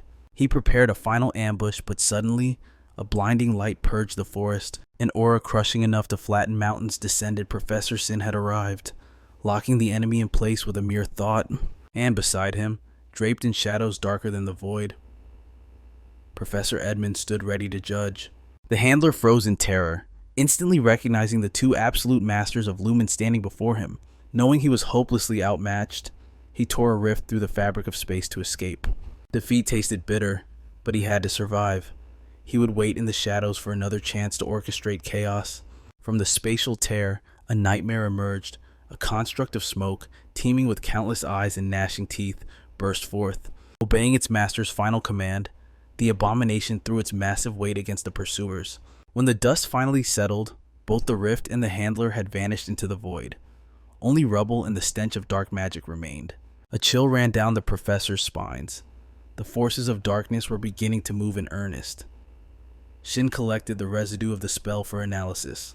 The two pillars of Lumen realized a terrifying truth. The academy was no longer a sanctuary. Meanwhile, Leo was free falling into the abyss. He screamed at the small phoenix, begging Fiora to unsummon herself rather than perish in this fatal drop. Just before impact, a massive shadow swept beneath him. A scaly beast snatched Leo from the jaws of death. Riding atop the black wyvern was none other than Instructor Yura. Her face glowed with radiant relief. She thanked the heavens for her timing. The wyvern glided down, landing gently on the grasslands. The beast cradled Leo protectively, like its own hatchling. Far away, the demonic beast handler retreated to his hidden lair. It was a laboratory of horrors where he conducted his twisted experiments. His superior loomed over him, eyes burning with disgust. To think his agent was defeated by a mere hero candidate was a disgrace. Clutching his bleeding side, the handler gasped out the truth. That boy was no ordinary novice. The moment the supervisor heard the kid possessed a contracted phoenix, his demeanor shifted instantly. And when he learned the boy knew Fafnir's true identity, that curiosity hardened into cold caution. A predatory grin stretched across the supervisor's face. He licked his lips, hungry to see what this intriguing hero candidate could offer them. Back at Lumen, the summoning midterm ended in catastrophe. Senlu's mind had shattered completely, leading to his tragic demise. The freshmen were finally beginning to understand the brutal weight of attending Lumen Academy. After such an upheaval, whispers filled the halls about what truly happened to Senlu. But following Instructor Yura's orders, the four witnesses spread a cover story about a rogue wyvern attack. Today, Leo had to suppress the looming web of intrigue. There was no time to rest. It was the day of the magic class practical exam. Professor Len stood like a statue in the lecture hall, waiting for his students. Car and Chelsea were already seated. Suddenly, Chloe entered the room. Her hair was a mess, and dark circles haunted her eyes. She looked like a walking corpse. Leo followed close behind, mirroring her utter exhaustion. Once the class had gathered, Professor Len finally broke the silence. His heavy aura signaled that this would be no simple test. He demanded they unveil their original magic, their true essence. Such brilliance, he declared, deserved a worthy audience. He would not be the only witness to the rise of the next generation. The doors opened to reveal three special guests invited by Professor Len. They were legends who had conquered the magic department 3 years ago. Since then, they had forged reputations as titans in their fields. The sharp-eyed Reilly, the gentle Edmund Slack, and the energetic Sean Hoge. These three alumni would serve as the supreme judges for the freshman exam. The trio greeted the juniors warmly, lifting the tension in the room. Carr felt a surge of hope. Surely these judges would be generous with their scores. Professor Len called the first name, Eleliana Liadin. With a confident stride, Eleliana took the stage, a beaming smile on her face. She wore a mask of absolute perfection, head high, eyes sparkling like gems. She greeted the seniors with practiced grace. Watching her introduce herself as a prim and proper noble lady was nauseating. Carr almost gagged in disgust. He knew exactly what kind of person lurked beneath that facade. For her demonstration, Eleliana raised her hand, flooding the hall with a blinding display of light magic. Her affinity with the light element was undeniable, but this light show was merely the opening act. She decided to fuse the holy light with the destructive power of flame. Fire and light swirled around her in a violent vortex. By combining these primal elements, she unleashed a devastating thermal ray. Sean Hoge watched, wide-eyed at the spectacle. However, she quickly pointed out a fatal flaw. This flashiness was indistinguishable from basic laser magic. Eleliana stood tall, convinced her display of mana was flawless, but the judges' cold eyes were already fixated on their scoring sheets. The three masters weighed the criteria with ruthless precision. After a hushed deliberation, they handed their final verdict to Professor Lin. Hodge and Rilda showed no mercy with a flat C, and even Slack's leniency only managed a C, resulting in a devastating C- average. The atmosphere in the hall grew heavy with dread. If Eleliana Ledin's brilliant performance earned such a pitiful score, what hope did the others have? One by one, the students of the magic department stepped up, only to be crushed by reality, walking away with nothing but average C grades for their blood, sweat, and tears. However, amidst the sea of mediocrity, a few stars began to shine. Against all odds, Carr Thomas seized a B+, his manipulation of metal and gold proving he was a cut above the rest. Then came the prodigy, Chelsea Llewellyn, summoning a storm to claim an A grade. The fox and the cat basked in the glory of their back-to-back victories. The students cheered, relieved by the triumph, but the naive freshmen remained oblivious to the cold dissatisfaction lurking in the judges' eyes. Professor Lin had promised these masters a spectacle, swearing he would unveil a generation of monsters. Yet so far, true genius remained elusive. Glancing at the dwindling stack of evaluation forms, Edmund Slack realized only 3 files remained. These were the ones they had been waiting for, the true elite. The professor had saved the best for last. Stepping onto the stage was the pride of his bloodline, Abad Llewellyn, Chelsea's brother. His mere presence commanded the room. The female students were instantly entranced. If charisma were a grade, he would have already achieved a perfect score. But unlike the flashy performances before him, Abad did not begin with a burst of mana. Instead, he began to lecture, diving deep into the esoteric theory behind his signature spell. Having laid out the blueprint of his genius, he announced the name of his original magic, the Tempest. Professor Lin nodded, and for the first time, the judges leaned in, fully captivated. The magical prodigy declared with absolute confidence that his Tempest was designed to reach the pinnacle of destructive power. This was no overnight miracle. Abad had dedicated his very soul to preparing for this singular moment. Deep within the Llewellyn family domain, he had performed countless experiments, endlessly refining the chaos of the Tempest. The power was so volatile, he had to beg the family elders to erect a catastrophic barrier just to survive his own training. Inside that barrier, while the clan's magicians held the line with unwavering focus, Abad unleashed the monster within him. Defying gravity, he rose into the air, the early stages of the Tempest manifesting around him like a living creature. With a primal roar, he ignited every cell in his body, forcing the very winds to kneel before his command. The gale coalesced instantly, transforming into a cataclysmic storm capable of erasing existence itself. The Tempest's might was so overwhelming that even the barrier maintained by 4 elite magicians began to crack under the pressure. But when Abad opened his eyes, horror struck him. The Tempest had swept an innocent animal into the sky. He refused to let his ambition cost a life. That desperate instinct to protect gave him the final push he needed to transcend his limits. In that split second, he didn't just control the wind, he dominated its very will. Abad proved he was not just powerful, but noble, a true candidate for heroism, second only to one other legend in the room. Back in the lecture hall, Abad demonstrated a condensed version of the Tempest, suppressing its terrifying scale. He knew all too well that unleashing its full glory here would reduce a wing of the academy to rubble. It appeared deceptively simple, but it was a spell that amplified wind to its absolute zenith. The judges recognized the terrifyingly complex sorcery hidden beneath. Satisfied with his dominance, Abad Llewellyn returned to his seat. He carried with him the first unanimous A+, the highest honor of the day. Chelsea beamed, quietly boasting that her brother was simply in a league of his own. Speaking of legends, Professor Lin's face lit up with anticipation. The moment had finally arrived. The main event, the acclaimed genius, Leo Plav. Leo stood, his voice radiating profound conviction. He was about to introduce a concept that defied logic, an attribute-neutral system. He wouldn't say it aloud, but this was the very power he wielded when he stood at the apex of the world as the original hero. Leo stepped onto the platform and dropped the bombshell. He had developed an advanced magic system with no elemental attribute. The judges were stunned. This concept was unheard of in modern magic theory. Intrigued, they pressed him for the truth. Leo's eyes gleamed as he explained. It is common knowledge that all magic is bound by an attribute.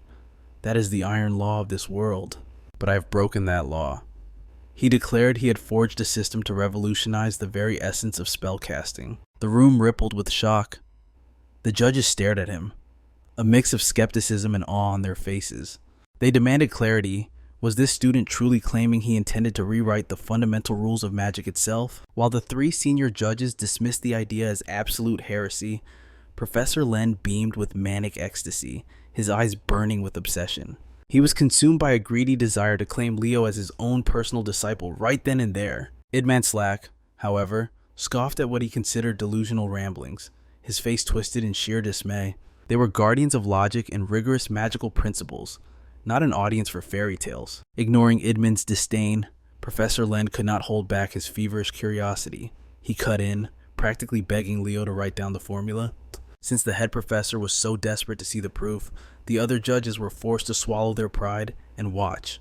Leo Plav gripped the chalk, and the sound of history being written echoed as he began to carve his theory onto the blackboard. A heavy silence descended upon the hall, broken only by the rhythmic, hypnotic scratching of the chalk against the slate. Real Deed broke the silence. Noting that only one mage in history had ever created a completely unique casting system, Leo calmly replied that he knew exactly who they meant. The legendary poet of the stars, Luna, the only being to ever touch the realm of the gods. Shauna frowned, displeased that a mere freshman dared to place himself on the same pedestal as the greatest mage in history. Leo waved his hand, feigning modesty. Of course, I would never dare to compare myself to her. He claimed he could never rival Luna's raw power, but he explained that one does not need to be a god to rewrite the laws of magic. All the judges had to do was look at the board to see the truth staring them in the face. As they looked, their skepticism shattered. Every single rune and equation was absolute perfection. The boy wasn't lying. The magical architecture he built was a system capable of devouring every attribute without a single penalty. Even Chelsea, who prided herself on her theoretical genius, stared blankly, unable to comprehend the depth of Leo's formula. Carr had it even worse. His brain had short-circuited after reading the very first line of the equation. Yet, through the entire spectacle, Chloe never blinked. Her sunken eyes locked onto her rival with an intense, predatory gaze. Now that the judges realized they were in the presence of a monster, they asked the golden question: why create such a system? The answer was terrifyingly simple. He wanted it all. He desired the power to command every magic in existence. Doubt vanished, replaced by a burning interest in this terrifying freshman. This year's class was truly a gathering of monsters. When asked what he called this god-tier system, Leo smirked, raising his hand into the air. Instantly, a blinding thread of pure mana erupted, bathing the lecture hall in holy light. The energy coiled and condensed into a perfect sphere. Leo named the system the Bible. Judge Sean Hu felt his heart stop. Scouring her memories, she recalled only one legend who used that forbidden word, the mythical hero, Kyle. She looked at Leo with trembling anticipation. Could this young man prove that the legends of Kyle were real? The deliberation was instant. The judges scribbled their scores and passed the cards to the professor without hesitation. The moment Professor Len saw the numbers, a satisfied smirk curled on his lips. It was inevitable. Leo Plav received a flawless A+. As he sat down, Leo thought back to his past life as Kyle, and how he had failed to perfect this system then. But this timeline would be different. He would master it all. He would not fail again. Finally, the last student stood up. It was time for Chloe to face the impossible task of following Leo's legendary performance. Before he fully sat down, Leo glanced at her. He asked if she was all right, sensing a dark weight on her shoulders.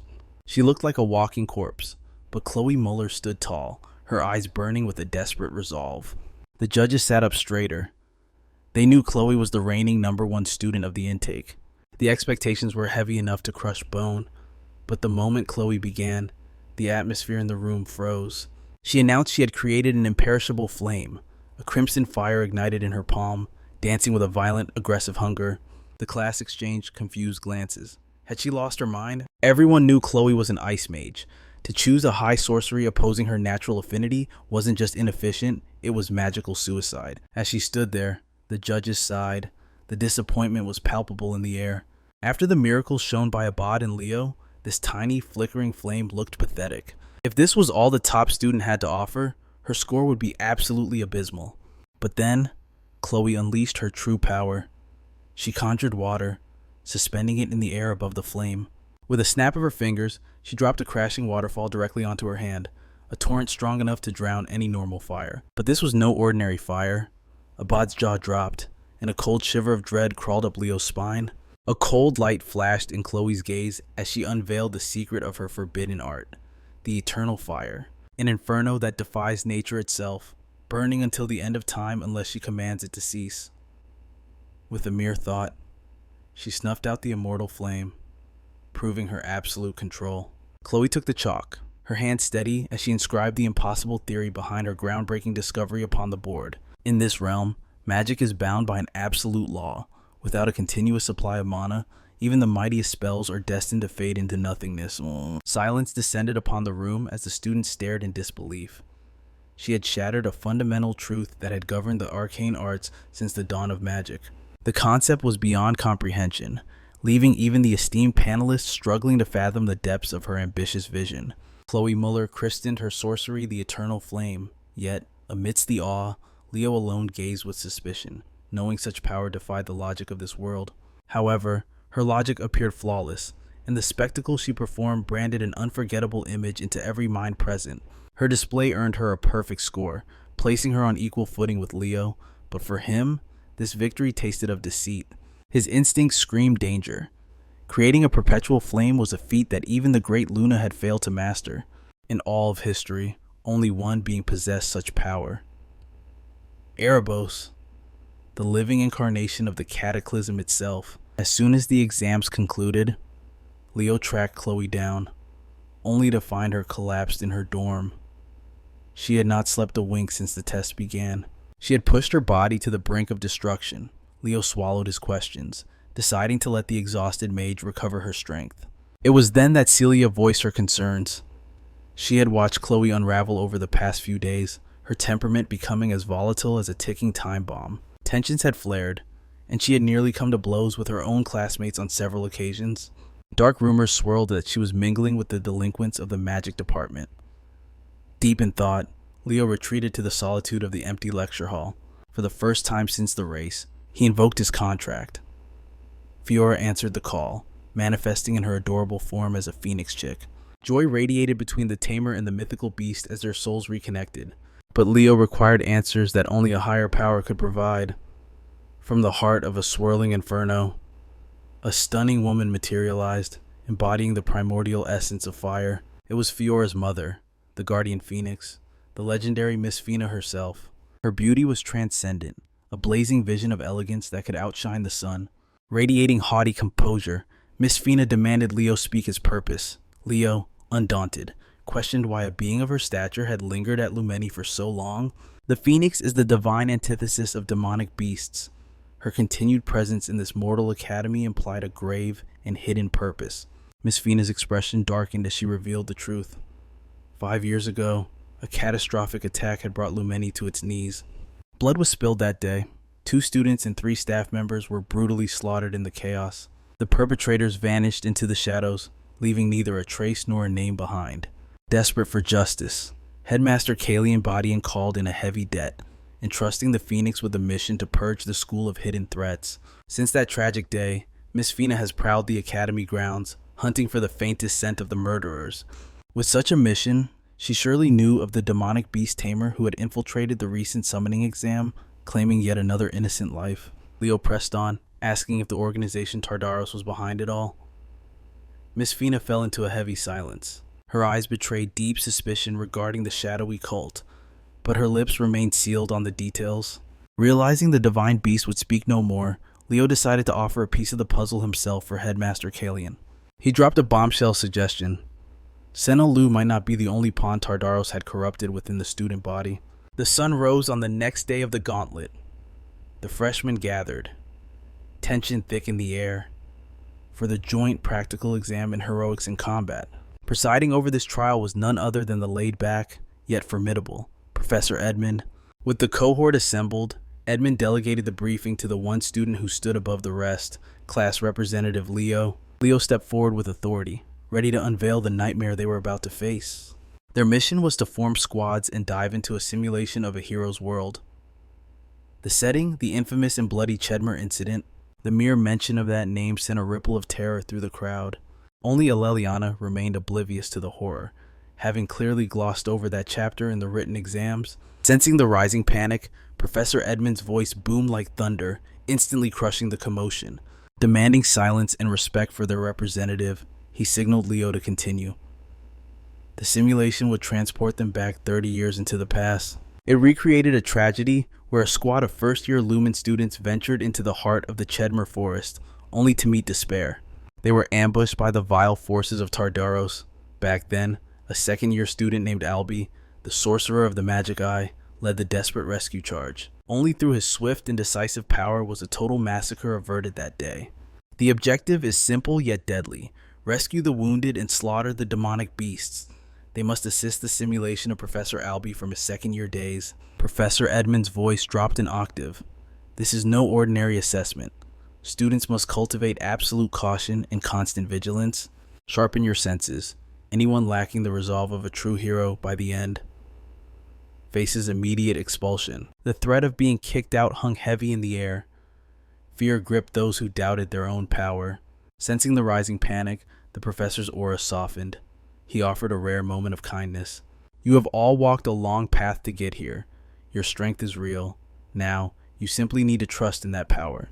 He plays the carefree fool, but make no mistake, Professor Edmund is a master of manipulation and morale. With the briefing complete, fate took the wheel.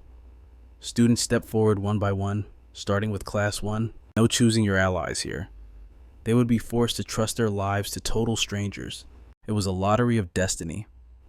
Would they draw a god-tier squad or be dragged down by dead weight? When Leo finally stepped up, he pulled number 11, the final team.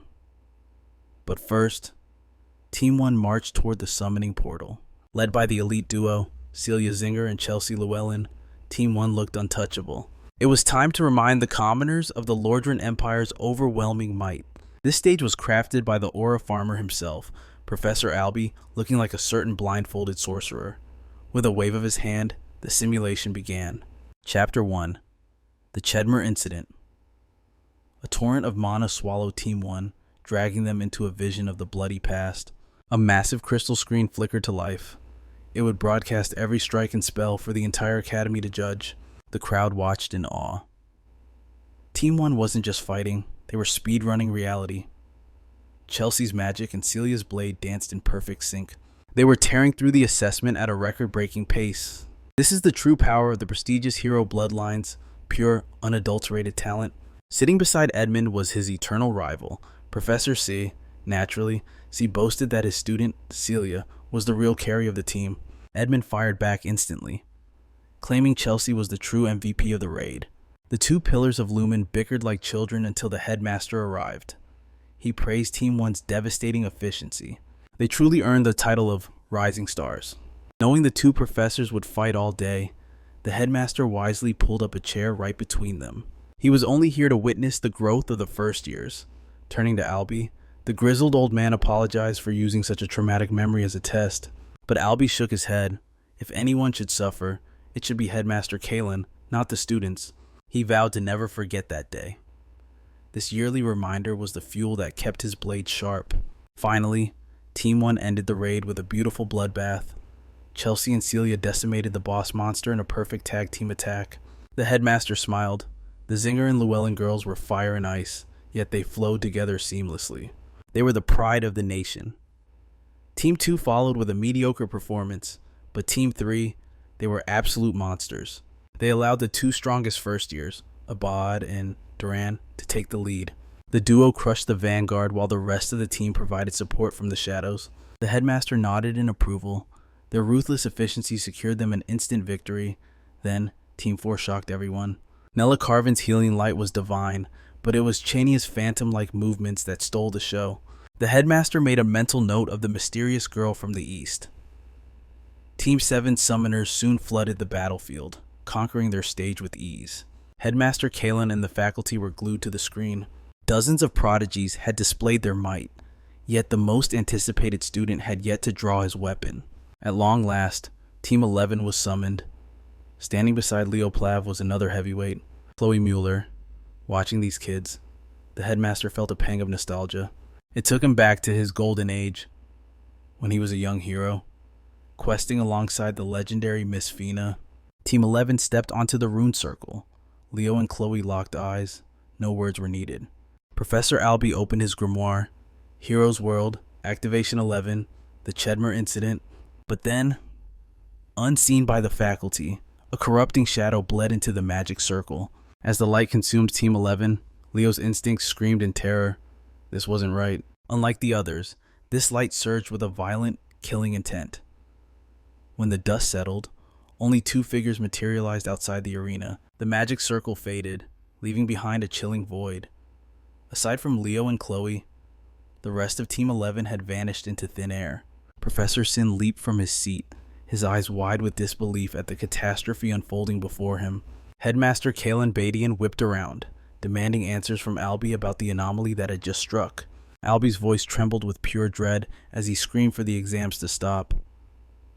The heroes page detailing the Chedmar incident had been corrupted by a dark alien presence. The impossible had become reality. An unbidden hero dungeon had forced its way into their world. Even Leo felt a jolt of shock when a glitched, distorted screen materialized before him instead of the standard quest window. The truth hit him instantly. They had been dragged into a hero dungeon. Chloe scanned the area in panic, realizing the safety of the records was gone. A malfunction of this magnitude was unheard of. Leo tried to open a comms channel to the professors, but only dead silence answered him. Chloe began to crumble under the pressure, begging for the professors to save them, but Leo cut through her panic. He grounded her with cold logic, pointing out that if the faculty could have intervened, they would have been there seconds ago. They had only one path forward except the dungeon summons. Trembling, Chloe looked at him as if he had lost his mind. Survival rates for the previous summoning were near zero. Walking into Tartius' trap was nothing short of a suicide mission. Her legs gave out, her spirit shattering as hope turned to ash. Yet, beside her, Leo stood as an immovable pillar of calm. He reminded her that she was the unrivaled genius of their class. With their combined strength, failure was simply not an option. She bit her lip, a spark of envy rising at how Mr. Perfect maintained such absolute composure in the face of death. Stealing her resolve, she demanded to hear his grand strategy. Leo laid out two clear objectives. First, rescue the freshmen. Second, secure their escape. But to achieve that, they needed to evolve and grow stronger. Chloe scoffed at the idea, arguing that powering up was impossible without resources from the outside world. But Leo calmly reminded her they weren't the only prey dumped into this accursed forest. Realization dawned on Chloe that others were trapped too. Then, Leo turned to her with a deadpan expression and said, "Ride me." Chloe's face exploded in heat at his sheer audacity, but Leo didn't flinch, his gaze serious. They couldn't let the seniors face Tartius first. As a mage with low stamina stats, carrying her was the only tactical choice. Meanwhile, deep in the shadows, the demon Chewborn watched them through his sinister surveillance magic. He raised a brow, surprised that only a two-man cell was sent as rescue, but his concern was non-existent. He was absolutely certain he could crush these aspiring heroes like insects. That was until his eyes widened in shock. He spotted the all-class attribute on one of the rescuers, and his smirk vanished instantly. His kill priority shifted immediately from the group of four to the true threat, to the boy casually giving his mage a piggyback ride. Meanwhile, Leo felt his vision darkening as the forest corruption deepened. It was time. He triggered the high-level technique Aaron's aura amplification. Azure aura cloaked his body, forcing his senses to their absolute limit and sharpening his instincts to a razor's edge. Penetrating the tree line, he warned Chloe of an orc ambush ahead, but the genius mage was already weaving her mana. With a single wave of her wand, she unleashed a devastating volley of icicles, skewering the monsters before they could react. But one survived as it raised a horn to signal reinforcements. Leo blurred into motion, decapitating the beast before Chloe could even gasp. Chloe stared at the falling corpse, the massive gap in their power levels gnawing at her pride. Could she ever hope to surpass him? Moments later, they stumbled upon a nightmare, a pack of demons closing in on a party of 4 terrified students. Leo launched himself into the fray without a second thought, commanding Chloe to provide artillery support. The Vanguard girl struggled to channel her spell, but the hulking demon was too fast, lunging to rip her apart. Just as death seemed certain, Leo materialized between them, his blade singing as he cleaved the monster in two, leaving the pack stunned. The students stood frozen, jaws dropped in disbelief, while Leo straightened up, radiating an aura of absolute confidence. Trembling, the rescued girl whispered, Are you here to save us?" Leo gave a curt nod, his gaze already locking onto a demon in the rear, charging a massive spell. "Revenge for my brothers," the beast roared. Suddenly, the sky darkened as a grotesque rain of leech-like parasites poured down upon them. But Leo stood immovable. With a legendary flourish, he ignited his blade, wreathing the steel in roaring flames. The parasites were vaporized instantly, falling as harmless ash. Once again, the students were left dumbstruck by his overwhelming prowess. But there was no time for applause. Leo turned sharply to the female student and barked an order. "Cast your spell now. Mas. Sio." With a single breath, she channels her mana into a devastating arc ray. The beam of pure energy erupts, obliterating the demon instantly and leaving absolutely no trace of its existence. Chloe stares at her in sheer astonishment. There is no mistaking that overwhelming pressure. She identifies her instantly by that unique magical signature alone. As twilight bleeds across the sky, the rescued girl turns to Leo. Her voice trembles with emotion as she thanks him over and over for saving her life. But Chloe, she doesn't even spare the girl a glance. Her voice is ice cold as she states, "I have urgent business with my partner. Step aside." The girl flinches, then glares daggers at Chloe's audacious maneuvering. The tension is thick enough to choke on. Ignoring the hostility, Chloe leans into Leo's personal space, whispering the grim truth. That girl is Celia Zeringer, the younger sister of Professor Ali Zeringer, the one who perished in the calamity 30 years ago. And then, Chloe drops the bombshell that has been eating her up inside. Because this party belongs to Aaliyah, they are cursed by destiny. In the original timeline, they are fated to meet a tragic end in this dungeon. Chloe reveals that Shubin, a night-ranked demon from Tartarus, launched a massacre here 3 decades ago. Aaliyah's party was the very first to be annihilated, wiped from the face of the earth without mercy. It was a targeted assassination. The demons aimed to snuff out Aaliyah, a genius among hero candidates, before she could truly bloom. That day, her name was sealed in the archives of the dead forever. Her grip tightens on Leo's arm. We must focus on survival. We can fulfill the dungeon clear conditions with a different party. These people are walking corpses. Oh, Leo's expression hardens. Are you seriously suggesting we just abandon them? Chloe snaps back, desperation in her voice. I have no other option. This is a hero dungeon. Death is absolute here. We cannot drag ghosts back to the land of the living. Yet, our protagonist refuses to waver. He declares he won't abandon a single soul. His stubbornness instantly grates on Chloe's last nerve. She explodes. Her fury is so intense that even Aaliyah's group freezes, looking like awkward children caught in the middle of their parents' messy war. Trembling with frustration, she screams, I know you're strong, I know you're cool, but this isn't the time to show off. Stop playing hero and grow up. Her voice cracks, and tears spill over, but Leo, he stands there, unshakable as a mountain. He reaches out and gently places a hand on her head, calming her raging storm. His voice is soft but firm. You shouldn't talk like that. We are both hero candidates. This isn't a game, saving people. That is the process of becoming the real deal. Then, he drops a logic bomb. We have already shattered the original timeline. Chloe blinks, caught off guard. Leo points to the sky. Darkness fell long before they even met Aaliyah's team. In the original history, the demons would have hunted them down by now. They are living on borrowed time that he created.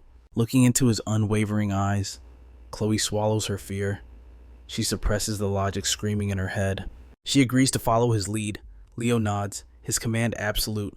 Focus, we are getting out of here alive, together with Aaliyah's group. Watching his back, Chloe feels a shift in his aura. It hits her like a physical blow. Once again, he is leagues ahead of her. She clenches her fists, a bitter cocktail of jealousy and admiration swirling in her gut. She considers opening her grimoire to catch up. Meanwhile, the green-haired student, Tio, voices a dangerous question. Why were only 2 seniors sent to save us? Dana and Belle immediately side-eye him, suspecting he might be a spy planted by Tartarus, but Aaliyah shuts that nonsense down instantly. She reminds them of the reality Leo just saved their lives, slicing through demons like they were wet paper. Then, her cheeks flush. She admits the truth that powerful style is exactly her type. The rest of the group stares at her in disbelief. Aaliyah is confused by their shock. Dana sighs, explaining that they thought only their senior, Albie, could ever meet her impossibly high standards. Cutting through the chatter, Leo issues a sharp order. Get it together. We need to exit this forest immediately. Teo grumbles about the rush, but Leo silences him with a chilling fact. There is a night-ranked demon hunting us. That statement freezes the blood in their veins. Everyone pays full attention now. A night-ranked entity, one of those monsters, is strong enough to slaughter an army of 100 alone. The sudden urgency makes terrifying sense. Leo emphasizes that survival is the only priority. Aaliyah gazes at his back, a pang of nostalgia hitting her heart. He feels just like my brother. There is no more hesitation. They sprint through the darkened forest, racing against the Reaper himself. Chloe is still simmering from the argument, her aura prickly. Aaliyah, sharp as ever, picks up on the tension immediately. Meanwhile, chaos erupts at the academy. Staff members scramble through ancient archives, desperately searching for records of hero pages mutating into hero dungeons.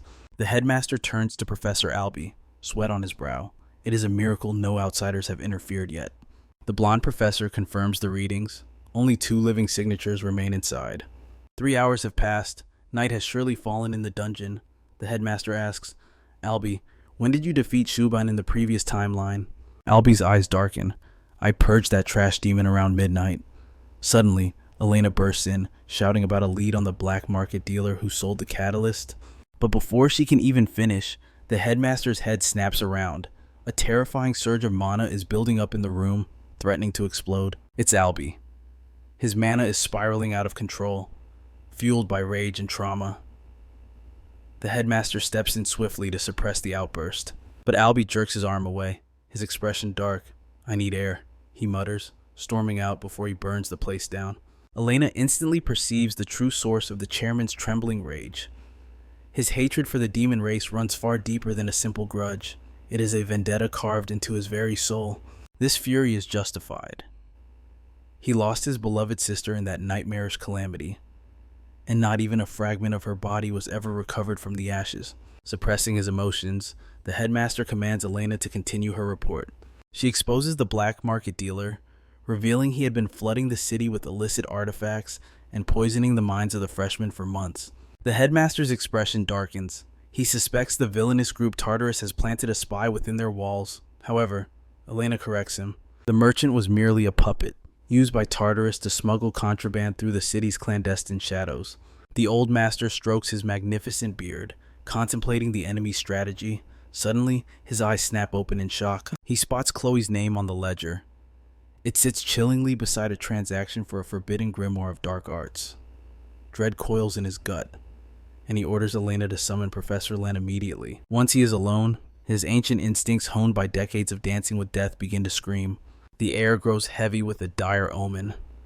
A catastrophe of biblical proportions is about to descend upon them. Meanwhile, deep within the hero's dungeon, Leo and his party come to a halt before a looming, colossal tower. Inside the dungeon, our protagonist has been a one-man army, slaughtering hordes of monsters to pave their way. But even his iron stamina is fading. He has been fighting at maximum capacity for too long. Seeing that Aaliyah's team and even Chloe are gasping for air, Leo calls for a tactical respite. Tao and Balak stare at him in sheer awe. The man looks as fresh as if he just left a luxury spa, not a brutal battlefield. During the break, Chloe immerses herself in a tome regarding the demon lore of Chuborn. Aaliyah approaches with a playful glint in her eye, probing into Chloe's relationship with Leo, before asking point blank if she harbors feelings for him. Chloe recoils, feigning absolute revulsion at the thought, but Aaliyah simply smirks, noting that such a dramatic denial is usually a confession in disguise. Chloe sighs, casting a wary glance at the self-proclaimed genius beside her. Despite living 30 years in the past, Aaliyah possesses the eternal youth of a high school maiden.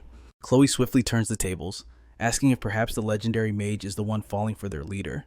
Without a shred of hesitation, Aaliyah confesses, "He truly makes my heart flutter." The answer instantly irritates Chloe. Not only is this girl a veritable legend, but she had apparently fallen for Leo at first sight. It only proves his terrifyingly high charisma stat. However, Aaliyah muses that she is unsure if it is romance, or simply the thrill of watching someone strive against impossible odds, much like her own brother. Chloe's eyes widen. "You speak of the legendary Ali Zeron?" Aaliyah nods. Her brother was a madman who thrived on preposterous challenges, like trying to mine bedrock in vanilla Minecraft just to prove it could be done. That small detail cements it for Chloe. Leo is virtually a carbon copy of that legendary figure. The walls between them crumble. Chloe finds herself spilling her secrets, admitting she was once Leo's friend until the green-eyed monster of jealousy destroyed their bond. To her shock, Aaliyah smiles sadly. They are kindred spirits. The genius girl admits she lived in the shadow of her own brilliant brother. Despite his clownish behavior, he would somehow stumble into earth-shattering discoveries. She confesses that her own legendary magic is merely a refinement of systems he created. She lacks the spark of true invention. She stuns Chloe further, revealing she failed her entrance exams twice. That failure fed her inferiority complex and fueled a bitter rivalry with him. Yet, over time, those toxic emotions transformed into profound admiration and reverence. Chloe realizes she has walked the exact same path of redemption. Before she can process this epiphany, Leo springs to his feet. Prepare for battle. The exit has been sealed. Panic grips the students as they draw their weapons, but our hero's voice cuts through the fear. Stand tall, you are the heroes of tomorrow, and fear is not on the curriculum. Despite his rallying cry, The air turns frigid as a massive, demonic pressure descends. A nightmarish figure emerges from the shadows. It declares it has found the seed of a hero and unleashes a cataclysmic blast of magic directly at Leo. Leo evades by a hair's breadth. He recalls the lore of this creature. Chewborn was designed to crush potential heroes in the cradle, but the demon called him great. That acknowledgement sends a chill down his spine. The timeline is shifting. Shaking off the doubt, he roars a command to Chloe. She is ready. A massive iceberg erupts from her magic circle, intercepting the demon's bombardment. Seizing the opening, our protagonist charges his blade with overflowing mana and moves like a phantom. He slips behind the 9th-ranked demon and delivers a devastating slash to the monster's exposed neck. The impact shudders like striking the chassis of a Formula One car. The girls hold their breath, praying for victory, but their hope turns to ash. The demon's flesh ripples and stitches itself back together like cursed jelly as they witness the creature's immortality. Retreat, fall back now. Leo's voice tears through the battlefield as the demon unleashes a cursed magic void, a hungry abyss threatening to devour every attack thrown its way. Panic grips Tao and Aaliyah by the throat. How can they possibly triumph against a monster that swallows hope itself? But Leo's gaze remains razor sharp. He knows the truth of this world: no void is infinite, and the strain on its wielder is absolute. Chewborn sneers, his demonic voice dripping with disdain. He mocks Leo, calling him nothing but a fading echo of a hero, deluded enough to think he can win. Our protagonist instantly claps back. If you are so omnipotent, why tremble before a mere fledgling? With a roar, he commands the party to launch a unified, devastating assault. Everyone pours their soul into the attack, but it is Aaliyah who shines brightest. Her unique starlight magic pierces through, landing a catastrophic critical hit. As a celestial cascade rains down upon him, Chewborn begins to doubt. Perhaps his mistress, Lady Salatna, was right to order the extermination of these budding heroes before they ascended to godhood. Cornered and desperate, the demon summons his vile weapon. The killing intent is so potent that Leo is forced to give ground instantly. Seeing the incoming calamity, our main character screams a warning, but fate is cruel. A deadly spike bypasses their defenses and impales Block through the flank. Leo moves like lightning. He snatches his fallen comrade and dives behind a towering wall of glacial ice that Chloe conjures in the nick of time. He scans the party's status. I can stabilize him with my aura, he assures them. Then, his eyes lock onto Chloe. Prepare the finishing strike. Make it count. With that command, he charges straight into the jaws of death. He must buy her those precious seconds to weave a spell potent enough to shatter the void's absolute defense. Chloe flips open the ominous grimoire she's been clutching since the battle began. Her eyes scan the arcane text until she finds it the ultimate incantation, a spell of annihilation capable of reducing that grotesque demon to nothing but ash. The freshmen watch in paralyzed awe. Leo is a blur of motion, dashing around Chewborn with godlike agility, leaving after images that strike from every conceivable angle. The demon swipes frantically at a phantom, only to be hammered by the real Leo from a blind spot. Witnessing this chaotic brilliance, Tao whispers to himself, wondering if he could ever ascend to such a realm of mastery. Dina shuts him down cold, showing zero mercy. Meanwhile, Aaliyah stands transfixed, her expression a complex tapestry of admiration and total shock. The energy radiating from Leo is unmistakably astral magic. He is no ordinary student. He is a monster concealing his true, terrifying potential. Before the shock can settle, Chloe steals the stage. She levitates into the air, manifesting a sinister, pitch-black magic circle that screams of forbidden power. With a feral grin that blurs the line between hero and villain, she declares, I am about to wipe this filth from the face of existence. Aaliyah's blood runs cold. She screams at Leo, get out of the kill zone, move. There is nothing holy about the power gathering in her hands. Chloe adds her own twisted warning. I won't be held liable for the collateral damage. She then unleashes a blazing ray of annihilation straight at Chewborn. Alarm bells ring in Leo's mind.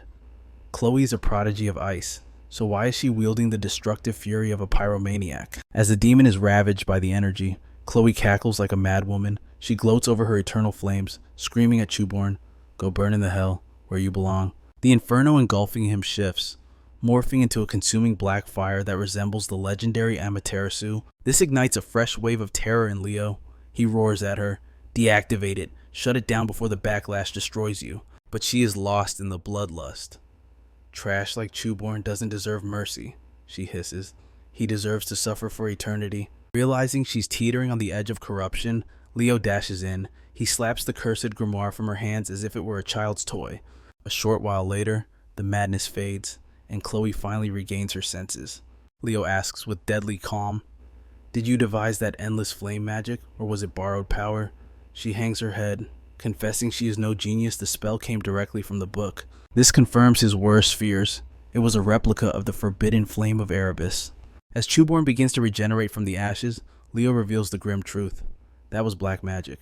Chloe, that book isn't a weapon. It is a concealed sorcery engine. The revelation sickens her to the core. With eyes devoid of light, she mutters, "I am far too corrupted now to ever call myself a hero." But Leo refuses to let her fall. He yanks her back from that spiral of despair. He explains that even his knowledge had gaps. He didn't know Chuborn possessed the Void Curse. It implies the demon used it during the previous timeline's battle with Aaliyah. Back then, they were mere students, hopelessly outmatched in a scenario designed for slaughter. Yet, they refused to yield. He reminds her of the Academy's ironclad motto to break past their limits and go even further beyond. Enlightenment dawns on her. Chloe realizes the bitterness she felt wasn't resentment toward Leo's leadership. It was admiration. She respects him because his presence is simply too grand to rival. Aaliyah then steps forward, grasping her hand. "I believe in you, Chloe." That is the spark she needed. With the Void Curse finally neutralized, Leo prepares to bring this battle to a decisive, violent conclusion. But just before he moves, the air trembles with a potent, familiar surge of mana. It is Chloe. She has finally shattered her limits, evolving into a warrior who can truly stand shoulder to shoulder with a legend. No longer a shadow, but a queen of ice. As he witnesses her power, memories of his past life flood back. He recognizes the signature of a future Grand Mage. Memories of his fallen comrades surge through his mind, and their familiar radiance ignites a fresh fire of courage within his soul. But the demon Chuborn wastes no time, charging forward with a ferocious roar to deliver a catastrophic strike. Leo barely deflects the first hit, but the monster slips past his guard, landing a crushing blow that shatters his defense and hurls him violently against a tree. As Leo struggles to stand, pain racking his body, Chuborn advances with arrogant leisure, declaring that the legend of the hero ends here. But suddenly, a single snowflake drifts down between them. In an instant, the temperature plummets, and the entire forest begins to freeze over. Leo's fear vanishes instantly. He rises, eyes burning with determination, and vows that a demon like this has never defeated him before and will not start now. Chuborn stares, bewildered by this sudden, indomitable spirit. The demon is completely unaware that behind him, Chloe is gathering her mana, preparing to unleash the most devastating spell in a knight's arsenal. She offers a silent prayer of thanks to Leo for pushing her limits, then triggers her innate talent, the spell known as Ice World, flooding the battlefield with raw, freezing power. With a simple sweep of her staff, the earth beneath them is instantly entombed in a layer of ice thick enough to stop time itself. Chloe ascends into the air like a goddess of winter, summoning colossal crystalline lances destined to obliterate any soul foolish enough to stand below. Chuborn cannot even flinch. He remains trapped in the glacial prison, a solid, unmoving sculpture of frozen death. Leo walks calmly toward the frozen demon. The moment his fingertips graze the ice, the monster's soul disintegrates into nothing but pitch-black smoke. Seizing the moment, Leo locates the dark magic tome. He ignites his blade with searing flames and thrusts it through the book, triggering a violent explosion that purifies the artifact into ash. A cascade of system notifications appears before his eyes, congratulating him on saving the student from certain death and slaying the demon lord Chuborn. However, Leo's attention is entirely captivated by Chloe, who has stolen the show by awakening a completely unprecedented form of magic in the heat of battle. It is revealed to be field magic, a supreme discipline that Leo knows he could never replicate without sacrificing his very survival instincts. He is taken aback when Chloe, trembling, admits she plans to confess her crimes to the Academy, willing to lose everything and face expulsion to clear her conscience. Leo immediately cuts her off, assuring her that an Academy would never discard a prodigy of her caliber and that she is destined to rise not as an outcast, but as a celebrated hero. Aaliyah and Dina rush to the scene, their eyes wide with awe, showering the duo with praise for their miraculous survival and heroic combat skills. Leo accepts their admiration with a humble nod that compliments their bravery. Meanwhile, Chloe returns the borrowed staff to Aaliyah, thanking her profusely, acknowledging that, without it, she never would have unlocked her true potential. But Aaliyah shakes her head with a smile, insisting that Chloe keep the staff as a rightful reward for saving their lives. In a similar gesture of respect, Dina presents her own sword to Leo, a sincere token of her eternal gratitude. Leo accepts the weapon without hesitation. But just as the adrenaline begins to fade, voices from the rescue squad echo through the woods, shouting that survivors have been found. At that precise moment, a breathless figure bursts onto the scene. It is Albie, drenched in sweat and consumed by terrifying panic for his younger sister. Chloe nearly collapses in shock seeing her stern professor as a desperate young man. It hits them both that they are trapped within a temporal illusion from 30 years ago. They watch in silence as the big brother collapses with soul-crushing relief upon seeing his sister safe. Aaliyah points to her saviors, telling him that one of the students fought with the skill of a veteran master. Suddenly, the illusionary world around Albie begins to flicker and distort. The vision slowly dissolves into mist, leaving Chloe standing proud, knowing she has rewritten a tragedy and granted them a second chance at life. Within the memory, Aaliyah tries to show her brother the mysterious hero who saved her, but when she turns around, Leo and Chloe have already vanished into thin air. The hero dungeon begins to collapse, fragment by fragment, just before the world fades to black. A system window chimes, signaling a new reward for Leo. The final image burned into his mind before he loses consciousness is the young Albie, weeping tears of pure joy while thanking the heavens for his sister's safety. The scene shifts to the sterile white of a hospital room, where Leo finally opens his eyes to find the real Professor Albie standing over him. This time, however, the professor has regained his usual composure. He offers a rare, heartfelt thank you for saving his sister in the past and asks Leo to pass the message to Chloe when she wakes up. With his debt of gratitude acknowledged, Albie leaves with his characteristic cool demeanor, and moments later, the headmaster walks in. The sharp-eyed elder asks after Leo's health before cutting straight to the chase, revealing that he already knows about the forbidden black magic book Chloe possessed. Leo conceals his surprise that the old man discerned the truth so quickly. The headmaster explains he has records from the black market where Senlu purchased the catalyst and where Chloe later retrieved it. The headmaster admits he is genuinely terrified that a sorcery machine managed to infiltrate the academy's defenses completely undetected. These cursed artifacts are forged from the fragments of Erebus, objects of pure malice intended solely for demonic wielding. He grimly explains that if any human attempts to use them, their mind will rot from the inside out, slowly eroding their sanity until nothing human remains. Leo decides to lay the truth bare, providing a harrowing, detailed account of the events. His words make the headmaster's gaze darken. Forced to consider a terrifying possibility, did the Black Book itself engineer this entire catastrophe? Leo confirms the grim reality, stating that the distorted world snapped back to its original form the instant he annihilated it. Suddenly, Chloe gasps, bolting upright in bed. She looks around wild-eyed, completely disoriented by the headmaster's imposing figure looming over them.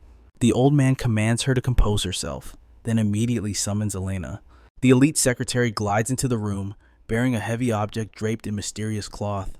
The fabric falls away to reveal Dina's blade and the crystal, resting beside Aaliyah's staff.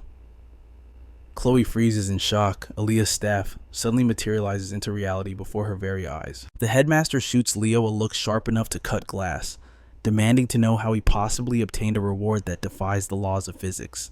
Leo glances at Chloe, and the realization hits him like a truck. He is the sole beneficiary of a reward, mirroring the anomaly from the entrance exam. Under the laws of the system, extracting an attack reward from a living hero's world is impossible. This is an ironclad rule, unbroken since the dawn of time.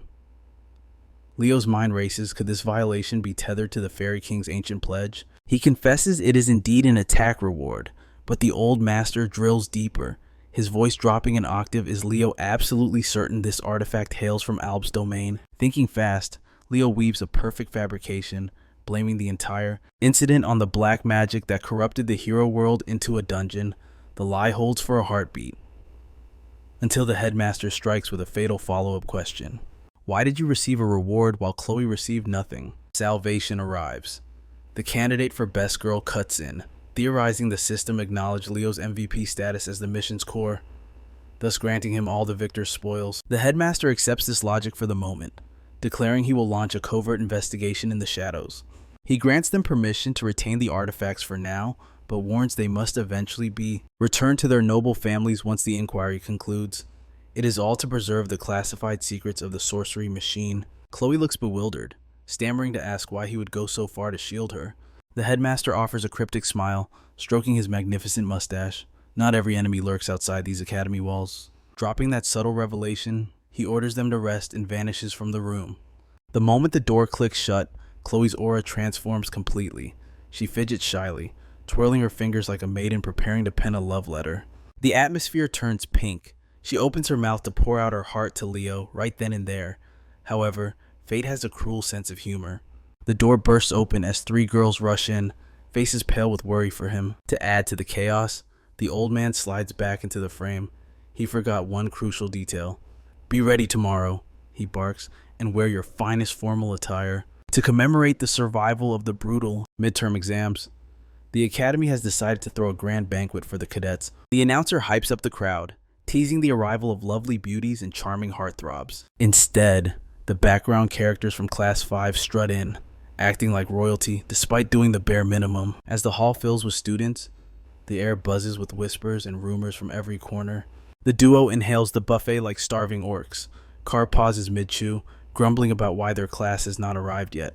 Suddenly, the speakers explode with sound. The announcer introduces the next pair of heroes, catching the two gluttons completely off guard. Nella and Aleliana glide in, radiating an aura so stunning they look like they stepped off a runway. The boys are instantly struck dumb, captivated by their breathtaking visuals. Meanwhile, the girls ruthlessly roast their outfits. "Did you raid your father's closet for those rags?" The hype continues as the announcer introduces the Llewellyn siblings, who enter looking lethally sharp in formal wear. The room erupts in cheers. Car notes how fast the mob swarms them, but Aleliana just shrugs. It is the burden of true celebrity status. The announcer drops the main event. Celia and Leo walk in side by side, radiating the overwhelming pressure of a true power couple. Celia looks visibly stiff, but the class representative flashes a dazzling playboy smile that blinds the audience. Nella jumps in shock. Car and Aleliana cannot help but cheer wildly for their dashing leader. The microphone somehow lands in the hands of the spirit-possessed girl again. She chirps to the crowd, "Are you enjoying the festivities?" Car turns ghost white at the sight of her. Luckily, the students roar their approval, keeping her from snapping. She remains surprisingly calm, smiling sweetly, before dropping a nuclear bombshell. "I will now reveal the midterm exam results." The heavy atmosphere in the great hall evaporates in an instant. Carr grumbles, muttering that his dinner is officially ruined. The chaotic girl on stage smirks, claiming she predicted this very reaction. She explains that the faculty has decided to unveil only the top 3 students from each major tonight. As for the rest of the academy, they will have to wait until tomorrow to receive their fates from their homeroom teachers. A wave of relief washes over the students. Soft cheers ripple through the crowd as she adds that the esteemed professors from each major will personally deliver the rankings. Ian steps onto the stage next, his presence commanding attention. Aleliana whispers that the professor looks particularly dashing under the spotlight tonight. The sword professor wastes no time on pleasantries. He commends their grueling training and immediately reveals the kings and queens of the night major. A hologram flickers to life, displaying Celia at the absolute peak, with Duran and Chen trailing behind. But Celia looks perplexed. She fully expected Leo to stand above her, and Leo notices her confusion. Next, the professor of magic steps forward, his voice echoing as he announces Abad, Chelsea, and Iomio as the supreme trio of their department. Chelsea's expression darkens with worry when Leo's name is missing yet again, but Leo remains calm, whispering that she shouldn't dwell on such trivial matters. Carr frowns, remarking on how bizarre it is that a monster like Leo hasn't appeared on the leaderboard. He hasn't been mentioned even once. He also notes that Chloe's name is suspiciously absent. Chloe stiffens for a heartbeat, but quickly masks her pain with a fragile smile. The professor addresses the elephant in the room. He admits that while he had to fail Chloe for using a spell book, her raw passion and potential as a magician were nothing short of legendary. Sejin resonates with these words. He rises from his seat, beaming with the pride of a father watching his child grow. However, Herod offers only a mocking smirk, gesturing for him to sit back down, while Celia gently comforts Chloe in her moment of vulnerability. Then comes the main event. Yura takes the stage to announce the summoning major results, and her fanatical followers immediately scream, begging to become her summoned pets. She begins to read the list of elites, but for the third time tonight, Leo's name is nowhere to be found. Celia's concern deepens into genuine fear. The crowd begins to murmur, whispering about the anomaly of a student who failed to rank in a single discipline. The microphone returns to the chaotic girl, who teases the crowd, asking if they are still enjoying the festivities. Then, her tone shifts. She declares it is time to unveil the supreme ruler, the top scorer who will represent the entire academy next year. She lets the silence stretch, building unbearable tension. Finally, she drops the name like a bomb, Leo Plav. The classroom erupts into a frenzy of celebration, cheering for their dark horse, but the applause is cut short. A student stands up, voice trembling with indignation, and raises a loud objection. He challenges the logic, demanding to know how Leo could possibly be the king of the academy when he didn't even place in the top 3 of any major. He screams that the entire system is rigged. Leo blinks in surprise, turning to the announcer, who begins to stutter, struggling to piece together a logical defense. Suddenly, she snaps. Her eyes darken as her alternate personality violently seizes control of her body. She unleashes a torrent of vicious insults at the students, spewing words so toxic they would warrant immediate expulsion in any normal situation. She snarls like a beast, warning them that she will explain this only once, so they better shut their mouths and listen closely. Herod watches the spectacle with twisted amusement, wondering if the girl is being possessed by a demon again. Sin nods in agreement, finding the chaotic display thoroughly entertaining. She begins her explanation with cold logic. Students with dual majors are removed from specific rankings because their stats are split across multiple disciplines. She offers a ruthless comparison. A magic knight has a weaker aura than a pure knight and less mana than a true magician. However, when those two powers are combined, their combat potential far eclipses any single path warrior. She emphasizes that Leo's combined practical exam scores crushed every other student in the academy. Ao grumbles that others still had better theory scores, refusing to accept it.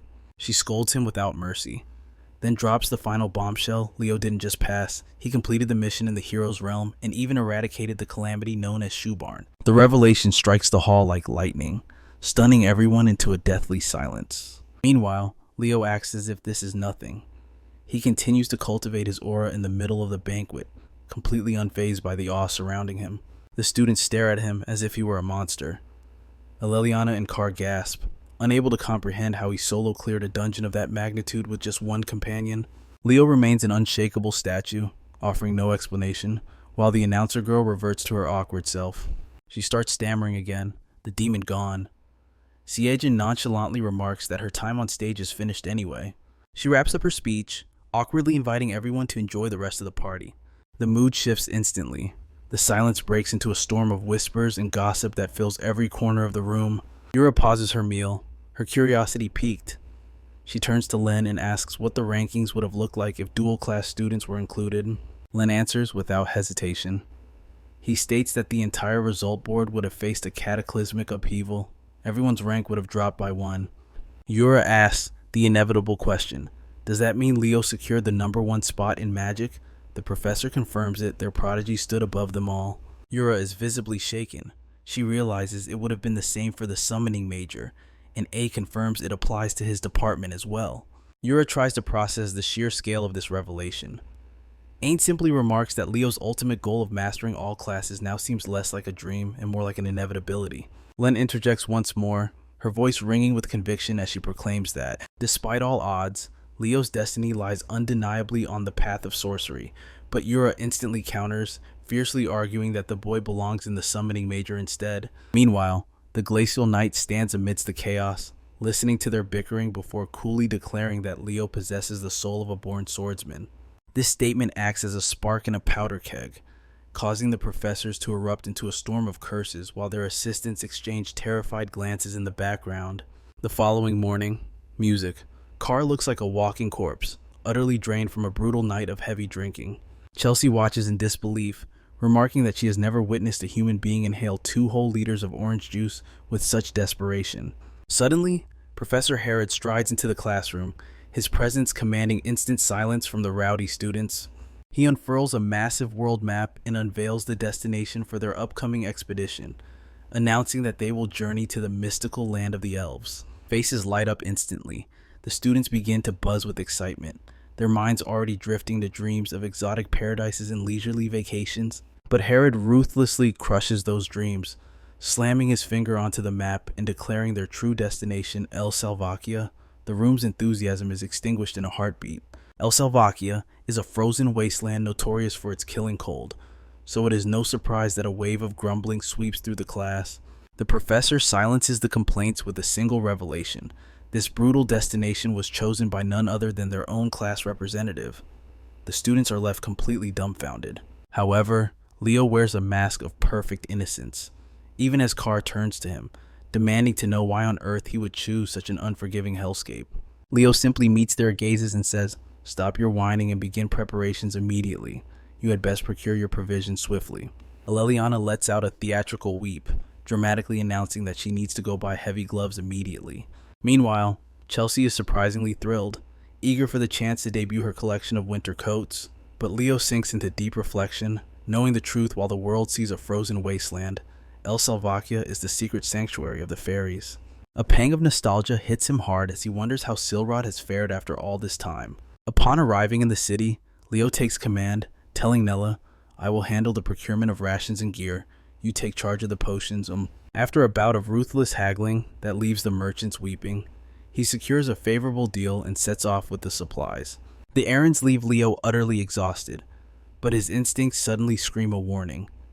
He senses a strange anomaly drifting from a nearby alleyway. He recognizes the location instantly as the 13th block and moves with silent precision toward a specific structure. It is the very shop where Senlu and Chloe had purchased their sorcery machines, a place that should be empty. Dropping his supplies, Leo steps into the shadows and finds the shop vacant, save for a single, harmless-looking teddy bear sitting eerily in the center of the floor. To the untrained eye, nothing seems amiss, especially since the investigation team had supposedly swept the area clean. Yet, a chill runs down his spine. The pieces of the puzzle click into place a split second later. That bear should not exist here. Lumber would have confiscated all items, and the premises were sealed. This is a trap. He moves to strike it down instantly, but the toy suddenly pirouettes in the air, exploding into a fountain of black sludge. Leo's eyes widen. This is a demonic entity, and not just any grunt. This thing is seething with potent curses and a suffocating, malignant energy. As the gibbous mass of shadow begins to coalesce into a horrific shape, it attempts to speak. Music. Leo's gaze sharpens like a blade. That voice, it sounds terrifyingly familiar. The demon mocks him, praising his keen senses for sniffing out the curse. It locks eyes with him, and the realization hits Leo like a truck. This is the Witch Queen Salatna, one of the 3 Legion commanders the heroes failed to kill in the past. However, he quickly realizes that this vessel is merely a puppet, not her true form. The demon questions if he is a magic knight before sneering at him, claiming that his heightened senses will only make his death more painful as it lunges forward. Leo barely manages to twist his body away, the attack slicing a shallow gash across his arm. He realizes with dread that he stands no chance against a monster of this caliber. She glides closer with a predatory grace, thanking him for becoming such a delectable offering. But just as she prepares to deliver the death blow, a sly smirk curls onto Leo's lips. Suddenly, a blinding pillar of light erupts behind him. A blast of sacred energy slams into the filth entity, smashing it violently into the floorboards as it attempts to scuttle away. It screeches the name of its tormentor, the sorcerer of the magic eye. Even decapitated, the demon's body thrashes and lunges at Leo, hissing a vile threat to devour his juicy fairy eyes. Leo stares down cold-bloodedly, retorting that he has no interest in a cheap imitation like her, before roaring for her destruction. He unleashes the devastating Miko Miko beam. The energy engulfs the creature, utterly obliterating it until nothing remains but scattered shreds of a teddy bear. In the silence that follows, Leo recalls Professor Alb's other terrifying title, the Decimator of Tartarus. Whispers say he only took the teaching job to gain clearance beyond the borders, all to satisfy his lust for hunting demons. Leo breathes a sigh of relief, grateful for the presence of a true hero, but Professor Ali fixes him with an intense, interrogating stare. What in the abyss happened here? Leo quickly explains that the demon manifested from the bear, likely concealed by a high-level curse during his solo patrol. Ali seizes the teddy bear's severed head, his expression grim. The investigation department is going to pay dearly for this oversight. He turns his gaze to Leo. "I will let your reckless solo investigation slide this once, but in the future, if you need backup, demand it." Consider this a debt you still owe me. The remark catches Leo off guard. As he shoulders his gear, a scheme begins to take shape in the shadows of his mind. House Zeron stands as one of the three great families. Leo realizes he could leverage Albie's influence as a key to unlock the Forbidden Library. Upon his return, Nella's eyes light up the moment she spots him, but that joy instantly shatters into panic the second she sees his wounds. She rushes to his side, hands glowing as she weaves healing magic. What in the world happened to you?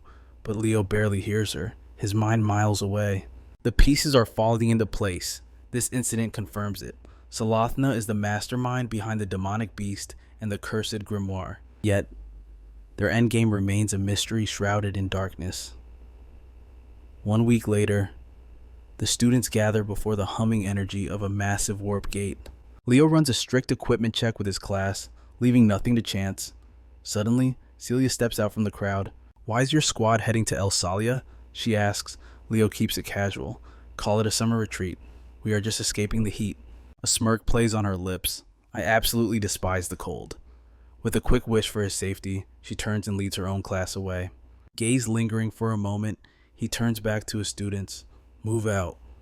Chelsea is practically vibrating with excitement, while Carr lets out a soul-crushing groan. "I hate the cold too," Carr complains. Leo ignores the whining, does a final sweep, and steps through the portal, crossing into the Elven domain. Meanwhile, back at Zeron Academy, the atmosphere turns ugly. Two highborn elves have cornered a lone student. They mock his rags and question his very right to stand on these hallowed grounds. "You filth," they sneer. "A half-blood has no place here." The boy hangs his head, crushed by shame, but then a shadow falls over them. That is enough. Try acting like students instead of thugs. The bullies try to twist the narrative. Does looking at this half-breed trash not offend you? But her patience snaps, and she unleashes a storm of verbal fury. She roars back, "If you hate his clothes so much, why don't you strip naked and give him yours?" The elves are paralyzed by her vulgarity. "Have some dignity," they gasp, but she is just getting started. "Aren't you ashamed to gang up on one innocent kid?" Her voice drops to a command. "Scram."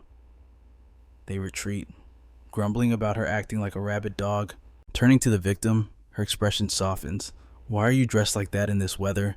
He admits someone stole his uniform and bows. "I am Luca Inaris." Roya feels her blood boil at the injustice. Luca shyly tries to return her scarf, but she waves it away. "Keep it." He notices a strange spark of joy in her eyes. She leans in, whispering, "My destined contractor finally hatched." Luca beams, congratulating her. With a confident grin, she dashes off, racing straight toward her father's office. Her father immediately scolds her. "Watch your tongue. Do not use that term within the academy walls." Visibly anxious, he confirms the news. Fernia's child has indeed hatched. Roya's face lights up, radiant as a child on their birthday. But then, he drops the hammer. There is a problem. A contract has already been formed. The light in her eyes dies instantly. "I'm currently investigating." She slams her hand on the desk, shaking with fury. Who in the abyss dared to steal my contractor? Meanwhile, Class 5 arrives safely at their destination. The students instantly start whining about the bone-chilling cold, but Leo silences them. "Endure it," Professor Herod cuts in, ordering them into formation. "Does anyone know the history of this land?" Herod asks. Chelsea's hand shoots up like a rocket. She recites the textbook answer. The capital, Velia, was named after a fairy knight, a follower of Luna, the poet of the stars. But Leo remembers the truth quite differently. Velia, he thinks with a smirk, was actually the fiery, hot-headed apprentice of both Luna and Aaron. Yet, despite his rebellious streak, that man earned the title of fairy knight through sheer power. Herod nods. "Correct. House Ezra rules this land as the direct descendants of those knights." Suddenly, shadows begin to materialize from the thick fog. Herod squints as the figures approach. Carr starts panicking, voice trembling. "Are those bandits?" "Stay alert," the professor warns. But even he freezes when a familiar voice cuts through the mist, greeting him like an old friend. An elite squad of elves emerges, led by a striking figure with flowing white hair. The female students gasp, swooning as if an idol had descended from the heavens. The white-haired elf steps forward with grace. "I have been expecting you." It is none other than Lon Ezra, the chairman of the council. Herod chuckles, noting the man hasn't aged a day. Meanwhile, the girls are losing their minds, convinced they have just met their soulmate. As the fangirling reaches critical mass, Leo shatters the mood. Does the concept of age mean absolutely nothing to you people? Aleliana nudges him, grinning. Ah, are you jealous? Leo stays stoic. Elves live for centuries without wrinkling. It is deceptive. He turns his gaze to her. How old do you think Lon actually is? The two leaders overhear the bickering. This batch is spirited, Lon notes. Herod shrugs. Just first years being first years. Aleliana steps up, confidence radiating from her. She asks for his name and his age. Apologies. He smiles charmingly. I am Lon Ezra, and I am 97 years old. Aleliana's romantic fantasy shatters into a million pieces. Carr lightly pushes the stunned girl aside. Are you perhaps our guide for this trip? But Lon extends a weathered hand. I am the council's chair member.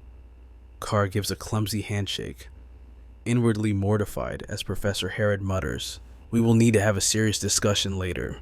Sometime later, they find themselves standing in the gloom of an ancient, dust-laden chamber, and as if on cue, a mouse scurries past. The students panic, demanding to know, are we truly expected to reside in this derelict place? Leo simply shrugs and offers them a makeshift shelter. Aleliana immediately starts flattering him as their esteemed class leader. Leo proposes his outdoor tent as an option. However, Carr abruptly reconsiders, declaring, actually, we have much unpacking to accomplish here. After tidying the space slightly, a group of boys creeps toward the stairway with wicked intent. Carr wears a cunning grin, stating, the finest part of school trips is catching glimpses of the girls, but at the top, they halt in their tracks. Chelsea is already waiting there, her expression radiating utter fury. She wastes no time, unleashing a violent gust of wind magic that sends them sprawling as they cry out for mercy. Leo observes with amusement, remarking, it appears everyone is enjoying the journey. He decides he might also explore the grounds. But before he gets far, a voice addresses him as Lord Leo. He turns around to face a uniformed elf who conveys, the head of the house wishes to converse with you. A short while later, Leo enters Lon's office. The council chair barely lifts his gaze from a formidable stack of paperwork. Come in, he intones. My apologies for the wait. Could you perhaps bear with me a moment longer? Instead, Leo requests permission to survey the surroundings, noting the intriguing artifacts in the office. Lon readily grants his request. Leo approaches the weapons displayed on the wall, observing their considerable age and history. His gaze sharpens upon a particular blade Urkent. The name alone elicits an immediate response in his soul. Lon appears taken aback, inquiring, how could you possibly know of it? Its lineage is exclusively shared among the heads of House Ezra. Leo perspires subtly, but quickly recovers, claiming he encountered the lore within Lumern's ancient library, a tale Lon accepts without hesitation. As Leo lays a hand upon the blade, anticipating an infusion of stellar mana, he swiftly discerns it is not the authentic artifact, but merely a replica. His mind drifts, plunging into a vivid memory from his past life as the hero Kyle. His companions had eagerly discussed a new weapon back in those legendary days. Luna had proudly displayed it to Kyle, seeking his thoughts, but he retorted that she resembled a goblin thief, instantly igniting her fury. The true Urkent had first been wielded by Luna, but was later passed on to her student, Berkia. However, it vanished before the quest to Tartarus. Lon approaches him from behind, revealing that his ancestor had recovered Urkent after vanquishing Berkia's hero world. However, weapons from hero worlds are exclusively wielded by their original conqueror. The realization dawns on Leo. This explains why the blade felt like a hollow shell. Lon then motions for him to take a seat. Herod informed me you are a versatile student and also the first-year representative, he says. A fact Leo confirms. Lon then presents an unusual request he desires for Leo to converse with his granddaughter. She is an exceptional student at Serun Academy, but ever since entering school, she has lost all motivation. Lon believes that someone like Leo, being of a different race and caliber, might stir her from her apathy. Leo approaches her room, pondering if Lon's gesture of handing him the key was truly appropriate. Still, he knocks and steps inside, only to be confronted by what he mentally dubs the ultimate chaos. He coughs, commenting, "The room is exceedingly dusty." Then he starts noticing the posters and deduces she must be an ardent admirer of the great heroes. He has seen others amass such memorabilia before, but this is an unparalleled fixation. He notices a uniform draped neatly nearby and presumes it is from Sirun Academy. At that moment, the girl emerges, mistaking him for her grandfather. She launches into a tirade about the impropriety of intruding upon a young woman's room, only to halt abruptly, frozen in sheer astonishment when she sees Leo standing there instead. Her face flushes crimson as she shrieks, "There is a human in my room," and instantly burrows beneath her blankets. Leo introduces himself, explaining her grandfather wished for them to meet. However, she remains silent, swaddled tightly in her blanket like a cocoon. Receiving no reply, Leo effortlessly picks up a book, remarking, "You have amassed almost as many volumes on Hero Kyle as I myself possess. I am intrigued by how the elves portray him." As he peruses the pages, he is truly struck by the meticulous organization of her notes. He commends her profound grasp of Kyle's achievements. Finally, she cautiously emerges, inquiring in a hushed tone, "Do you like Hero Kyle too?" She questions him about the Battle of Darnos. He recounts it vividly as the site of Turka's defeat and the inaugural engagement where the heroes united their forces. Her eyes sparkled like stars, excitement bubbling over as she chased him with a question. "Do you know where Commander Zerga's legions fell?" He didn't hesitate for a second. "Edvalek." She shivered, goosebumps rising on her arms. He actually knew. He held knowledge of the great heroes that the rest of the world had forgotten. In that moment, Leo's silhouette seemed to shine with a golden light, like a knight from the legends. Blushing, she lowered her head and introduced herself as Aaron. "Did I scare you off with my rambling?" But Leo's smile was gentle. "Not at all. The great heroes would be honored that someone still cherishes their saga." She clenched her fists, her passion returning. "Kyle is the fifth hero, I know it." Leo nodded solemnly. "You are right. Kyle was a hero among heroes." He even mentioned plans to join a club dedicated to uncovering that lost history. Her face lit up with joy, until the reality of the academy came crashing back down. Her shoulders slumped. Leo noticed the sudden shadow over her spirit. His voice turned soft. "Why do you look so defeated?" She bit her lip. "I don't belong at Sirun Academy. Everyone there shines so brightly. And someone weak like me, I don't deserve to stand beside them." Leo's gaze swept over her uniform. It was pristine, without a single wrinkle. Deep down, the fire to attend still burned within her. "Do you think you are the only human there?" he asked. "Trust me, my classmates would kill to meet someone with your mind." Her eyes went wide with shock. He spoke of academies where heroes of every race gathered to train. With a confident smirk, he issued a challenge. "If you don't believe me, come see for yourself." Leaving those words hanging in the air, he turned to walk away. Outside, Lon was waiting, practically vibrating with intensity. He leaned in, whispering frantically, Did you just have a full conversation with Aaron?" The elder wiped a dramatic tear from his eye. I haven't heard her speak that many words in years. Overwhelmed with gratitude, he insisted on rewarding Leo with a magical artifact. Leo tried to refuse, but it was impossible to say no to the old man. Lon dragged him to the treasury. "Take anything," he declared. Leo scanned the room. Gold, weapons, armor. Nothing called to him, until his eyes landed on a dull stone in the corner. Lon waved his hand dismissively. "That, it is just a trinket with some leftover fairy magic." To anyone else, it was trash, but Leo's eyes narrowed. "No, I want this one." Lon laughed and agreed immediately, but Leo could feel it. The pulse within the stone wasn't just magic. It was a heartbeat. The fairy inside was alive. Later, the atmosphere in the Class 5 hall was heavy. Professor Herod dropped the hammer. "Starting tomorrow, wake-up call is at 6 a.m. sharp. Morning drills will be followed by combat simulations in the afternoon." Leliana protested, her voice desperate. "We trained like dogs at school," but Herod cut her off cold. "This is not a vacation. We are here to shatter your limits." Then he dropped the bombshell. "And you can thank your class representative for this lovely schedule." Instantly, every head turned to Leo, their eyes burning with betrayal. Leo just grinned like a devil. "What this place is perfect for breaking you all in." Leliana tried to convince herself he had a noble reason. Herod dismissed them with a grim warning. Enjoy your last night of freedom. It was the calm before the storm. Alone in his room, Leo held the mysterious jewel. His instincts were right. This held the essence of the Fairy King. It made sense why Lon thought it was useless. The Fairy King's contractor had vanished during the Age of Calamity. That power had been lost for centuries. But Leo remembered. This was Silrod's aura. He poured his mana into the stone, forcing it to awaken. It was time to call in an ancient debt.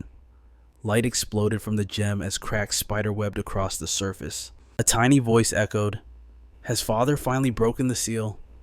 But when the creature saw Leo, it froze. "A human," the fairy sneered. "Why is a lowly human standing before me?" Leo stared back, unimpressed. "And who might you be?" The fairy puffed out his chest. "I am Kirin Firstborn of the Fairy King Silrod." He launched into an arrogant speech about his royal bloodline. Leo didn't blink. He simply raised a finger and flicked the prince right between the eyes. Thwack. Kirin floated there, stunned into silence. Leo's expression turned ice cold.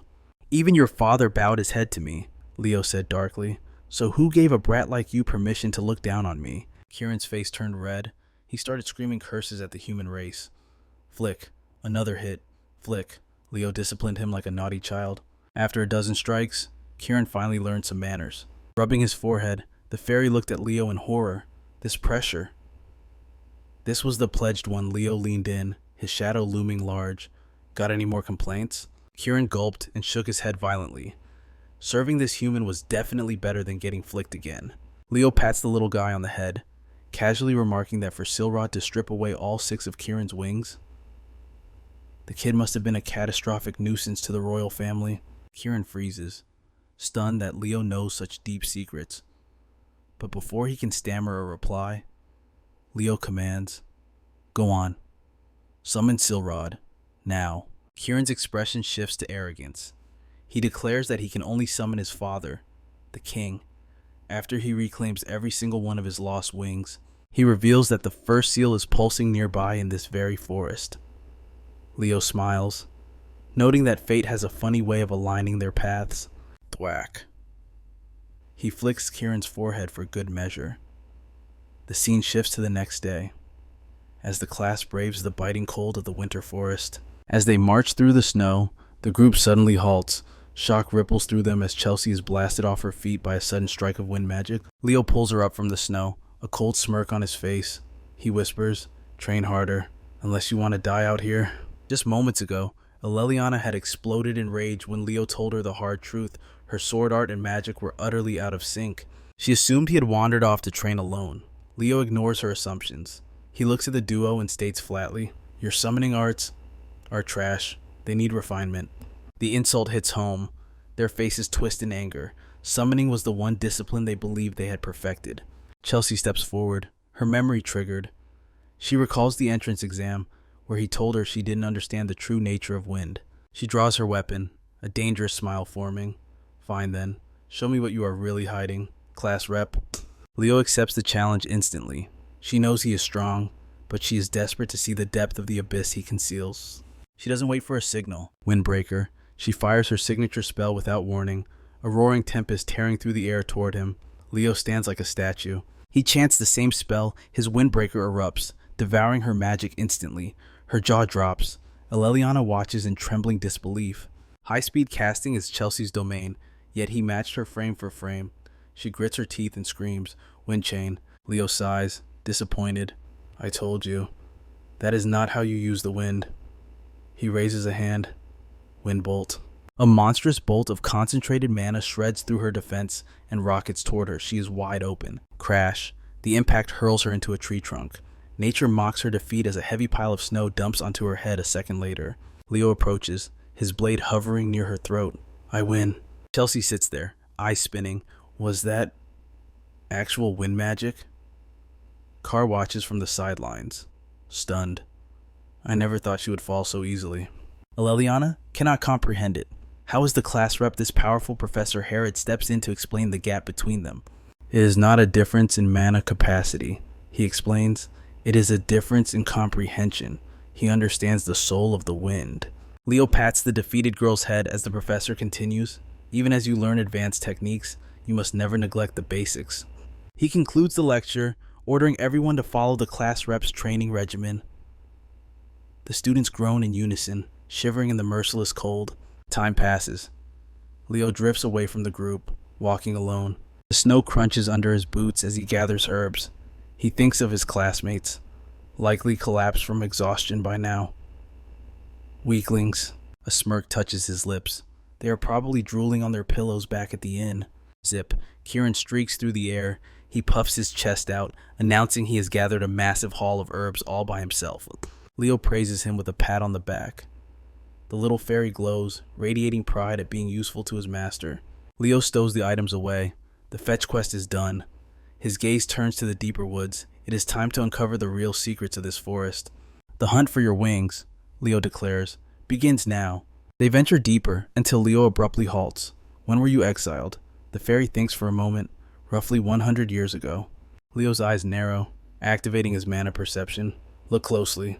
Reality here is being twisted by an illusion. Kieran senses it immediately. This mana. It is the fairy king's, but not my father's. Leo connects the pieces.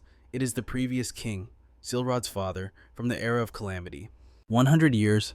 The timeline matches the exile perfectly. They are using your severed wings as a battery.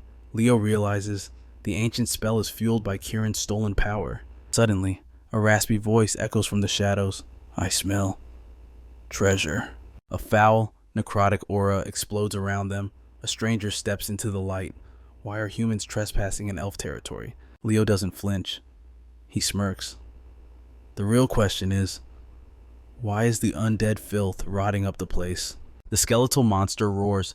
This is the domain of Lord Tardis. Kieran snaps, flying forward, lies. This is a fairy sanctuary. Cackle. The skeleton mocks him. You a fairy, you are nothing but a weak little bug. Something snaps inside Kieran. Rage flares in his eyes. He charges the monster without a second thought. Too fast.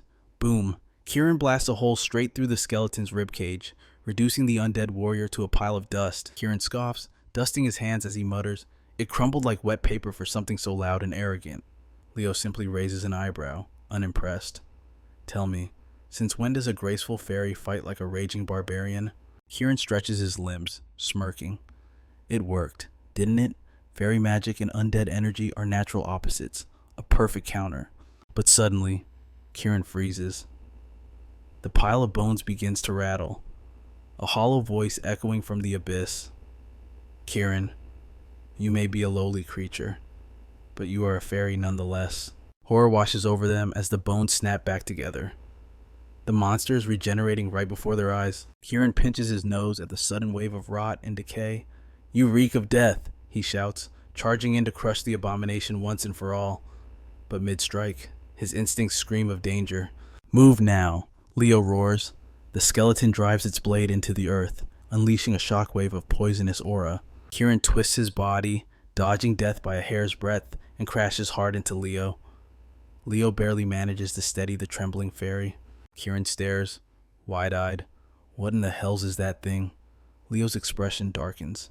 That is an ancient nightmare from the realm of Tardis, a death knight. The skeleton draws itself up to its full, terrifying height. I am Karor, it intones, its voice dripping with malice, and my blade belongs to the eternal Lich King. In a blur of motion, the monster lunges. Leo steps forward to intercept, but Karor vanishes into thin air, reappearing behind him like a phantom. The Death Knight raises his blade, the steel gleaming with cold intent. I shall guide you personally to the afterlife. Leo reacts on pure instinct. He activates his spectral form, weaving a barrier of light just as the heavy blade comes crashing down. Steel meets magic. A deafening clash rings out, shattering the eerie silence of the cursed forest.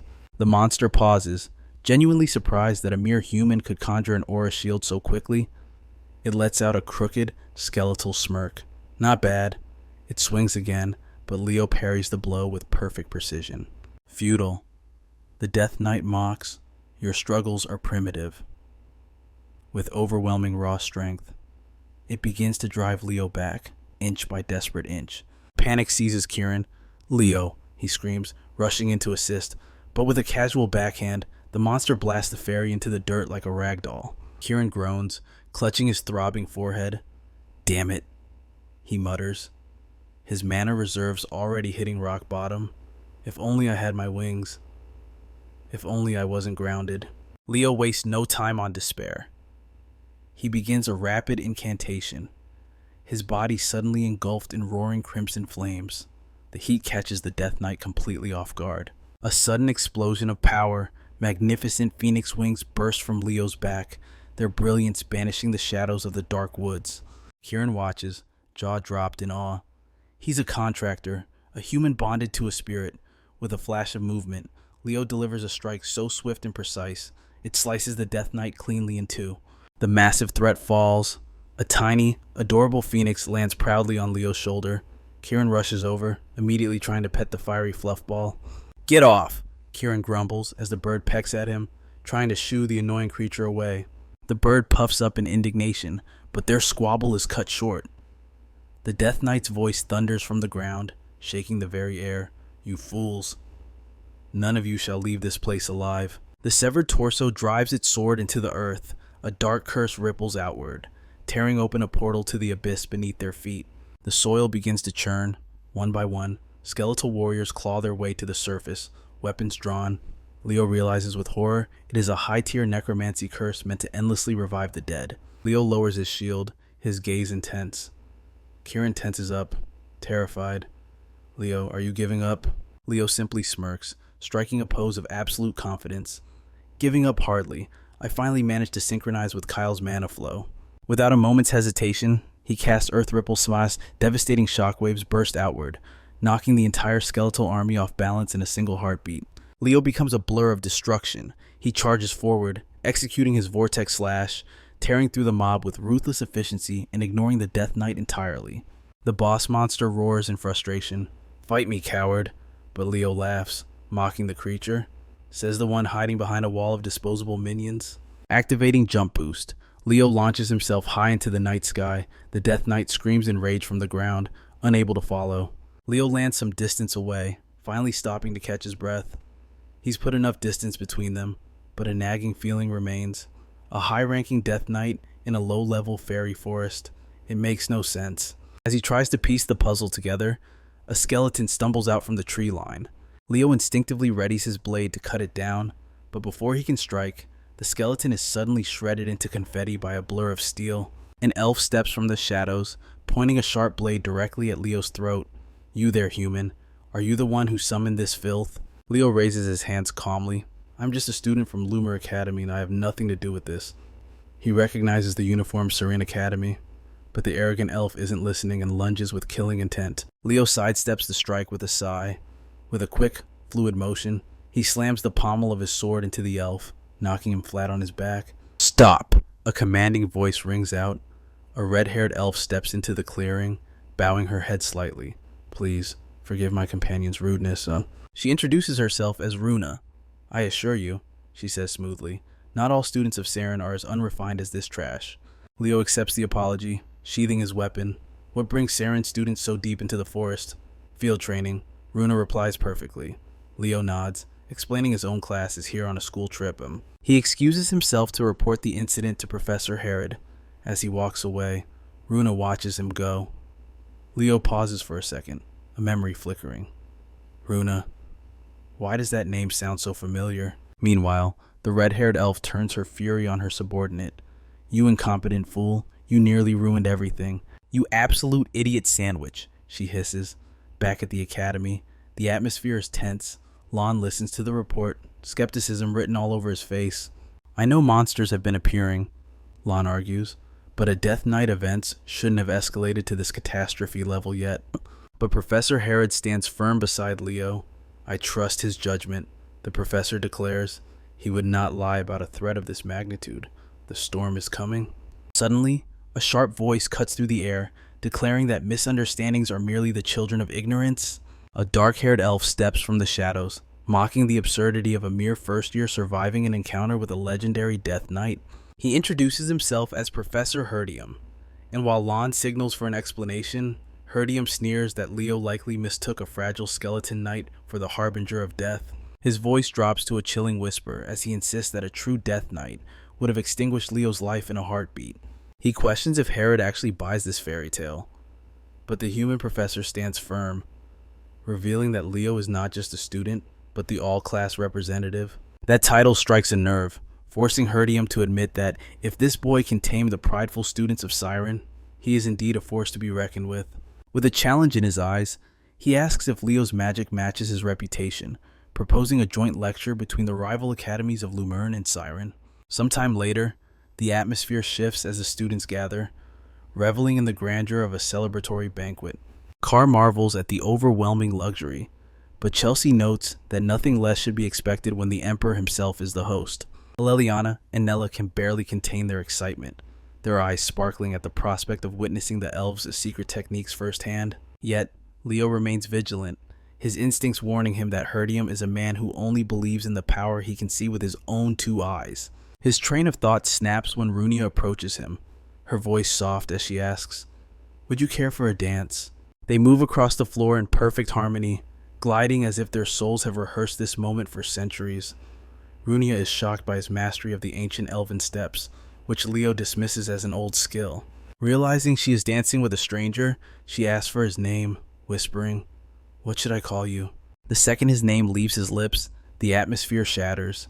Her expression morphs into pure hatred as she grabs his collar, screaming, "You are the thief who stole my contractor." Her knuckles turn white against his clothes as she declares with suffocating killing intent, "I will end your miserable life right here." But Leo stands like an immovable mountain, not even flinching. It clicks in his mind the Phoenix spoke of another who was rejected by Fiora before him. He realizes Runia is that rejected candidate. Her body shakes with uncontrollable rage as she glares at him, branding him a criminal. "Shameless thief," she cries, but Leo simply offers a calm smile, assuring her that the spirit Fiora is happy and healthy. His composure pushes her over the edge. Screaming "Die!" she unleashes her mana and lunges at him with lethal force. Later, the storm has passed. Runia bows her head in a forced, contrite apology. Leo brushes it off like dust on his shoulder, forgiving her instantly before walking away with Professor Herod. However, the moment they are alone, Herdium turns on Runia, his voice dripping with venomous disappointment. He warns her that such a careless display is unforgivable, especially for the representative of the first years. Runia looks crushed, nodding in shame, but the professor grabs her shoulders, shaking her violently as he insists they must prove Siren's absolute dominance over Lumerne. He raves like a madman about surpassing all other academies and crushing their legacy, but he pauses, momentarily worried that his desperation might have shown too much weakness. It doesn't matter. Runia's eyes ignite with renewed fervor as she vows to utterly destroy that wretched thief to restore Siren's honor. The next day, the duel of knowledge begins. Professor Herod welcomes the elven students, announcing that today, the veil will be lifted on Lumerne Academy's training methods. The declaration instantly hooks their attention, curiosity burning in their gaze.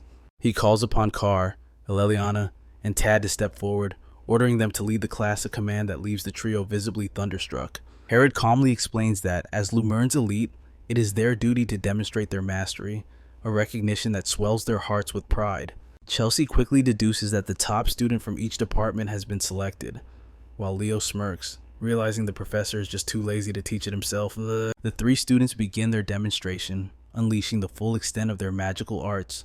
Their raw talent and passion effortlessly capture the focus of the elven guests.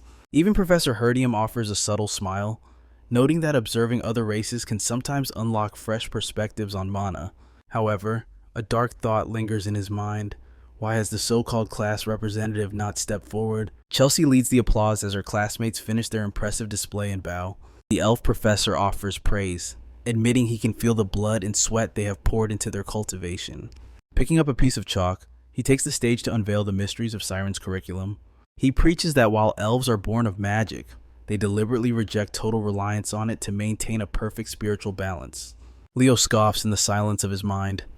For all their talk of balance, their curriculum is drowning in arcane dependency. He reflects that elves have always been arrogant show-offs, and clearly, time has changed nothing. As the professor dives into a long-winded theory on complex spell structures, Leo fights a losing battle against a massive yawn. Herdium's sharp eyes catch the disrespect instantly. This boy claims to slay Death Knights, yet lacks the basic discipline to stay awake. Deciding to teach him a lesson, he abandons the theory and manifests a blinding golden star in his palm. introducing it as the essence of Siren. Even Leo felt a spark of genuine intrigue. Music. The professor explained that elves are a race bound by mana itself, before launching the star into the heavens. It shattered into a galaxy of tiny lights, drifting down like stardust, drawing gasps of pure wonder from the crowd. Chelsea's eyes sparkled as she shouted that this was star magic, the legendary system created exclusively by the High Elves. The professor nodded with immense pride. This wasn't just a spell, it was the very heart of their magical heritage. He began inscribing a complex formula on the board, a direct descendant of the great Luna's ancient legacy. It was the foundation of all star magic, the root of infinite possibilities. He smiled. Turning to the class, "Is it not magnificent?" But his smile vanished as a hand shot up. He granted the class representative permission to speak. Leo didn't care for the spectacle. With serene coldness, he dropped a bombshell. The professor's interpretation of the spell was fundamentally flawed. A deadly silence froze the room. The professor's face flushed red with rage as Leo calmly explained that magic would never ignite. Jaws dropped. It was as if he had just spat on a holy relic. Fighting for composure, the professor scoffed. Of course it won't ignite. The spell remains incomplete by design. He claimed their ancestors had spent centuries decoding the founder's ancient texts, gradually piecing the fragments together to reach this form. But Leo instantly realized the truth. This was one of Luna's lost spells, magic she had created solely for Kyle during the birth of the star system. The professor bristled at the boy's unspoken arrogance. He issued a direct challenge. If Leo knew so much, he demanded the boy reveal exactly where their research had failed. Professor Herod tried to intervene to stop the madness, but he froze. Leo was already stepping forward. Leo's mind was sharp. He concluded that the magic these elves used was nothing but a pale, diluted imitation. He had received the true, perfect version from Luna herself, but had died before he could ever pass it on. Staring at the board, he wondered, did fate orchestrate this reunion? Herod broke into a cold sweat. Messing with the elven founder's legacy. That was a diplomatic nightmare waiting to happen. Music. But Leo moved with absolute resolve. He began rewriting the arcane formula, infusing it with his own unique mana. The elven students muttered in bewildered confusion. They had never witnessed runecrafting like this before. In seconds, Leo declared it finished. Suddenly, the new formula erupted with a blinding, intense luminescence. The professor stared at the radiant pattern, tears welling in his eyes. He whispered softly, "What kind of spell is this? Where have you seen this?" A sudden memory washed over Leo. He stood on a cliff's edge, Luna's voice echoing in the wind.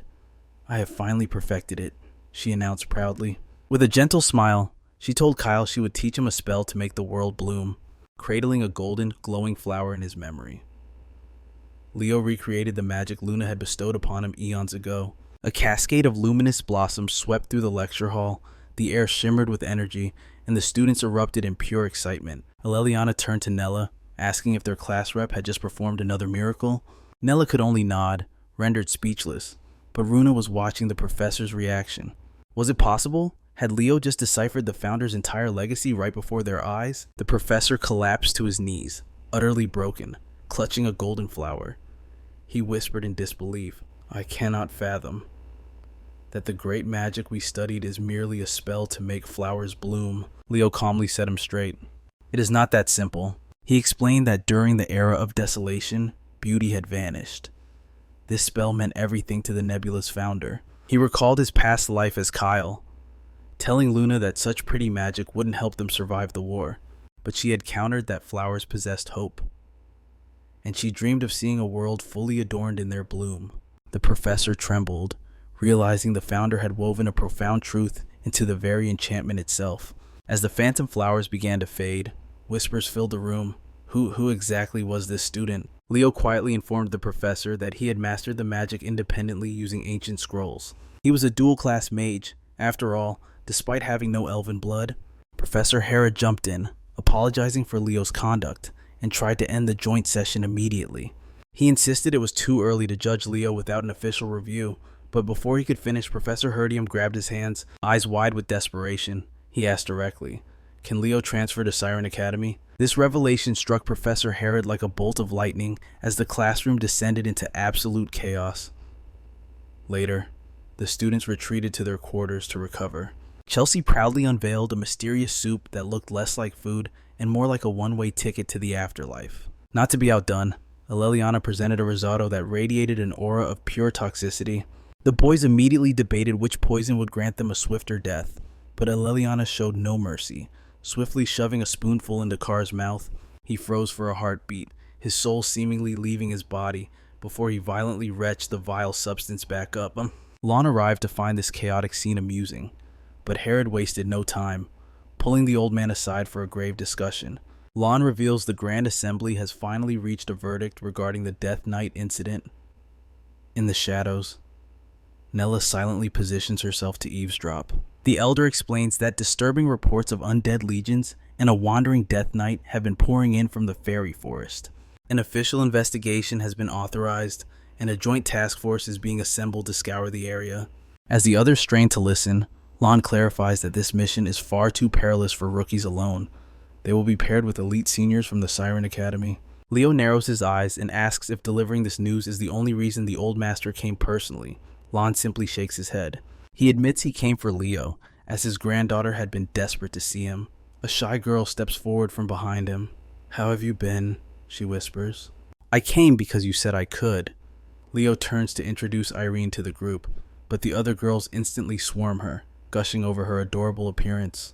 Overwhelmed by the sudden attention, Irene panics. She bolts up the stairs, shouting a tearful, "I'm sorry," to the confused crowd. The girls wonder if they committed a grave social error. Lon tells Leo, "I'm counting on you." Without a word, Leo heads upstairs. He finds Irene huddled on the dark balcony, looking small and fragile.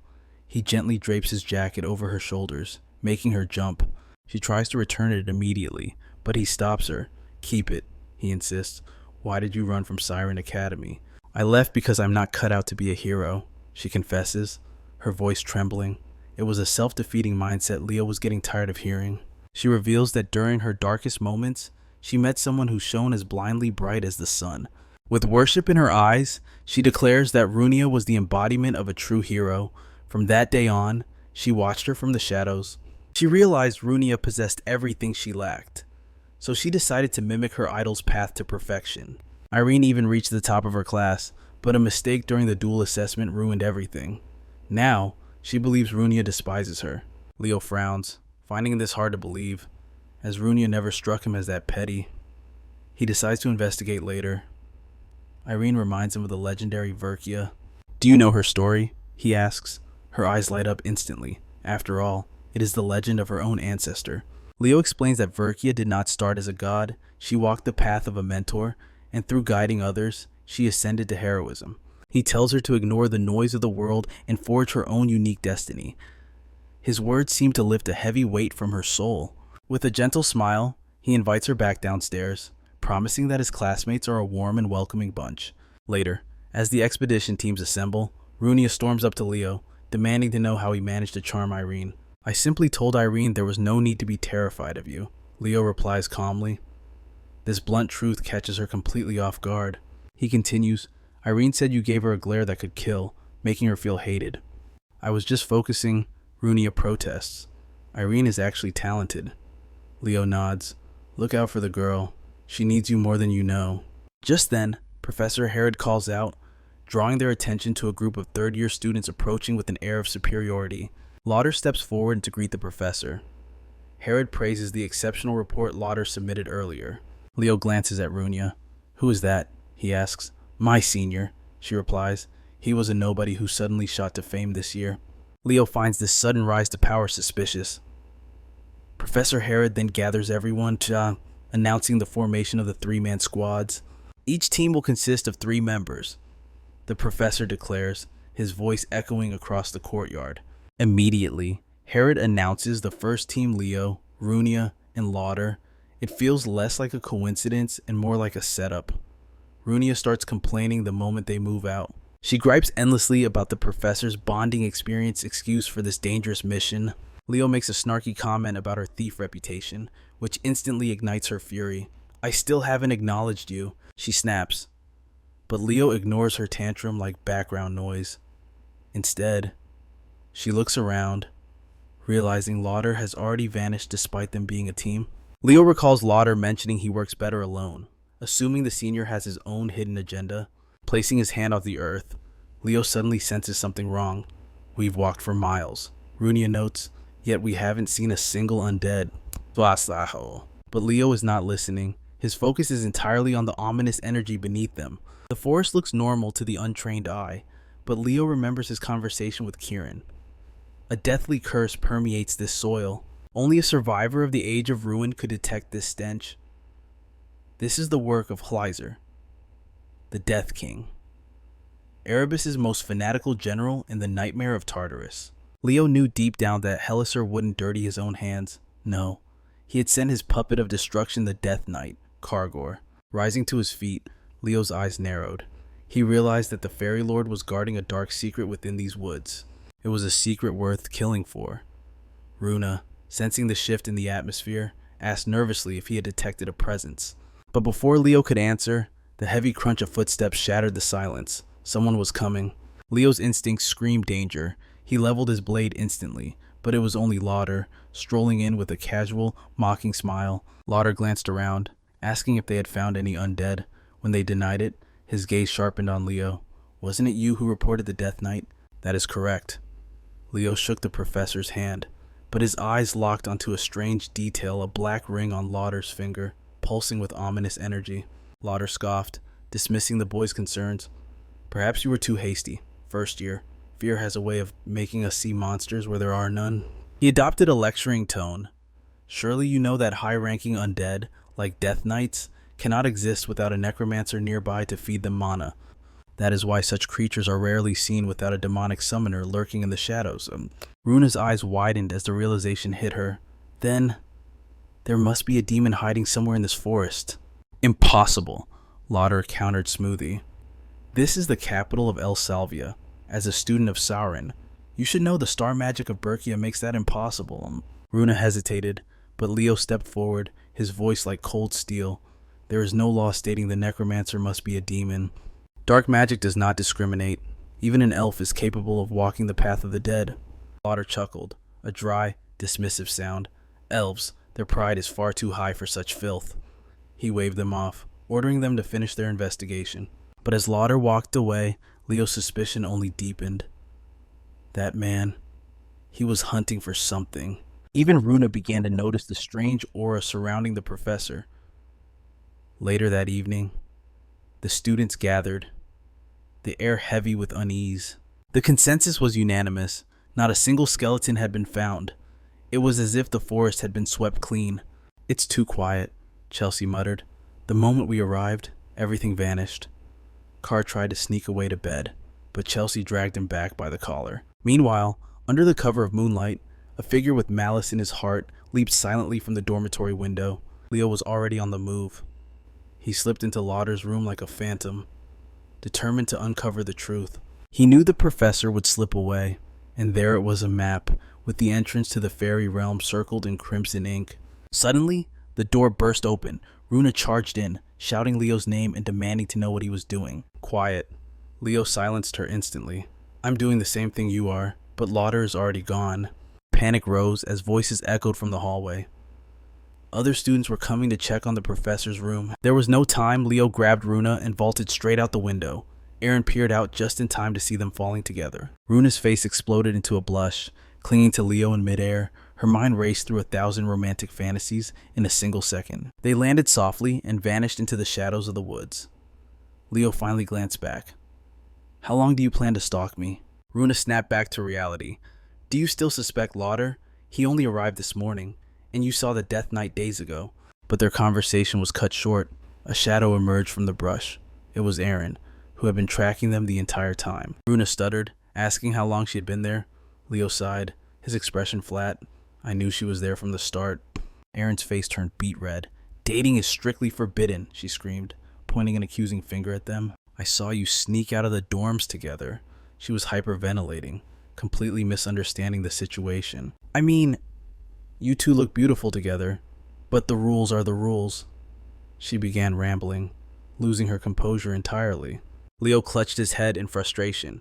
You have the wrong idea. He looked at Runa. Please, explain it to her. But Runa was a blushing mess, unable to form words. Suddenly, Leo froze. A chill ran down his spine. The earth trembled. A rotting hand burst from the soil one by one. The dead began to rise. Steel flashed. Leo drew his sword in a blur of motion as a chilling voice echoed through the trees. Welcome to the fairy forest.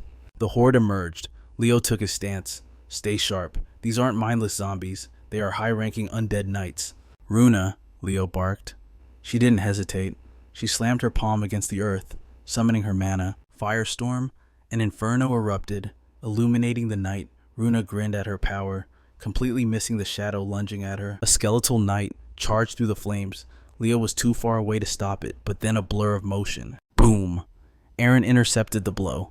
Her aura flared. She was equipped with the legendary Animus armor. With the speed of a true Amazonian warrior, she swung her blade, one clean strike, and the undead knight was decapitated instantly. Incredible, Runa cheered. The stoic elf lowered her weapon, hiding a shy blush beneath her warrior's exterior.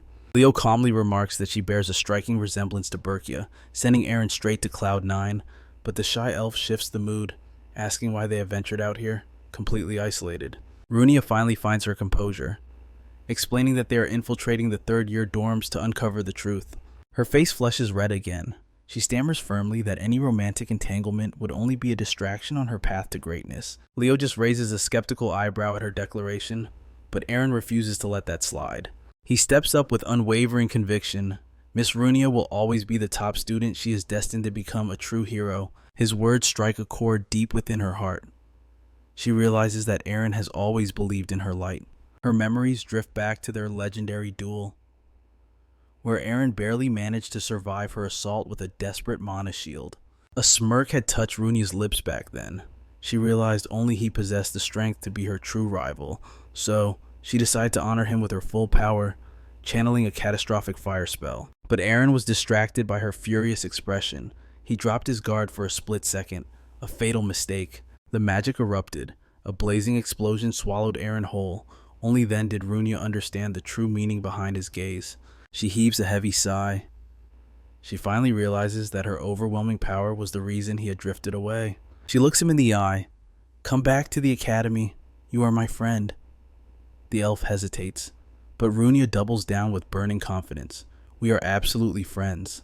And I need you to keep pushing me. You must remain my rival. But right then, Erin freezes. Runia, are you truly certain we aren't a couple? Leo just stares blankly at the sheer audacity. Runia turns beet red, denying it furiously. Leo simply sighs, playing the role of the wise sage watching children play. Meanwhile, in the deepest shadows, a death knight growls in frustration, sensing the mage has reached his limit. Intruders are swarming the perimeter, but the cloaked mage scoffs. That is your problem, knight, not mine. He throws back his hood. It is Lauder himself. The skeleton dismisses him as a mere brat, annoyed. The Death Knight steps forward. He demands to know why a warrior sworn to the Great Lich is being treated like a servant. Lauder doesn't even flinch. He merely flashes his ring, eyes glowing with arrogance. The Great One chose me. As he walks away, he drops a chilling promise. Once the summoning circle is complete, Tartarus will be obsolete. I am counting on you until then, Knight. The skeleton lets out a mocking laugh. He agrees to follow orders. But betrayal is definitely written in his soul. Back with the hero party, Erin can't believe a senior like Lauder would ally with demons. Runia is equally shaken by the revelation. But suddenly, Erin shivers.